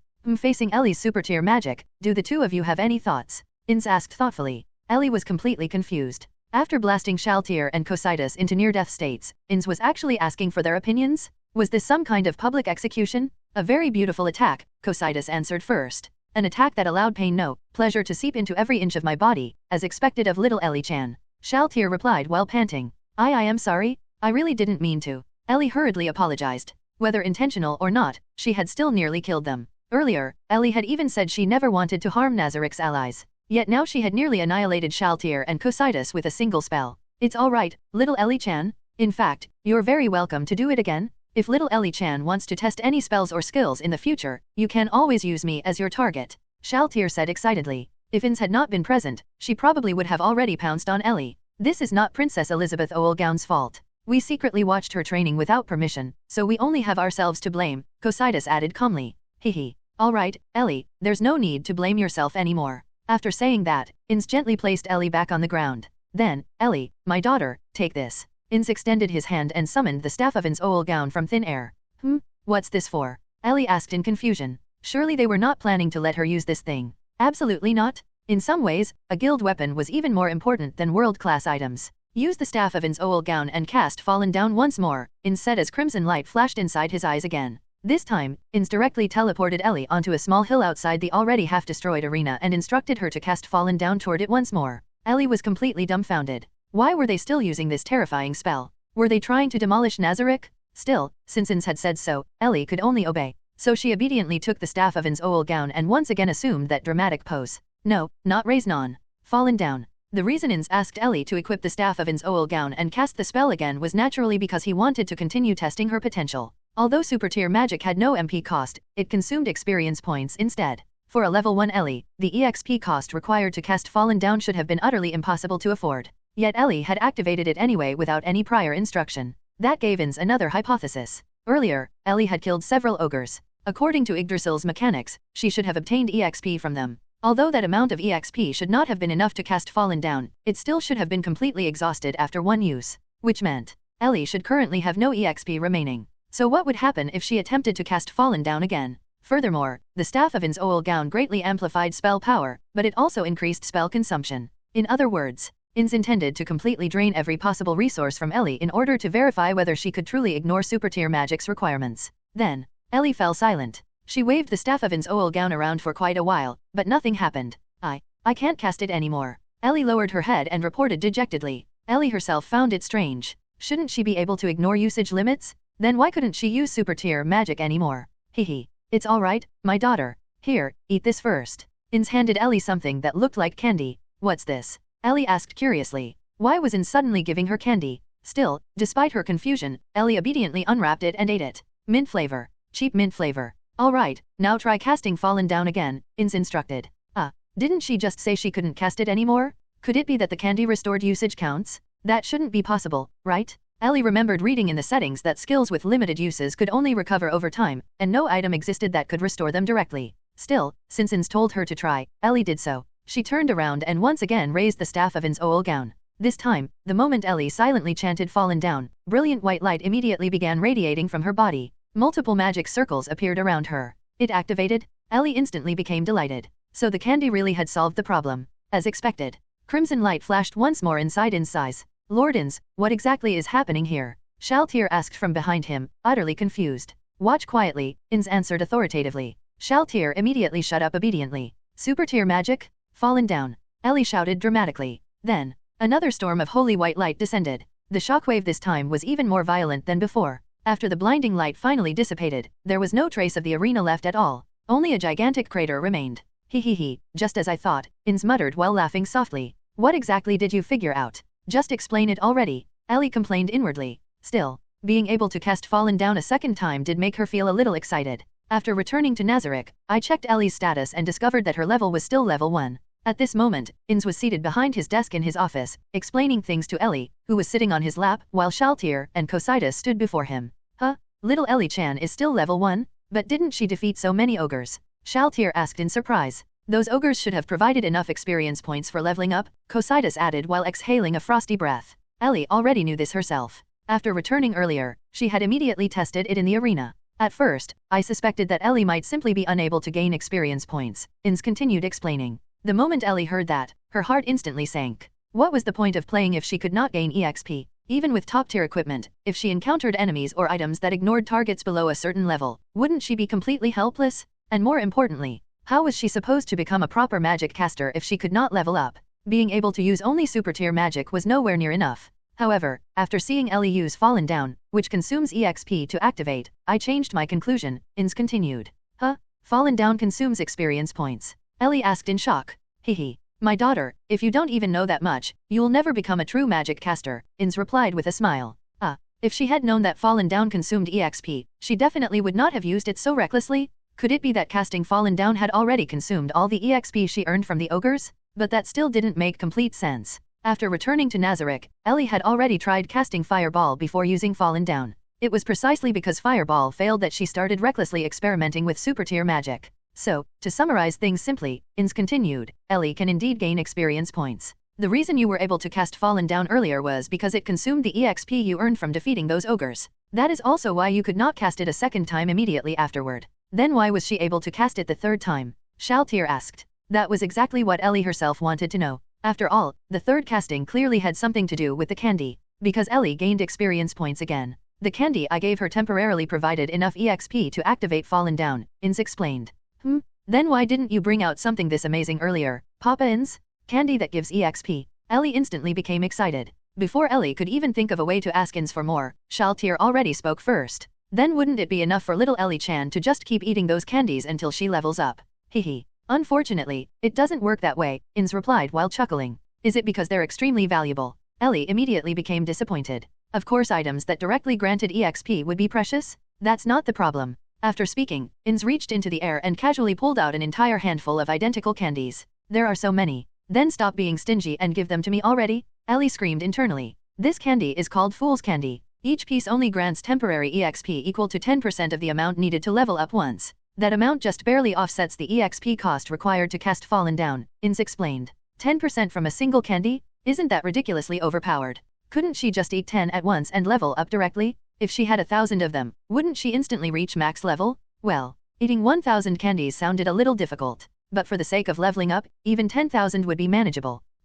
Suddenly, Ellie narrowed her eyes. Wait a minute. If this thing was really that amazing, then why was it called Fool's Candy? There was definitely a catch. But, Ainz said while placing the candies down onto the table one by one. The moment Ellie heard the word but, her heart immediately sank again. As expected, there was a trap. The EXP granted by Fool's Candy can only be used as temporary consumption EXP. Furthermore, if you consume a second candy before the first 10% has been fully exhausted, you will enter a confusion state. Ainz smiled while explaining. During that state, all racial resistances, passive abilities, armor effects, and accessory protections become invalid. The confusion effect will only disappear after the temporary EXP is completely consumed. Ellie instantly stared at the candy in horror. What the hell? This thing was unbelievably evil? No wonder it was called Fool's Candy. This was absolutely the kind of garbage item game developers created specifically to scam players. This thing can still be useful during emergencies, but overall it's not especially practical, Ainz said while suppressing a laugh after seeing Ellie's devastated expression. Ainz could more or less guess what Ellie had been thinking.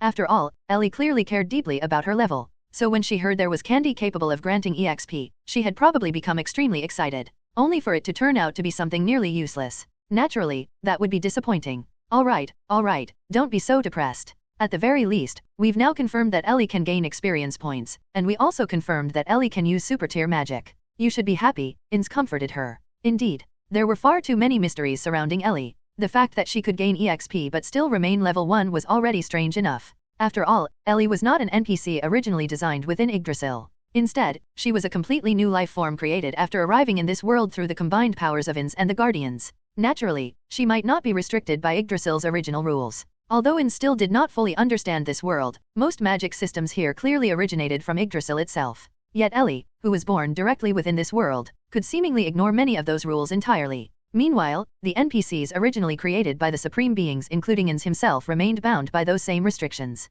For example, Ainz still needed to use Perfect Warrior in order to equip warrior-class weapons. And once Perfect Warrior was activated, he lost the ability to use magic entirely. Those rules still constrained him completely. Yet Ellie was different. Whether it was the staff of Ainz Ooal Gown, which normally required Guildmaster authority, the World Champion armor that required the World Champion class, or even take Hemikazuchi's unfinished Warhammer, Ellie could equip and use all of them perfectly. Looking down at Ellie's slightly depressed profile while she sat quietly on his lap, Ainz could not help but sigh inwardly. Just how many mysteries still surrounded this child. Fortunately, based on Ellie's current personality, she did not seem especially evil. Instead, she behaved more like an innocent and romantic child her age. That alone reassured Ainz greatly. Deep down, Ainz truly did not want Ellie to become some bloodthirsty monster. After all, looking around Nazarick, nearly every guardian already treated human lives like insects. He only hoped Ellie would not become too heavily influenced by them. Honestly, ever since dying and arriving in this world, Ellie felt as though none of this had ever truly become real to her. Why had the usually optimistic Ellie suddenly become so sentimental? Looking behind her, Yuri followed closely with an extremely serious expression. Judging by Yuri's tense and vigilant posture, she was clearly guarding against anyone who might threaten Ellie's safety. However, back when Ellie had first transmigrated, Yuri had nearly smashed her head open. The contrast now left Ellie feeling both amused and helpless. At the moment, Ellie was strolling through the streets of the fortress city of Irantal together with Yuri. Today counted as a genuine long-distance outing for Ellie. The previous trip to deal with the Giant of the East had still been relatively close to Nazarick. But now, with Nazarick's teleportation gates allowing direct travel near Irantal, distance barely mattered anymore. As they walked through the streets, countless passers-by could not help glancing at Ellie again and again. Anyone with functioning eyes could tell she was no ordinary noble girl. After all, what kind of noble lady wandered around the city with only a single maid accompanying her? Ellie truly had no choice. Originally, she had planned to dress more simply, just like Momon and Nabe. However, Albedo had desperately opposed the idea. As long as she still lived, she absolutely refused to let Ellie wear clothing unworthy of her status. And so, things ended up like this. Now, no one would believe Ellie was merely a wandering noble girl. At this point, she practically looked like a runaway princess from some kingdom. She still wore a pure white long dress. Golden embroidered patterns decorated the cuffs and collar, while even the hem carried intricate designs resembling the black wings around Albedo's waist. Honestly, if Ellie were still human back in her previous world, she would never have dared wear something this flashy outside. Even now, under the complicated gazes of pedestrians, Ellie still felt slightly embarrassed. Then she looked at Yuri behind her. Yuri was simply wearing the standard Pleiades-made uniform. That instantly made Ellie resentful again. Why could Yuri dress normally while she could not? When Ellie asked earlier, Yuri explained that the Pleiades battle-made uniform bestowed by the Supreme Beings was permanently equipped and could be changed instantly at any time. In other words, it had a one-button outfit swap function. Well, Ellie honestly was not qualified to complain. After all, she herself possessed an even more embarrassing magical girl-style armor transformation. Before arriving at Irantal, Ellie had originally considered visiting Karn Village first. After all, Karn Village was Nazarick's first true external foothold.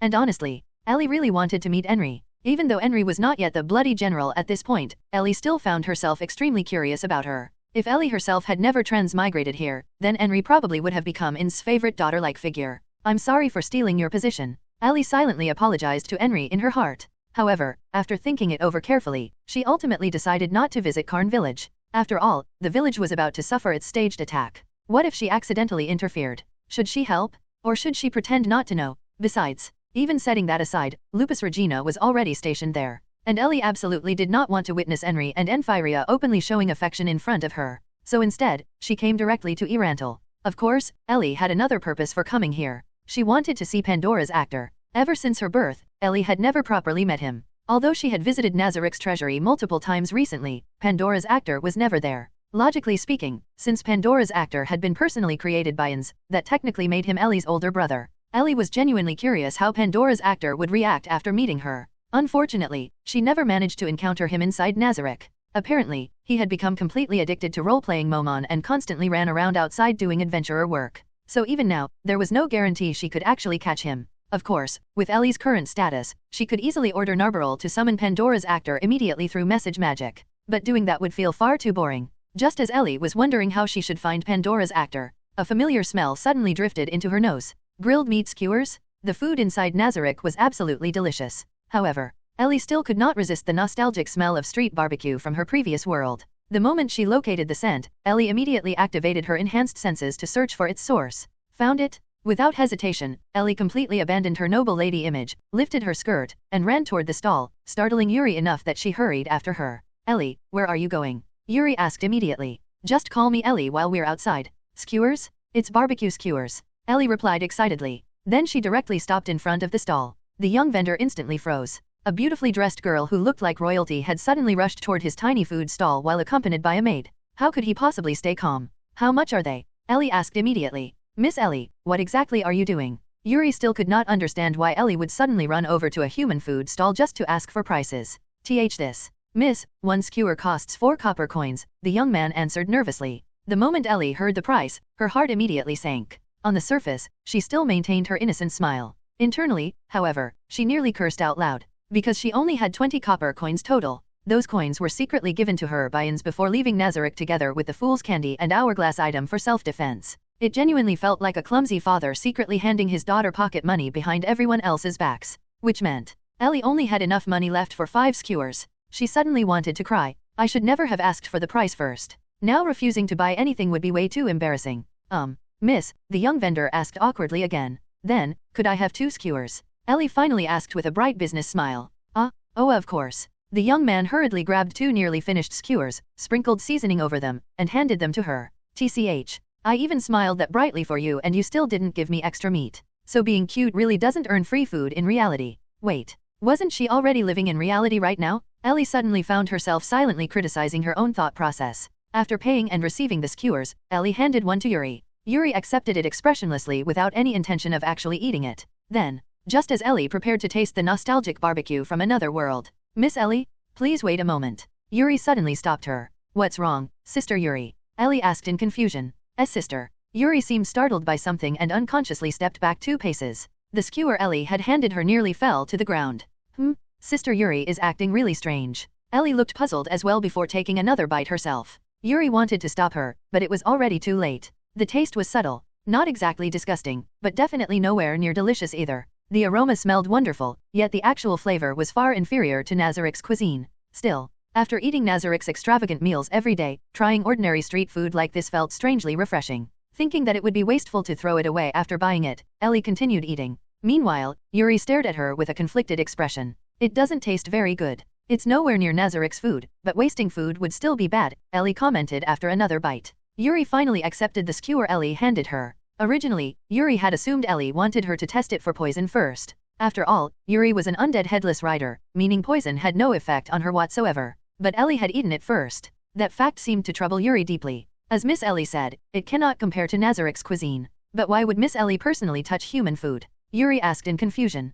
Actually, this is also part of Papa Ainz's plan, Ellie whispered mysteriously. Naturally, that was complete nonsense. She simply did not want Yuri discovering that she had merely been craving street food.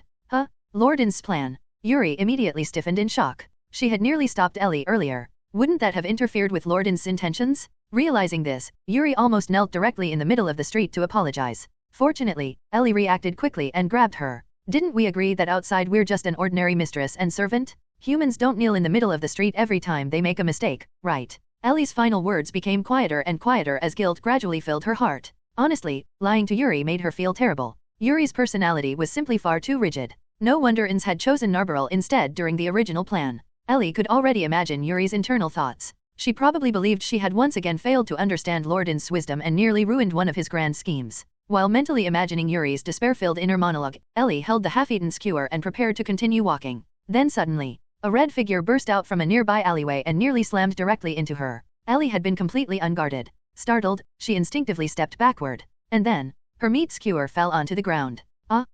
What are you doing? Ellie immediately cried out angrily. Even if it did not taste very good, that thing had still cost 8 copper coins of the allowance Papa Ainz gave her? I literally just said we shouldn't waste food and you made me drop it. However, the moment Ellie clearly saw the person who had nearly crashed into her, she froze. That crimson cloak, that petite figure almost identical to Ellie's own height, and above all, that iconic silver mask. A wild nation-destroying loli had suddenly appeared before her. Sorry, I'm in a hurry, came the hurried girl's voice from beneath the mask before she turned to leave again. Ellie stood there blankly, completely stunned. Evil Eye? Why was Evil Eye here? Wasn't Blue Rose normally active in the royal capital? How did she end up in Irantal? You think you can just leave after bumping into Miss Ellie? Yuri immediately stepped forward and placed a hand on Evil Eye's shoulder. Unlike Ellie, Yuri clearly had no intention of letting the matter go, and from Yuri's expression, it was obvious she had already recognized Evil Eye from their previous encounter during the kingdom incident. This is bad. Even Ellie realized the problem instantly. Evil Eye herself also clearly recognized Yuri. The moment Yuri touched her shoulder, Evil Eye's body visibly stiffened. Evil Eye stopped moving entirely. It's fine? Really? You can go do whatever you need to do. Ellie hurriedly grabbed Yuri's sleeve while desperately giving her meaningful looks. There were plenty of adventurers in Irantal familiar with Blue Rose. If they started fighting here, future visits would become extremely troublesome. But she clearly just. Yuri stopped midway after noticing Ellie's increasingly frantic eye signals. Reluctantly, she released Evil Eye's shoulder. After Yuri let go, Evil Eye slowly turned around. Who are you? She asked cautiously. Her tone was filled with obvious suspicion, which made perfect sense. After all, during their previous clash, Yuri had casually fought while wearing a standard maid outfit. Yet even then, Evil Eye had nearly been overwhelmed. Yuri Alpha. Maid serving Miss Ellie, Yuri answered proudly. Ellie almost wanted to collapse to her knees and clutch her forehead. Why was Yuri this honest? No wonder she possessed one of the highest positive karma values in Nazarick. A name I've never heard before. Evil Eye slowly lowered her stance. After training personally under Cositus, Ellie immediately recognized it. Evil Eye was preparing for battle. Could Yuri's identity really have been exposed from just one touch on the shoulder? This was way too absurd. Just as Ellie desperately searched for a way to stop the situation, she suddenly noticed a familiar black suit of armor and crimson cape approaching from behind Evil Eye. Her savior had arrived. Big Brother Momon. Ellie suddenly waved excitedly toward the approaching figure. Lord Momon. Evil Eye immediately turned around in shock. The moment she saw Momon approaching with Nabe beside him, her entire posture visibly relaxed. Naturally, this Momon was Pandora's actor disguised as Momon.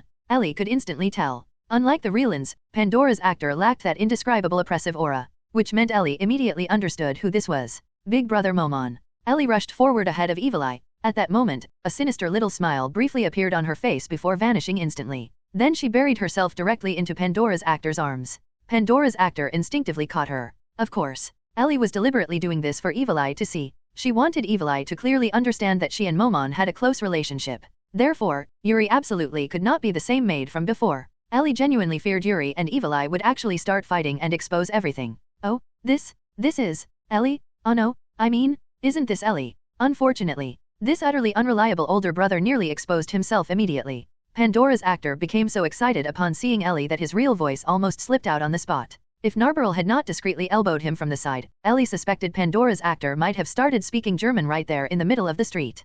Do you two know each other, Lord Momon? Evil Eye asked in surprise. Yes. Big Brother Momon is like an older brother to me, Ellie explained. That's right. As long as she could quickly close the distance with Pandora's actor and make him view her as harmless, everything would become much easier later. Ahem, yes. Ellie is like a little sister to me, Pandora's actor replied after coughing twice, clearly trying his best to suppress his overwhelming Chuyunabu instincts. As sister. Evil Eye visibly relaxed after hearing that. It's fine if she's his little sister. Ellie almost burst out laughing internally. As expected of a hopeless Momon fanatic. Seeing the usually terrifying nation-destroying vampire immediately lose all ability to think rationally whenever Momon appeared made Ellie desperately want to bully her a little more. Oh, then there shouldn't be any problem with me marrying Big Brother Momon in the future, right? Ellie suddenly spoke shyly while deliberately only saying half the sentence. The remaining half, she intentionally left to Evil Eye's imagination. Wah! Evil Eye instantly panicked. Siblings? Siblings can't do things like that. She frantically waved both hands in denial. Unfortunately, the silver mask concealed her expression.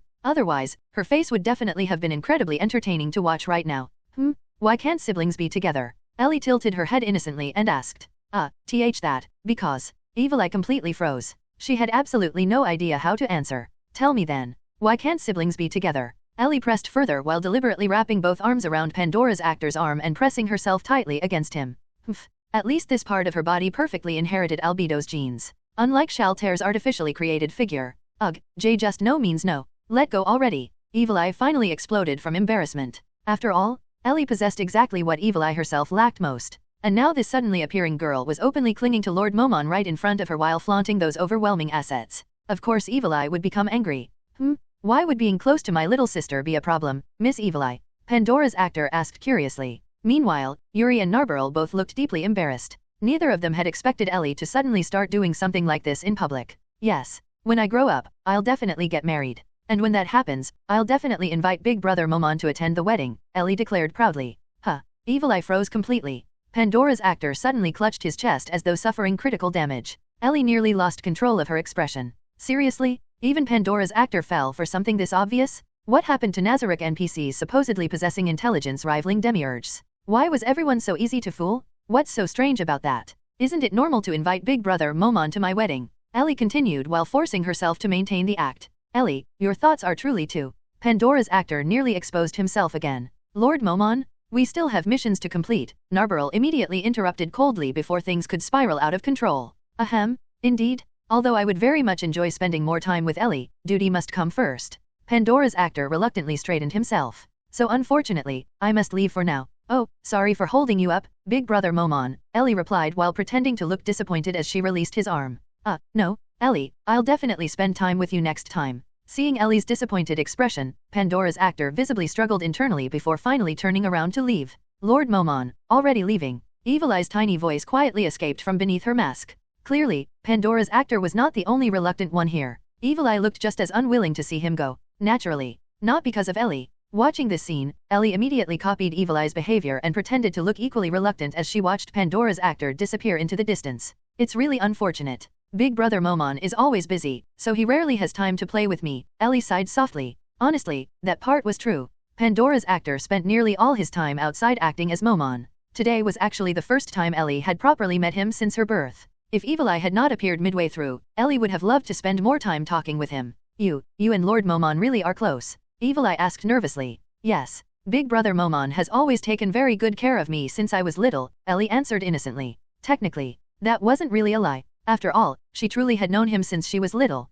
considering she was not even 1 year old yet. And her? Evil Eye then turned toward Yuri cautiously. Me? We're merely acquaintances, Yuri answered with an extremely subtle expression. After all, Yuri knew exactly what Pandora's actor was really like. She had personally witnessed his terrifying Chuyunibyu side before. Even Ainz himself considered Pandora's behavior dark history. I'm really sorry about earlier. Evil Eye suddenly bowed slightly. But please don't say anything bad about me in front of Lord Momon. Even Ellie had not expected the legendary nation-destroying vampire to become this humble. Seriously, Evil Eye's obsession with Momon was absurdly useful. Anything is acceptable, Ellie asked with a bright smile. As long as it's something within my power, Evil Eye answered immediately. In that case, Ellie smiled warmly. Can we become friends?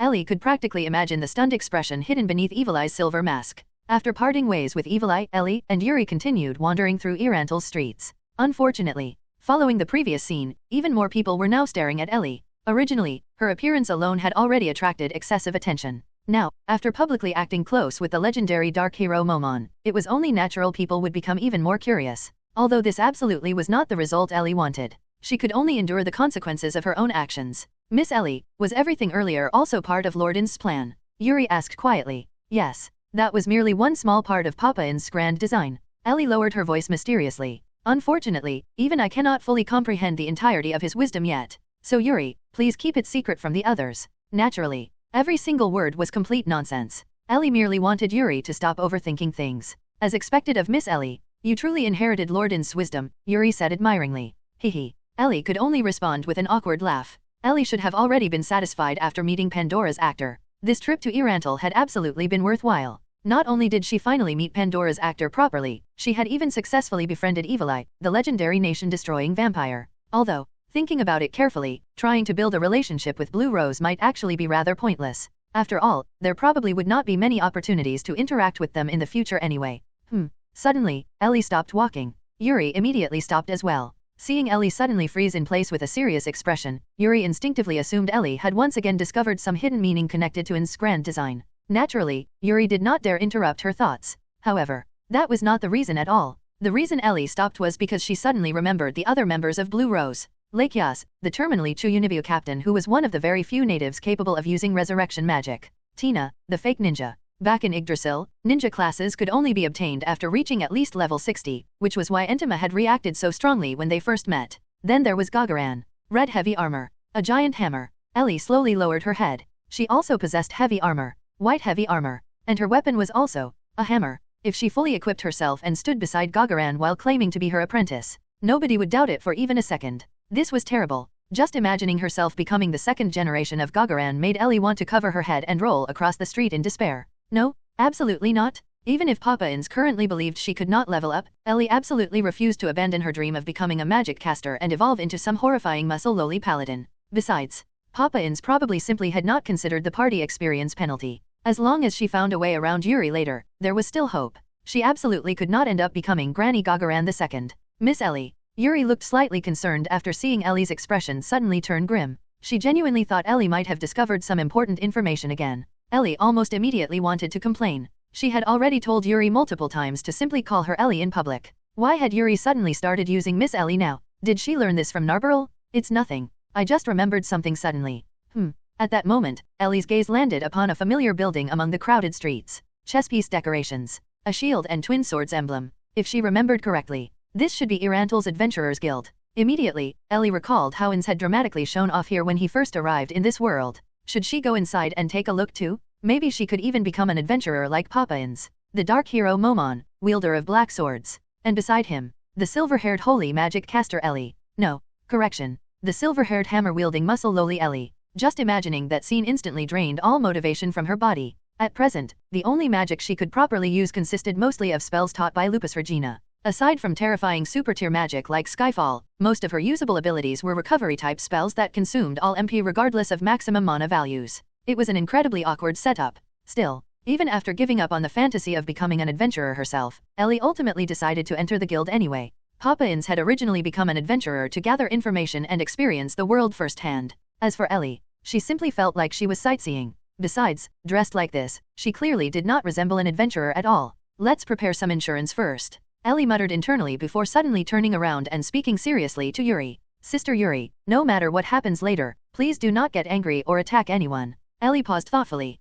Right. If somebody says something rude to me later, just stare at them with the same terrifying expression you normally use whenever the other Pleiades sisters cause trouble. Ellie carefully explained everything. After all, if things escalated inside the Adventurers Guild, it would become extremely troublesome. And honestly, Ellie could already predict exactly what would happen once she entered dressed like this. A suspiciously noble-looking little girl walking into a tavern-like adventurer gathering spot? Of course she would attract ridicule from random low-level adventurers. That was practically mandatory in every RPG setting. This too is connected to Lord Ainz's grand design, correct? I understand completely. I will comply, Yuri answered seriously. Yes? Everything I'm about to do is part of Papa Ainz's grand plan, so Sister Yuri absolutely must not cause trouble. After saying that, Ellie immediately looked away guiltily. She honestly felt slightly bad about continuously deceiving Yuri like this. But Miss Ellie, I truly do not understand what you mean by my terrifying glare. I do not normally glare at people, Yuri replied awkwardly.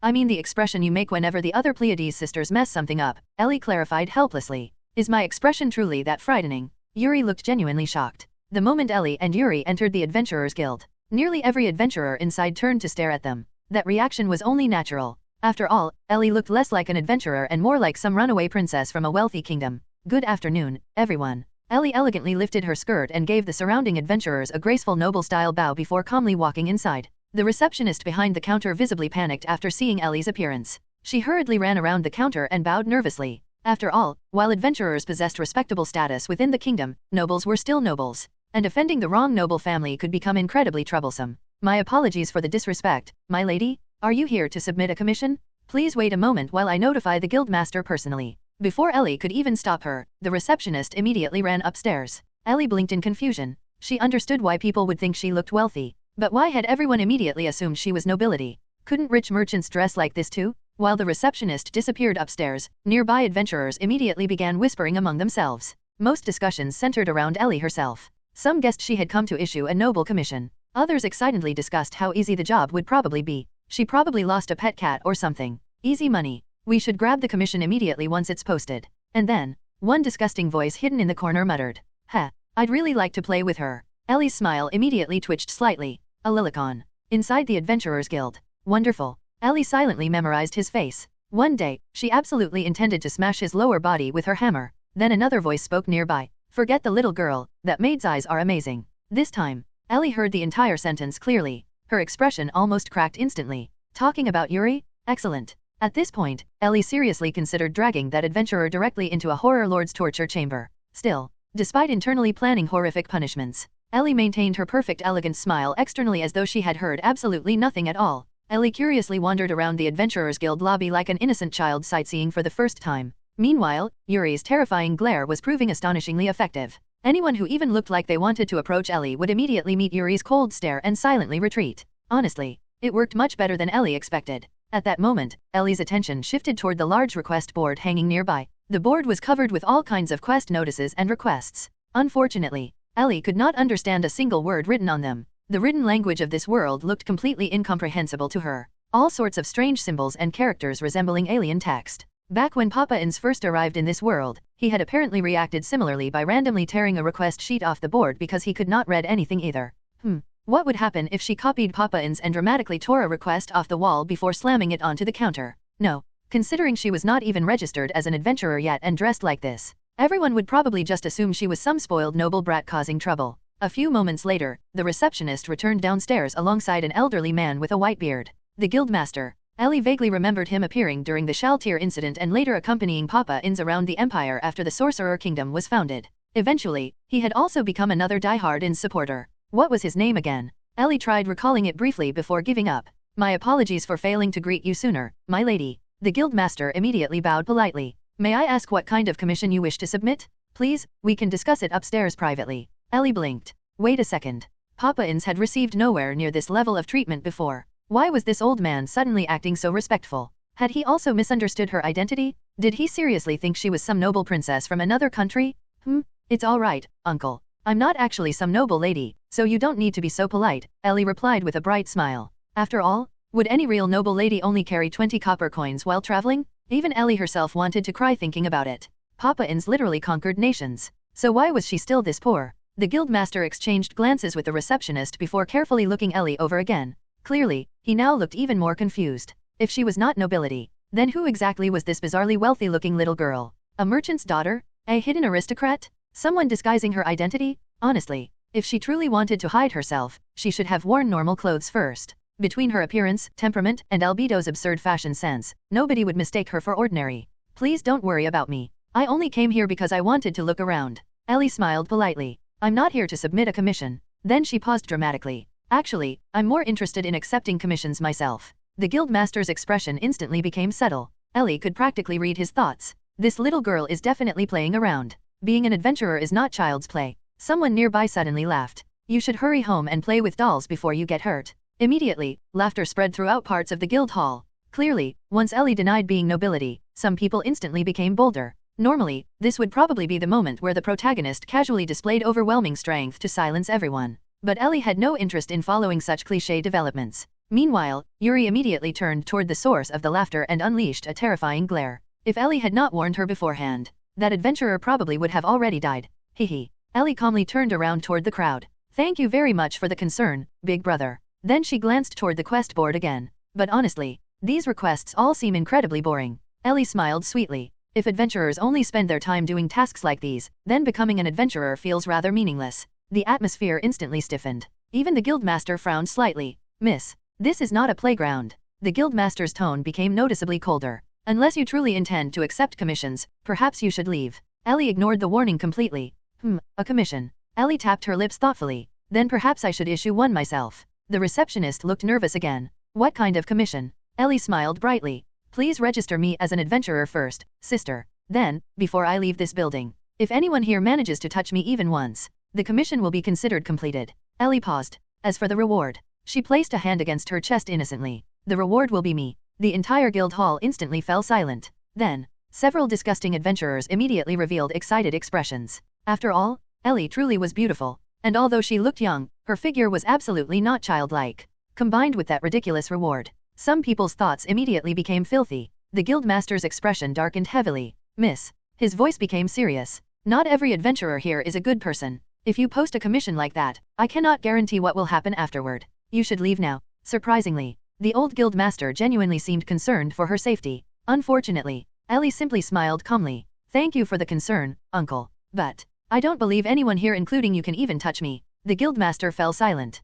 The receptionist looked helplessly toward him. Only after the old man reluctantly nodded did she nervously return toward the counter. Some adventurers who initially looked eager suddenly hesitated. That maid is dangerous. One smarter adventurer muttered quietly. She definitely isn't ordinary. If this little girl dares make a commission like this publicly, she must have confidence. The atmosphere became cautious again. Ellie inwardly nodded approvingly. At least some people here still possessed functioning brains. Sister Yuri. Ellie suddenly turned around. You are absolutely not allowed to interfere later. Yuri immediately nodded seriously. Naturally, Yuri probably believed this entire ridiculous situation was also part of Papa Ainz's incomprehensible wisdom. In reality, Ellie simply wanted to show off a little. That was all. He. Ellie quietly laughed to herself. Meanwhile, after hearing Yuri was forbidden from interfering, several adventurers visibly relaxed again. Some even revealed disgusting smiles. Others outright laughed obscenely. Then, Ellie elegantly lifted both sides of her skirt and performed a graceful curtsy. Then everyone, please work hard. I'm very much looking forward to your performance.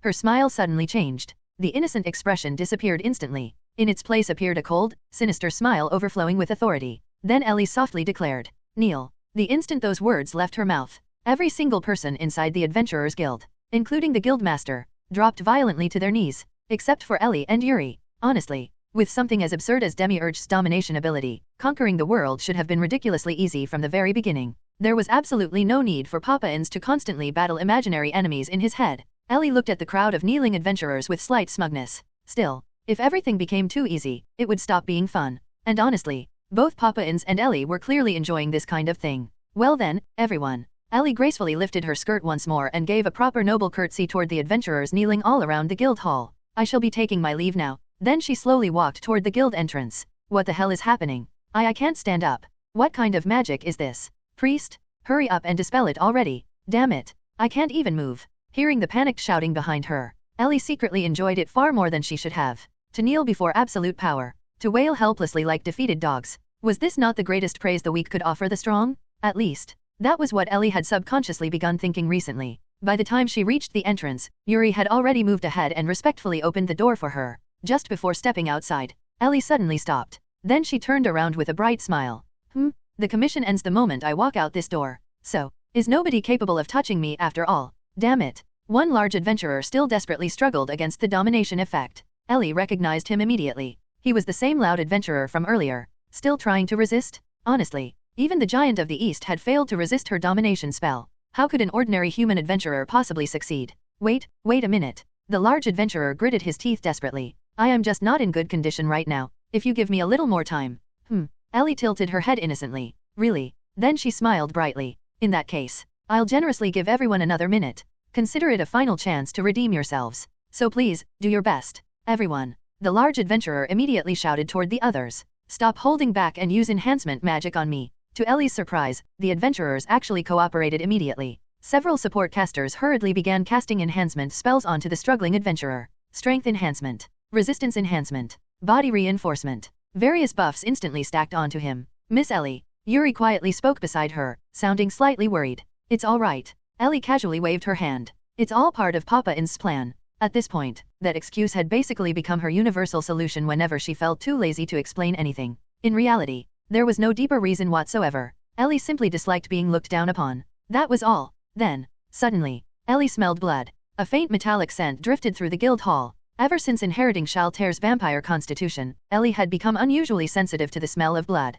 But why was there blood here? Miss Ellie. 1 minute has passed. Yuri's calm reminder pulled Ellie back to reality. She looked toward the large adventurer again. Despite receiving countless enhancement spells, he still could not even rise from the floor. Damn it. The man slammed his fist against the ground in frustration. Why isn't it working? Hehe. Ellie smiled softly. Perhaps your training is insufficient, big brother. Then she slowly looked around the guild hall. Still, there's no need to feel embarrassed. After all, you're not the only one kneeling. What a pity. It seems nobody in this entire adventurers guild can complete my commission. What Ellie truly meant was obvious. Everyone here was weak. Painfully weak. The entire guild hall fell silent. Nobody dared mock her anymore. Nobody dared even look directly at her. Well then, Ellie turned around again, intending to finally release the domination effect before leaving. But then, she froze. In the far corner of the guild hall, one adventurer knelt in an extremely unnatural posture. Blood had pooled beneath him. No wonder she smelled blood earlier. Ellie looked closer. Bandages wrapped around both his hands and legs.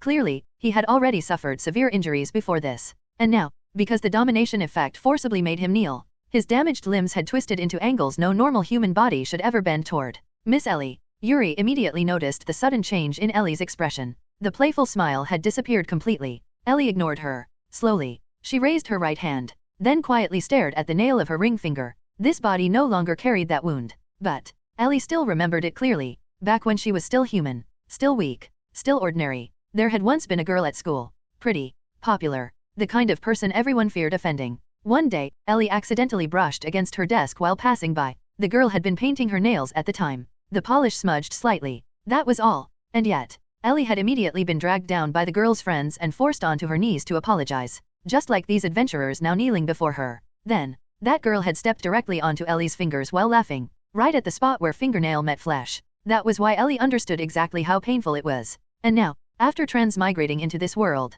she had obtained overwhelming power. True overwhelming power. The kind of power that genuinely allowed someone to do whatever they wanted. But how was what she had just done any different from that girl back then? Silencing weaker people through force, humiliating them for personal satisfaction, watching them suffer while enjoying a feeling of superiority. Wasn't this exactly the kind of person Ellie herself had hated most in her previous life? For the very first time since arriving in this world, Ellie truly began questioning herself. Now that she possessed power, was becoming this kind of person inevitable? Ellie's next action completely exceeded everyone's expectations, including Yuri's. The bright and playful smile that had remained on Ellie's face from the very beginning disappeared completely. Without saying another word, she turned around and walked back into the Adventurers Guild with an unusually serious expression. Then she headed directly toward the corner of the hall. Because everyone was still being suppressed by the domination spell, nobody could properly move their bodies to see what was happening there. Shiam, are you alright? Damn it, answer me. The adventurer kneeling beside the injured man finally noticed something was wrong and shouted anxiously.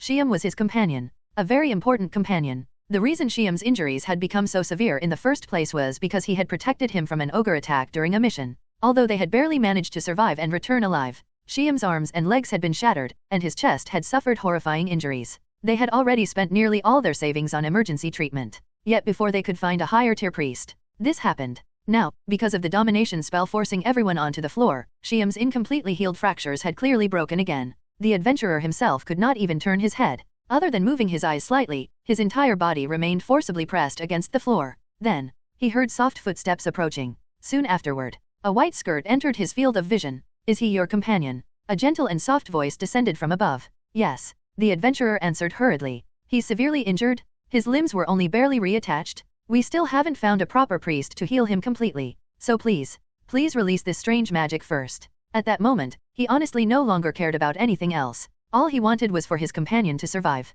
Oh, the little girl's voice sounded apologetic. I'm truly sorry. It was my fault for not noticing his condition and doing something so terrible. Then, after a brief pause, she quietly continued. As an apology, the adventurer could only barely see upward from the floor. He saw a faint golden radiance surround the hem of the white dress. Then, white feather-like fragments slowly drifted downward through the air. That is all I can do. So, once again, I sincerely apologize. Please take care of your companion. Then the white skirt turned around and walked away. A few moments later, everyone suddenly heard Ellie's calm voice echo throughout the guild hall. Be free. Instantly, the domination effect disappeared, compared to the overwhelming pressure behind her earlier command. Kneel down, all of you. This simple release sounded strangely soft and lacking confidence. Everyone hurriedly stood back up in confusion. Only the injured adventurer's companion immediately rushed toward Shiam. Shiam, wake up.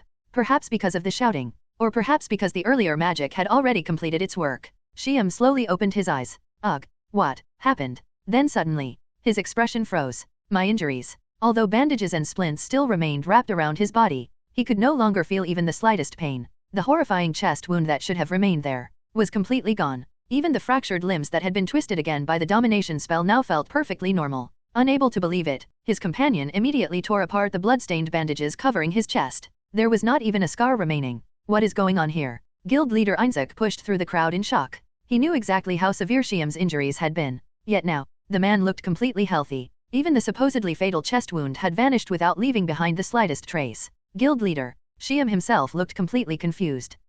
I don't know what happened either. Just now, after I blacked out, that little girl came over, his companion hurriedly explained. She apologized first. Then golden light appeared around her body, and white feathers started falling from the air. Golden light. Feathers. A priest-class adventurer suddenly forced his way through the crowd with an excited expression. You're certain you saw that? Yes, I'm absolutely certain, the companion replied immediately. The priest adventurer's expression instantly changed. That's 6th tier healing magic. Holy light. The legendary restoration spell. What? Guild leader Ainz immediately turned pale. You're not mistaken. No. The priest adventurer shook his head firmly. The ancient records clearly describe it. When holy light is cast, golden radiance appears together with descending white feathers representing holiness. It completely restores injuries and abnormal conditions. No matter how severe the wounds are, as long as the target is not dead, they can be fully healed. Even severed limbs or petrification can be restored. It is the pinnacle of healing magic. The guild hall instantly fell silent. Everyone suddenly realized something terrifying. That mysterious little girl earlier, the one who had looked down upon all adventurers present, actually had every right to do so. She possessed terrifying power capable of forcing an entire guild hall onto its knees with a single sentence. And she could casually cast legendary 6th tier healing magic on a complete stranger. At that moment, guild leader Ainz suddenly remembered something. His face immediately changed. Without hesitation, he rushed out the guild entrance. Unfortunately, Ellie was already gone. Not even a trace remained. Damn it. Ainz clenched his fists tightly in regret. A magic caster capable of using 6th tier healing magic might also be capable of using 5th tier resurrection magic. And earlier, that same girl had personally stated she wanted to become an adventurer. Yet because he judged her purely based on appearance, he had practically driven her away himself. If someone capable of using such healing magic joined the Adventurers Guild, every adventurer in Irantal would gain an additional life. No matter how severe the injuries were, they could simply be healed instantly. And if resurrection magic truly existed as well, then adventurers would no longer need to fear death itself. Guild leader Ainz stood outside the guild entrance in complete regret. He had personally let an existence beyond common sense walk away right before his eyes. Ever since Ellie and Yuri returned from their outing, Ellie had locked herself inside her room for 2 entire days without coming out. This terrified both Albedo and Shaltir. At this very moment, the two of them were practically glued to Ellie's bedroom door, pressing their ears against it while desperately trying to hear what was happening inside. After all, Ainz had personally ordered that nobody was allowed to enter Ellie's room or disturb her without permission. So after repeatedly knocking and receiving no response whatsoever, the two could only cling to the door like nervous geckos and secretly eavesdrop. Unfortunately, they heard absolutely nothing. The room was completely silent. Not even the slightest sound could be heard. At that moment, both Albedo and Shaltir simultaneously realized the same terrifying possibility. Something must have happened during Ellie's outing. The two immediately dragged Yuri over and questioned her about everything that had happened that day. Unfortunately, Yuri refused to say anything. Lady Ellie instructed me not to reveal anything. And, it concerns Lord Ainz's plan. That single sentence instantly shut both of them up. Although Albedo technically possessed authority over Yuri as guardian overseer, once Lord Ainz's plans became involved, things changed completely. In that case, there was only one option left. Ask Ainz directly. Thus, the two hurried toward Ainz's office. Inside the room, thick smoke filled the air. Not only was Ainz present, Demiurge was there as well, seemingly discussing something important. You two, is there some urgent matter? The moment Ainz saw Albedo and Shaltir burst into the room without even knocking first, he already roughly guessed why they had come. Lord Ainz, something terrible has happened. Albedo rushed directly toward him in panic. Little Ellie, she. What happened to Ellie? Ainz asked calmly and authoritatively. As expected, the only thing capable of making both of them panic like this was something involving Ellie. Lord Ainz, little Ellie hasn't come out of her room for 2 whole days. She won't answer no matter how much we call for her. This. Shaltir immediately grabbed one of Ainz's arms while speaking anxiously. Ellie isn't currently inside Nazarick. Ainz answered calmly. Albedo froze. She isn't here. But the servants clearly said little Ellie never left after returning. Where did she go? As for Ellie's whereabouts, to be honest, Ainz himself did not actually know where Ellie currently was. After all, Ellie had secretly slipped out of Nazarick alone. Demiurge had only happened to encounter her while returning. In fact, before Albedo and Shaltir barged into the office, Demiurge had just started reporting the situation to Ainz. Demiurge, continue your report. Albedo and Shaltir may hear it as well. Yes, Lord Ainz. Demiurge respectfully bowed. While returning to Nazarick, I encountered Princess Ellie near the entrance. And afterward, I personally saw her off. Demiurge. Albedo instantly became agitated. You actually allowed little Ellie to leave alone. Albedo, do not interrupt. Ainz immediately stopped her. Yes, Lord Ainz. Albedo obediently quieted down. Then Demiurge continued. At the time, I was also confused regarding why Princess Ellie intended to travel alone. So I approached her and asked. Unexpectedly, Princess Ellie had already perceived Lord Ainz's intentions before even I did. And furthermore, she even saw through my own thoughts. Demiurge pushed up his glasses while looking toward Ainz with obvious admiration. Ainz nearly panicked internally, because he had absolutely no idea what Demiurge was talking about. At first, Ainz had genuinely been worried after hearing Ellie secretly ran away alone. However, the moment Demiurge mentioned Ellie leaving in order to carry out Lord Ainz's grand design, Ainz became completely confused. What grand design? When did he create one? Why did he know absolutely nothing about it? Still, Ainz did know Ellie was extremely intelligent. From her previous actions alone, Ainz already felt Ellie resembled a miniature version of Demiurge. After all, Demiurge had personally participated in Ellie's creation. Perhaps inheriting some of Demiurge's talents was only natural. Demiurge, what exactly do you mean by seeing through your thoughts? Albedo asked suspiciously. Yes. At the time, I myself was still merely considering the feasibility of the plan. I intended to wait until the proper opportunity before requesting Lord Ainz's approval. Yet Princess Ellie had already understood Lord Ainz's intentions ahead of time. She even stated that Lord Ainz had long since anticipated everything, and that she merely intended to act according to Lord Ainz's will. Demiurge's eyes practically shone with admiration. She truly deserves to stand among the supreme beings. Lord Ainz. Heh, Demiurge. I am still far inferior to you. Ainz waved his hand calmly. Internally, he desperately wanted Demiurge to hurry up and explain what exactly this plan was supposed to be. Lord Ainz is too modest. Compared to your wisdom, my own intellect is insignificant. Demiurge bowed respectfully. Meanwhile, Albedo and Shaltir looked completely lost. Even Ainz himself wanted answers. Ahem. Very well, in that case, Demiurge. Explain the situation. Fortunately, Demiurge was here. He could explain Ainz's own plan to everyone for him. Yes, Lord Ainz. Demiurge adjusted his glasses again. In truth, Lord Ainz's intention is for Nazarick to finally begin taking its first true step out into the world above ground. A cold gleam flashed across Demiurge's lenses. Meanwhile, somewhere within Irantal, ugh, even though escaping Nazarick was only an excuse, wandering around Irantal like this still feels a little awkward. Ellie muttered to herself internally. At the moment, she was walking through the streets wearing an oversized maid outfit borrowed from Tuare. After arriving in Nazarick, Tuare possessed no casual clothing besides maid uniforms. Meanwhile, Ellie herself could not wear her usual clothes. Every outfit Albedo prepared for her practically screamed noble princess. So in the end, this strange disguise became her only option. At least it looked more normal than dressing like royalty. Fortunately, on the way out, Ellie happened to encounter Demiurge. Using the excuse that she intended to secretly advance Papa Ainz's grand plan, she successfully tricked Demiurge into giving her several teleportation scrolls. Otherwise, traveling all the way to Irantal normally would have taken forever. And honestly, Demiurge was absurdly generous. Ellie merely mentioned wanting to visit the kingdom capital or empire first, and Demiurge immediately handed over several teleportation and support magic scrolls while casually calling them samples. Samples? One single scroll had instantly teleported her near Irantal. What kind of terrifying sample was that? Still, even after entering the city, people continued staring at her strangely. Ellie understood why immediately. A tiny girl wearing an obviously oversized maid uniform, with bandages wrapped around part of her face and left eye, already looked suspicious enough. Incidentally, the bandages were also borrowed from Tuare. Apparently they had originally been prepared in case Sabas ever needed emergency treatment. Honestly, Ellie doubted Sabas would ever actually need them. However, the real issue was the giant object wrapped in white cloth on her back. Take Hemikazuchi's unfinished warhammer, the weapon Ainz had personally given her. Technically, Ellie could summon it instantly whenever she wanted. But weapons appearing from thin air would obviously attract attention, so she reluctantly chose to carry it physically instead. For the same reason, Ellie also chose not to wear the world champion armor openly. Without it, level 1 Ellie still felt somewhat uneasy, so at the very least, she decided to keep the hammer nearby, a loose maid outfit, half her face hidden beneath bandages, and a massive unknown weapon almost as tall as herself wrapped in white cloth and carried on her back. Honestly, it would be stranger if such a bizarre combination did not attract attention. However, Ellie herself felt extremely satisfied with the disguise. In her opinion, it was perfect.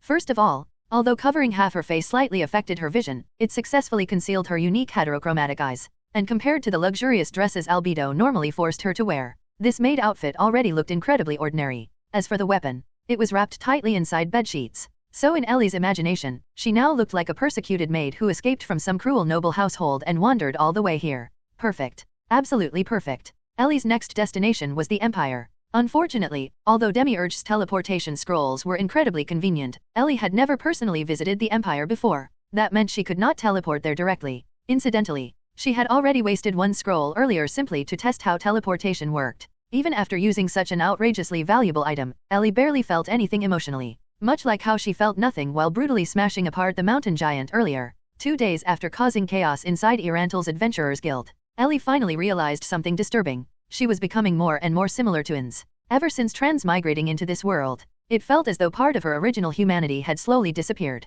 Back when she was still human, she had been timid, cowardly, weak. The old Ellie would never have possessed the courage to do the things she had done recently, brutally crushing the mountain giant, using Demiurge's domination spell recklessly inside the guild hall, nearly killing an injured adventurer simply because she wanted to show off. After returning to Nazarick, Ellie locked herself inside her room and spent 2 entire days thinking about one question. Who exactly had she become? Now that she possessed overwhelming power, what kind of person should she choose to be? At this point, Ellie no longer even felt she could truly call herself human. Compared to the old her, the current Ellie felt far more like a monster who enjoyed watching weaker people kneel helplessly before her. At that time, Toiré brought dinner to Ellie's room. Among everyone inside Nazarick, Toiré was probably the closest thing to a normal human. Unlike the NPCs who viewed humans as insects, Toiré still possessed completely human emotions and values. And because of that, she quickly noticed something unusual about Ellie. Normally, Ellie always smiled brightly. Even though she was technically the daughter of the ruler of Nazarick, Toiré had always felt Ellie resembled an innocent and cheerful little sister next door.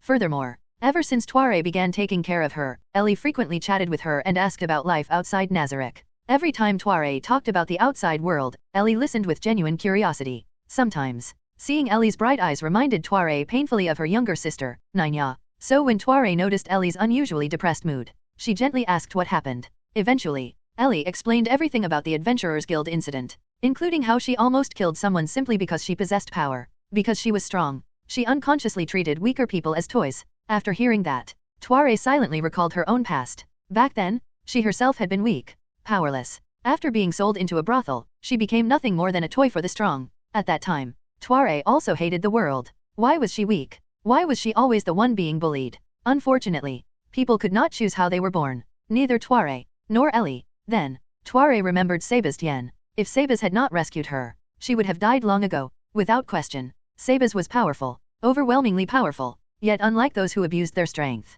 Sebas used his power to protect the weak. And Ainz himself, an existence standing at the absolute peak, still chose to save someone as insignificant as her. If Ainz could do it, and Sebas could do it, then Ellie could do it too. Toiré herself did not know how to properly comfort Ellie, so instead, she simply told Ellie her own story, about weakness, about despair, and about being saved. After quietly listening to everything, Ellie finally seemed to understand something. Then, for the first time in 2 days, that familiar bright smile finally returned to her face. Afterward, Ellie suddenly reached out toward Toiré and said, "Thank you, Sister Toiré. I understand now. So, could you lend me your maid outfit?" Huh. Toiré blinked blankly in shock. Thus, Ellie secretly left Nazarick once again. This time, not to play around, not to show off, but to properly use her power. And the target she chose was the Empire. According to the original story timeline, the workers' invasion of Nazarick should happen soon. The incident where the Bloody Emperor, manipulated by Flutter Paradine, sent illegal worker groups into Nazarick. That event eventually became Nazarick's first true appearance before the world.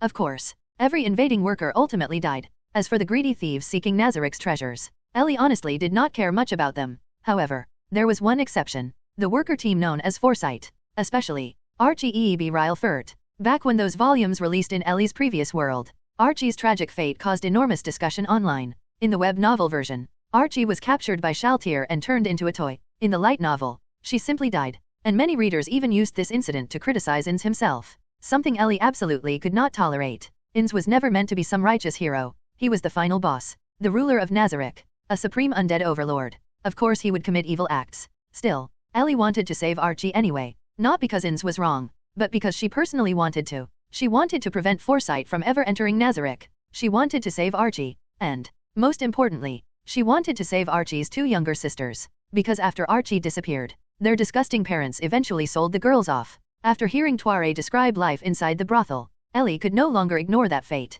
If Sebas could save Toiré, then surely Ellie could save one overworked girl and her little sisters too. Thus, Ellie's goal became clear. Save Foresight, teach Archie's worthless parents a lesson, and prevent the tragedy entirely. Unfortunately, a new problem quickly appeared. Money. Without teleportation, traveling to the Empire manually would take far too long. By the time Ellie arrived, Foresight would probably already be dead several times over. She heard Erantil possessed magical transportation services capable of sending people long distances quickly, but those services were extremely expensive. And currently, Ellie was completely broke. Thus, her immediate objective became earning money, and according to Ellie's understanding, the fastest way was becoming an adventurer. Coincidentally, the Empire's worker recruitment requests should also appear inside adventurers' guilds. If she registered as an adventurer first, then joining the Empire mission later would not appear suspicious. However, there was one slight issue. Only 2 days ago, she had publicly declared that every adventurer in the guild was weak trash, and now she wanted to register herself. Absolutely humiliating.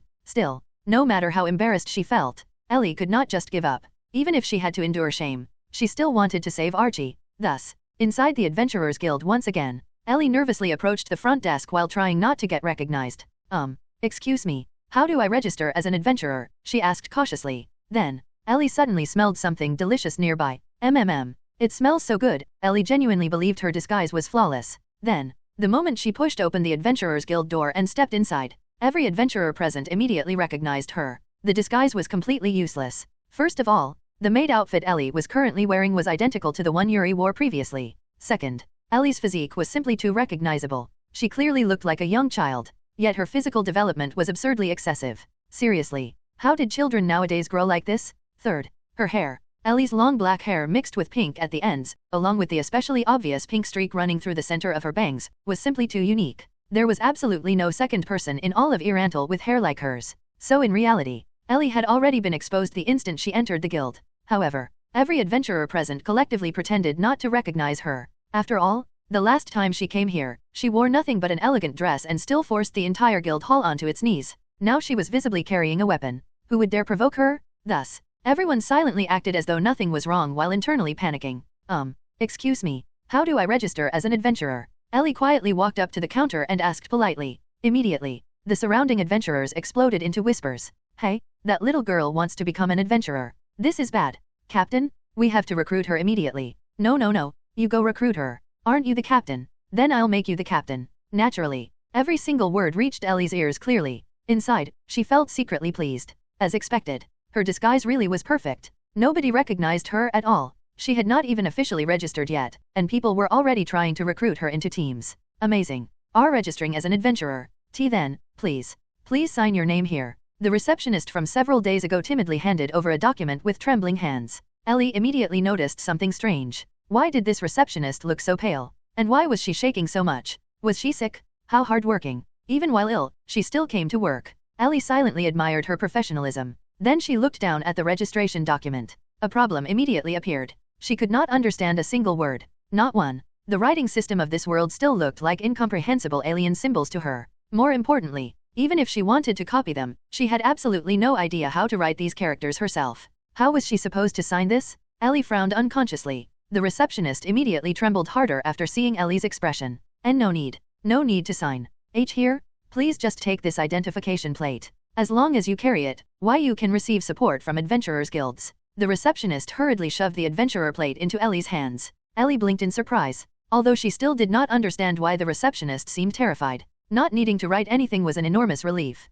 Okay, thank you. Ellie accepted the bronze adventurer plate. Bronze rank. Well, even Ainz started from bronze. It did not matter. Her objective was not status. It was money. Money? Afterward, Ellie walked toward the quest board and pretended to carefully inspect the posted requests. Unfortunately, she still could not understand anything. Not a single character. However, drawing upon years of RPG experience, Ellie quickly noticed something. One particular request posted near the top contained an unusually large amount of bold writing at the bottom. Compared to the others, it was noticeably longer and more emphasized. Thus, Ellie immediately began analyzing. Either 1. The mission difficulty was extremely high and required numerous warnings, or 2. The reward amount was extremely large. Regardless of which answer was correct, it definitely involved a lot of money. Perfect. Wait a minute. Ellie suddenly froze. Wasn't she currently bronze rank? Shouldn't beginners avoid dangerous high-level quests? That was a problem. Which meant, normally she should slowly grind low-level quests for money. However, Ellie still wanted that quest.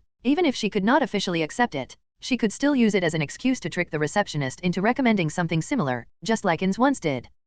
I'm too smart. Thus, Ellie confidently approached the quest board. Meanwhile, the adventurers secretly observing her all held their breath. Everyone wondered what kind of terrifying mission this mysterious little girl would choose. Then, Ellie stretched out her arm. A moment later, her expression froze. She could not reach it. The request was posted too high. Even standing on tiptoe and stretching with all her strength, she still fell short. Ellie's face immediately darkened. Which idiot posted the quest this high? Come out right now. So, Ellie began jumping repeatedly in front of the board. Hop, hop, hop.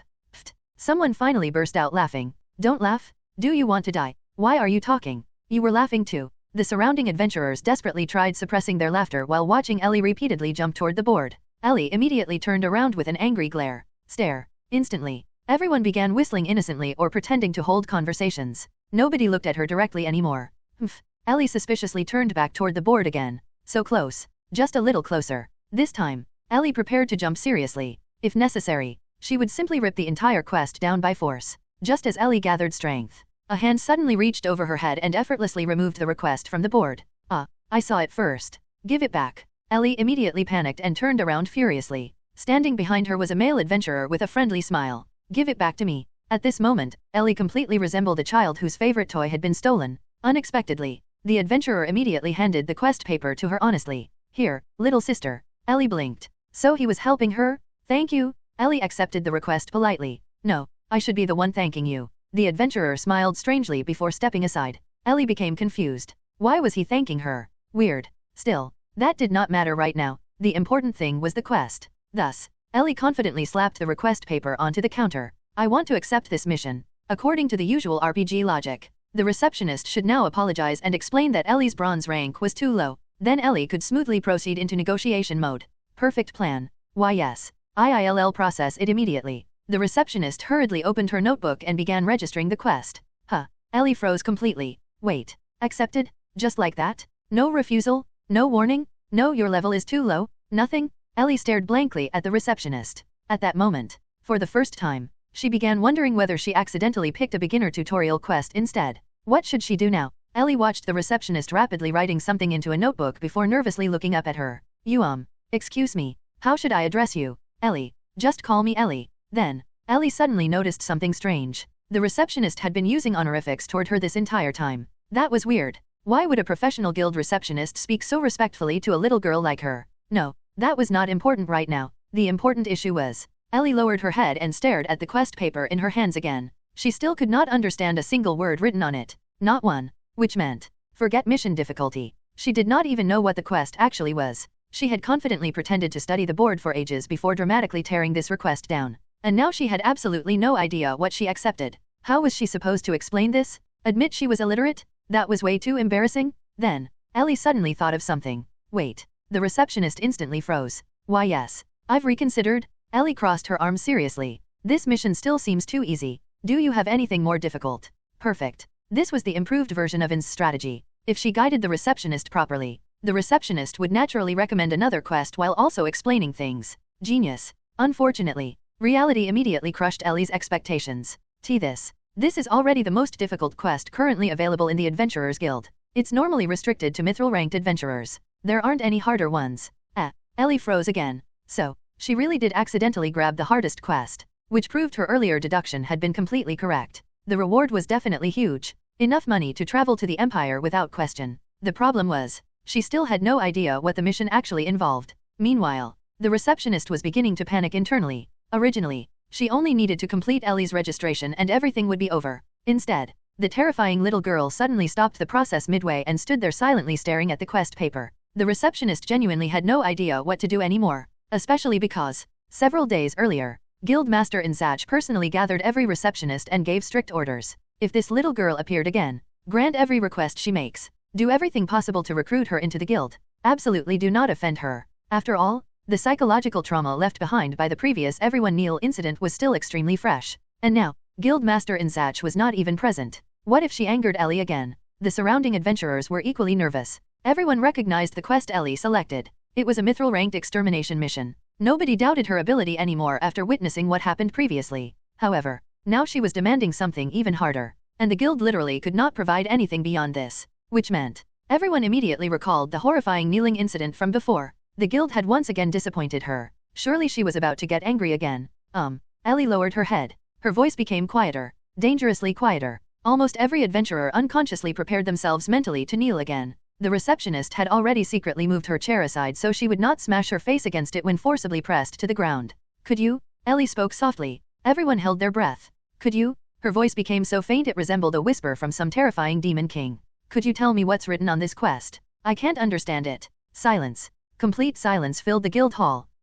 The receptionist blinked blankly. I can't read. Ellie's face turned bright red from embarrassment. At this moment, Ellie genuinely felt this was the hardest challenge she had faced since arriving in this world. Then, a realization suddenly hit her. Wait, why was she even trying so hard to protect her pride? Nobody here actually knew her. Besides, her current disguise setting was supposedly a poor countryside maid abandoned by her employer. Wouldn't being illiterate actually fit perfectly? Then why was she still embarrassed? Ellie herself did not understand anymore. Pfft! Someone almost burst out laughing. Don't laugh. No, hold it in. You absolutely must hold it in. Ellie instantly turned around sharply. Stare. The adventurers immediately resumed fake conversations and innocent whistling. Everything looked completely normal, although several people's faces were visibly twitching from trying too hard not to laugh. Maybe it was just her imagination. Probably.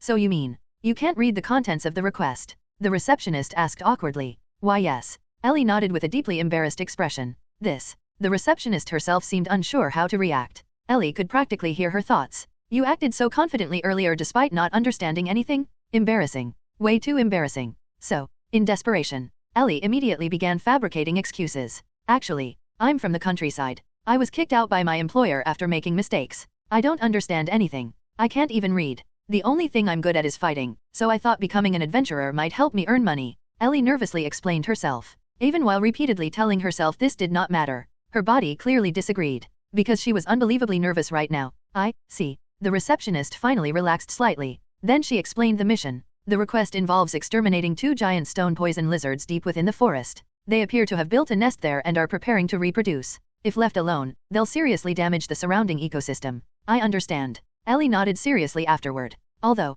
internally, she was thinking something completely different. Giant stone poison lizards. That name sounded familiar. Then she remembered. Ainz once encountered something like that during an early mission and casually killed it instantly. If Ainz could one-shot it, then it was definitely manageable. Thus, Ellie confidently slapped the quest paper again. Then I'll take this mission. Then, may I complete your registration now? The receptionist asked nervously. Okay. Ellie still could not understand why this receptionist treated her with such excessive respect. Back when Ainz first came here, he definitely was not treated like this. Here, please take this map as well. After completing the registration, the receptionist hurriedly handed Ellie a map. Oh, Ellie immediately relaxed slightly after seeing it. At least now she would not need to embarrass herself further by asking where the giant stone poison lizards were located. However, the moment she unfolded the map, Ellie froze again. This map looked completely different from the maps she knew. Shouldn't maps normally include labels, place names, quest markers, highlighted danger zones, anything? Instead, this thing looked more like a rough sketch. Although Irantal itself was clearly marked, the quest location was not indicated anywhere. There were only several circled regions with incomprehensible writing beside them. Were those the possible habitats of the lizards? If so, that was still ridiculously vague. Searching such large areas manually would take forever. I still don't understand. Ellie stared at the map seriously again. If she simply guessed based on intuition and wandered around alone, she might waste an entire day. Lady Ellie, is there another problem? The receptionist carefully asked after seeing Ellie continue standing silently at the counter while staring intensely at the map. No, nothing. Internally, however, Ellie was once again complaining. Why were the honorifics still there? Wasn't her current disguise supposed to be a poor abandoned maid from the countryside? Why was everyone still acting so respectful? Forget it. That issue could wait. She would just swallow her pride and ask how to read the map. However, just as Ellie prepared to ask, a voice suddenly came from behind her. If you don't mind, could I accompany you? Ellie turned around. It was the adventurer who previously helped tear the request from the board. Immediately, the surrounding adventurers erupted into whispers. Hey, he actually dares to approach her. That's a mithril-level extermination request. He's only iron ranked. Is that idiot trying to die? Ellie heard every single comment clearly. Seriously, were those lizards really that terrifying? Ainz casually one-shot creatures like that. What was everyone panicking about? Then, Ellie suddenly realized something. Wait, didn't the guild originally forbid low-ranked adventurers from accepting quests beyond their level? Ainz himself got stopped because of that before. So why was she allowed to take this mission? Did the rules change because Momon became famous? Whatever. As long as she got paid, nothing else mattered. Oh right. Ellie suddenly remembered something important. Sister, how much is the reward for this mission? 10 gold coins. The receptionist answered carefully. 10 gold coins? Ellie's eyes immediately lit up. That was more than enough for travel expenses to the Empire. Perfect. Then, Ellie glanced toward the adventurer still waiting for her response. Should she agree? Honestly, having teammates sounded troublesome. Rewards would need to be split. And what if party penalties affected experience gain again? Besides, why would some random low-ranked adventurer volunteer for such a dangerous mission? Then, another adventurer suddenly rushed over. Shiam, have you lost your mind? Dean, you know why? The adventurer called Shiam answered seriously. Ellie blinked. What did that even mean? Don't say half the sentence like some mysterious protagonist? Fine then. In that case, I'm joining too. Huh. Ellie looked confused again. Wasn't this guy supposed to stop his friend? Why was he joining too? Dean, you don't need to come. What nonsense are you saying? If you hadn't shielded me earlier, I would have died already. The adventurer called Dean answered immediately. A frontliner protecting teammates is normal, so stop blaming yourself. The two continued arguing emotionally. Meanwhile, Ellie grew increasingly impatient. If they wanted to display deep brotherly friendship, couldn't they do it somewhere else? They were blocking her path to making money. Then, Ellie suddenly realized something extremely important. Wait, these two were adventurers. Even low-ranked adventurers should understand maps, right? Which meant they could guide her. Perfect. You two. Ellie immediately interrupted them. You may come with me, but she placed one hand on her hip proudly before pointing dramatically into the air. You are only responsible for guiding me. I'll handle all the fighting. And regarding payment, Ellie began calculating seriously. If they only acted as guides, 2 gold coins each should be enough. No, that sounded stingy. 3, too awkward to divide. 4, perfect. I'll pay you 4 gold coins total. No objections, right? After speaking, Ellie suddenly realized something. Wait, wasn't her current role supposed to be a pitiful maid abandoned by her employer? Then why was she sounding so arrogant? This was absolutely Nazarick's fault. Definitely inherited from Ainz and the Guardians. She needed to correct this habit eventually. Unfortunately, too late now. To her surprise, the two adventurers looked shocked instead of offended. 4 gold coins. Just for leading the way? Dean asked in disbelief. Why yes. Ellie answered much more cautiously this time. Immediately, the surrounding adventurers exploded into discussion again. 4 gold coins just for guiding her. I should have approached her first. Would you risk your life for it? Fair point. What exactly was wrong with these people? Were they seriously this terrified of those lizards? Ellie felt deeply dissatisfied. If she were not disguised right now, she absolutely would have forced everyone to kneel again. Nice to meet you. I'm Scout Dean. This is Shiam, our frontliner. And you are Miss Ellie. Dean introduced them politely. Oh, then let's go immediately. Go, go, go. Ellie instantly brightened again and revealed her usual cheerful smile. Humph.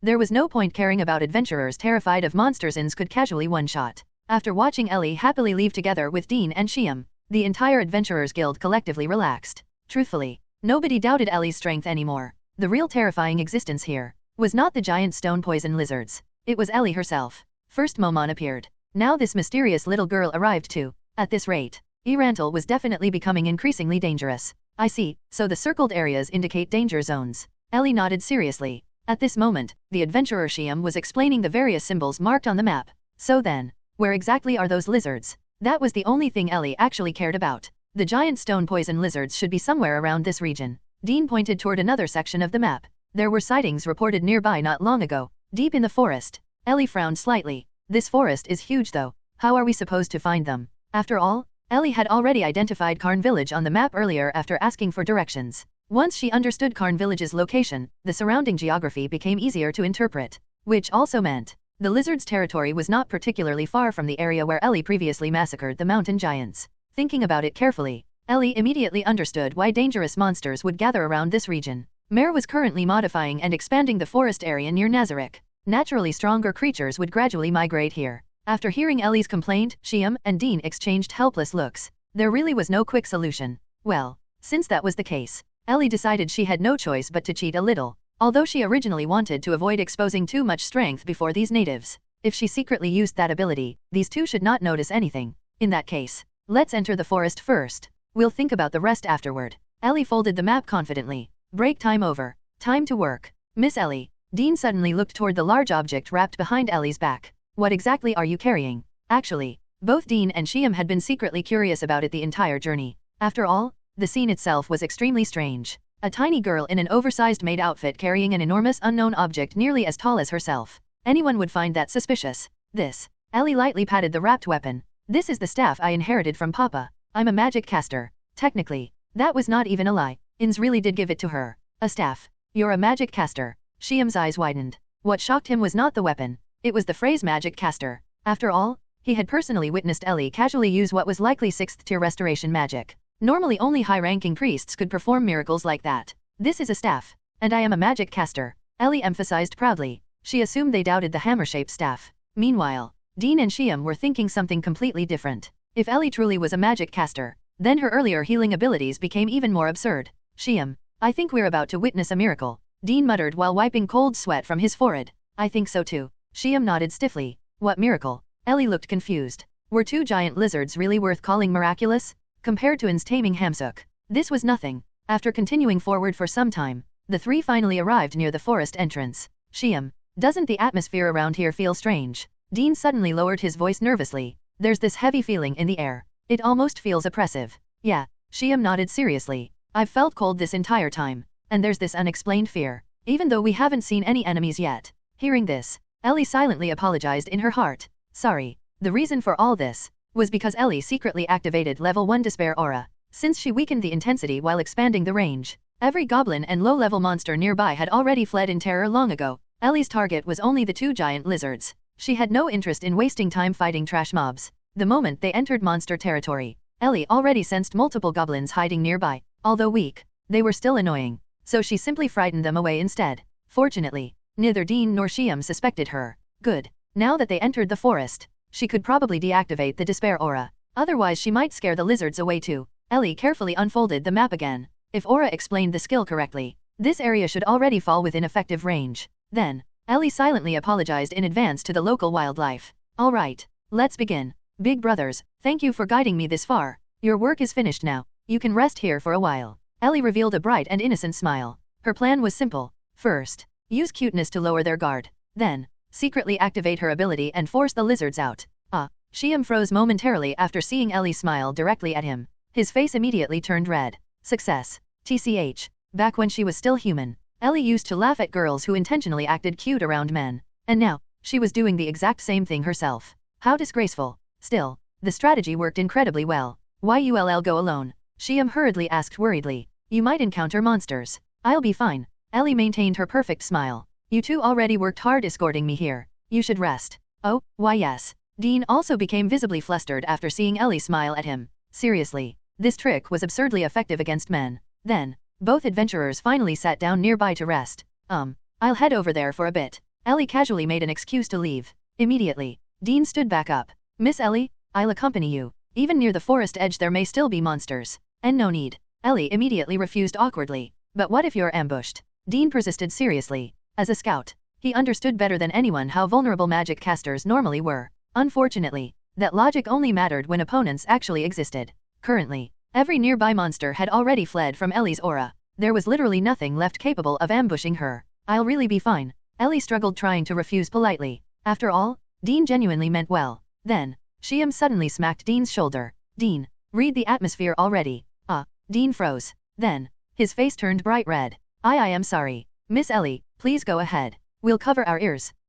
Before Ellie could react, both men immediately sat down while awkwardly covering their ears. Ellie finally understood. They thought she wanted to go relieve herself. You misunderstood. Ellie desperately wanted to explain. Unfortunately, trying to explain now would only make things worse. So, after several seconds of internal suffering, Ellie gave up. Fine. She would just pretend she needed to pee. Mission accomplished anyway. Then, I'll be back soon. Ellie awkwardly ran deeper into the forest. Seriously, this was unbelievably embarrassing. After hiding behind a large tree and secretly confirming neither man followed her, Ellie finally relaxed. Good. No peeking. Then, her expression immediately became serious. Aura's special technique. Aura manipulation. Activate. Controlling aura was a special technique Aura personally taught Ellie. As the name implied, its effect was to manipulate the emotions of creatures affected by the aura. This time, Ellie infused the aura with 2 emotions. Panic and anger. Her goal was simple. Frighten the 2 giant lizards first, then provoke them into charging out on their own. Of course, she could have used Despair Aura directly,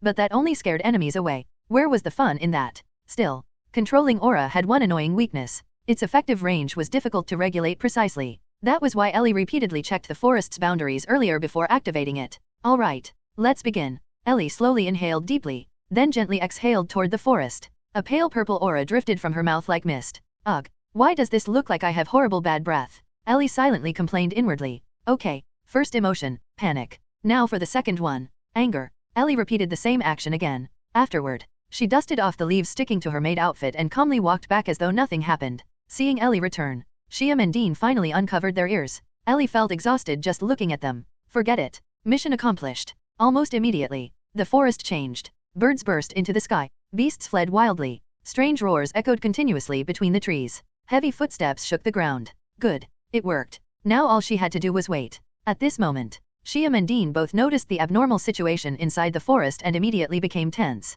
Big brothers. I already said this earlier, right? I'll handle the fighting myself. Ellie spoke casually. Even if these two helped, they would only get in the way. After all, this was a mithril-ranked mission. Meanwhile these two were only iron-ranked adventurers. The difference was far too large. More importantly, if they participated in combat, they might steal precious experience points. Something feels wrong. Dean looked extremely nervous. In all my years working as a scout, I've never seen the forest react like this. Trust Miss Ellie. Shiam spoke seriously. There definitely won't be a problem. Hearing that, Ellie felt slightly embarrassed. At this moment, the commotion intensified further. Trees in the distance suddenly began collapsing one after another as though some enormous creature was charging straight through the forest. Good. They came quickly. Ellie calmly faced forward. Using her senses, she could clearly detect two large creatures rapidly approaching. Those should be the giant stone poison lizards. Meanwhile, Shiam and Dean, standing farther away behind Ellie, both swallowed nervously. Even though they knew Ellie was unbelievably strong, at the end of the day, she still looked like an ordinary little girl around 12 or 13 years old.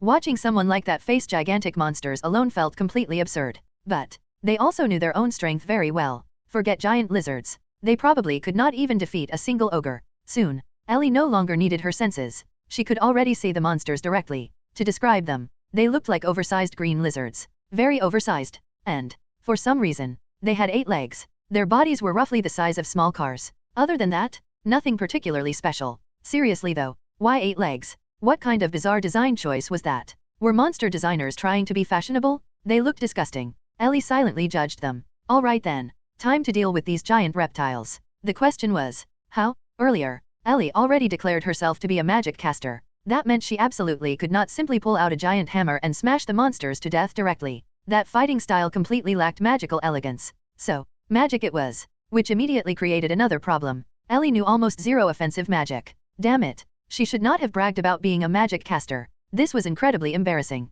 While Ellie hesitated, the two giant lizards rapidly charged closer. Behind her, Shiam and Dean became extremely anxious. They were practically imagining Ellie getting trampled flat at any moment. Then, Ellie suddenly had an idea. Got it. This will work. These natives barely understand magic anyway. I'll just invent my own spell. Perfect. First, she needed visual effects. The actual skill itself was strong enough, but visually it lacked the destructive spectacle expected from high-tier magic. Therefore, special effects were necessary. Ellie immediately pulled a scroll from her pocket. It was one of the scrolls Demiurge gave her earlier. After opening it, she tossed it into the air. Skill range enhancement. Activate. Ellie quietly murmured. Then, she slowly raised her right hand high into the air. In the distance, Shiam and Dean both unconsciously held their breath. Finally, Miss Ellie was making her move. At this moment, Ellie desperately wanted to shout, "Take this! Enhanced Pure Throwing Lance, one-hit kill extended range version." Unfortunately, there were spectators nearby, so she could only scream internally instead. Then,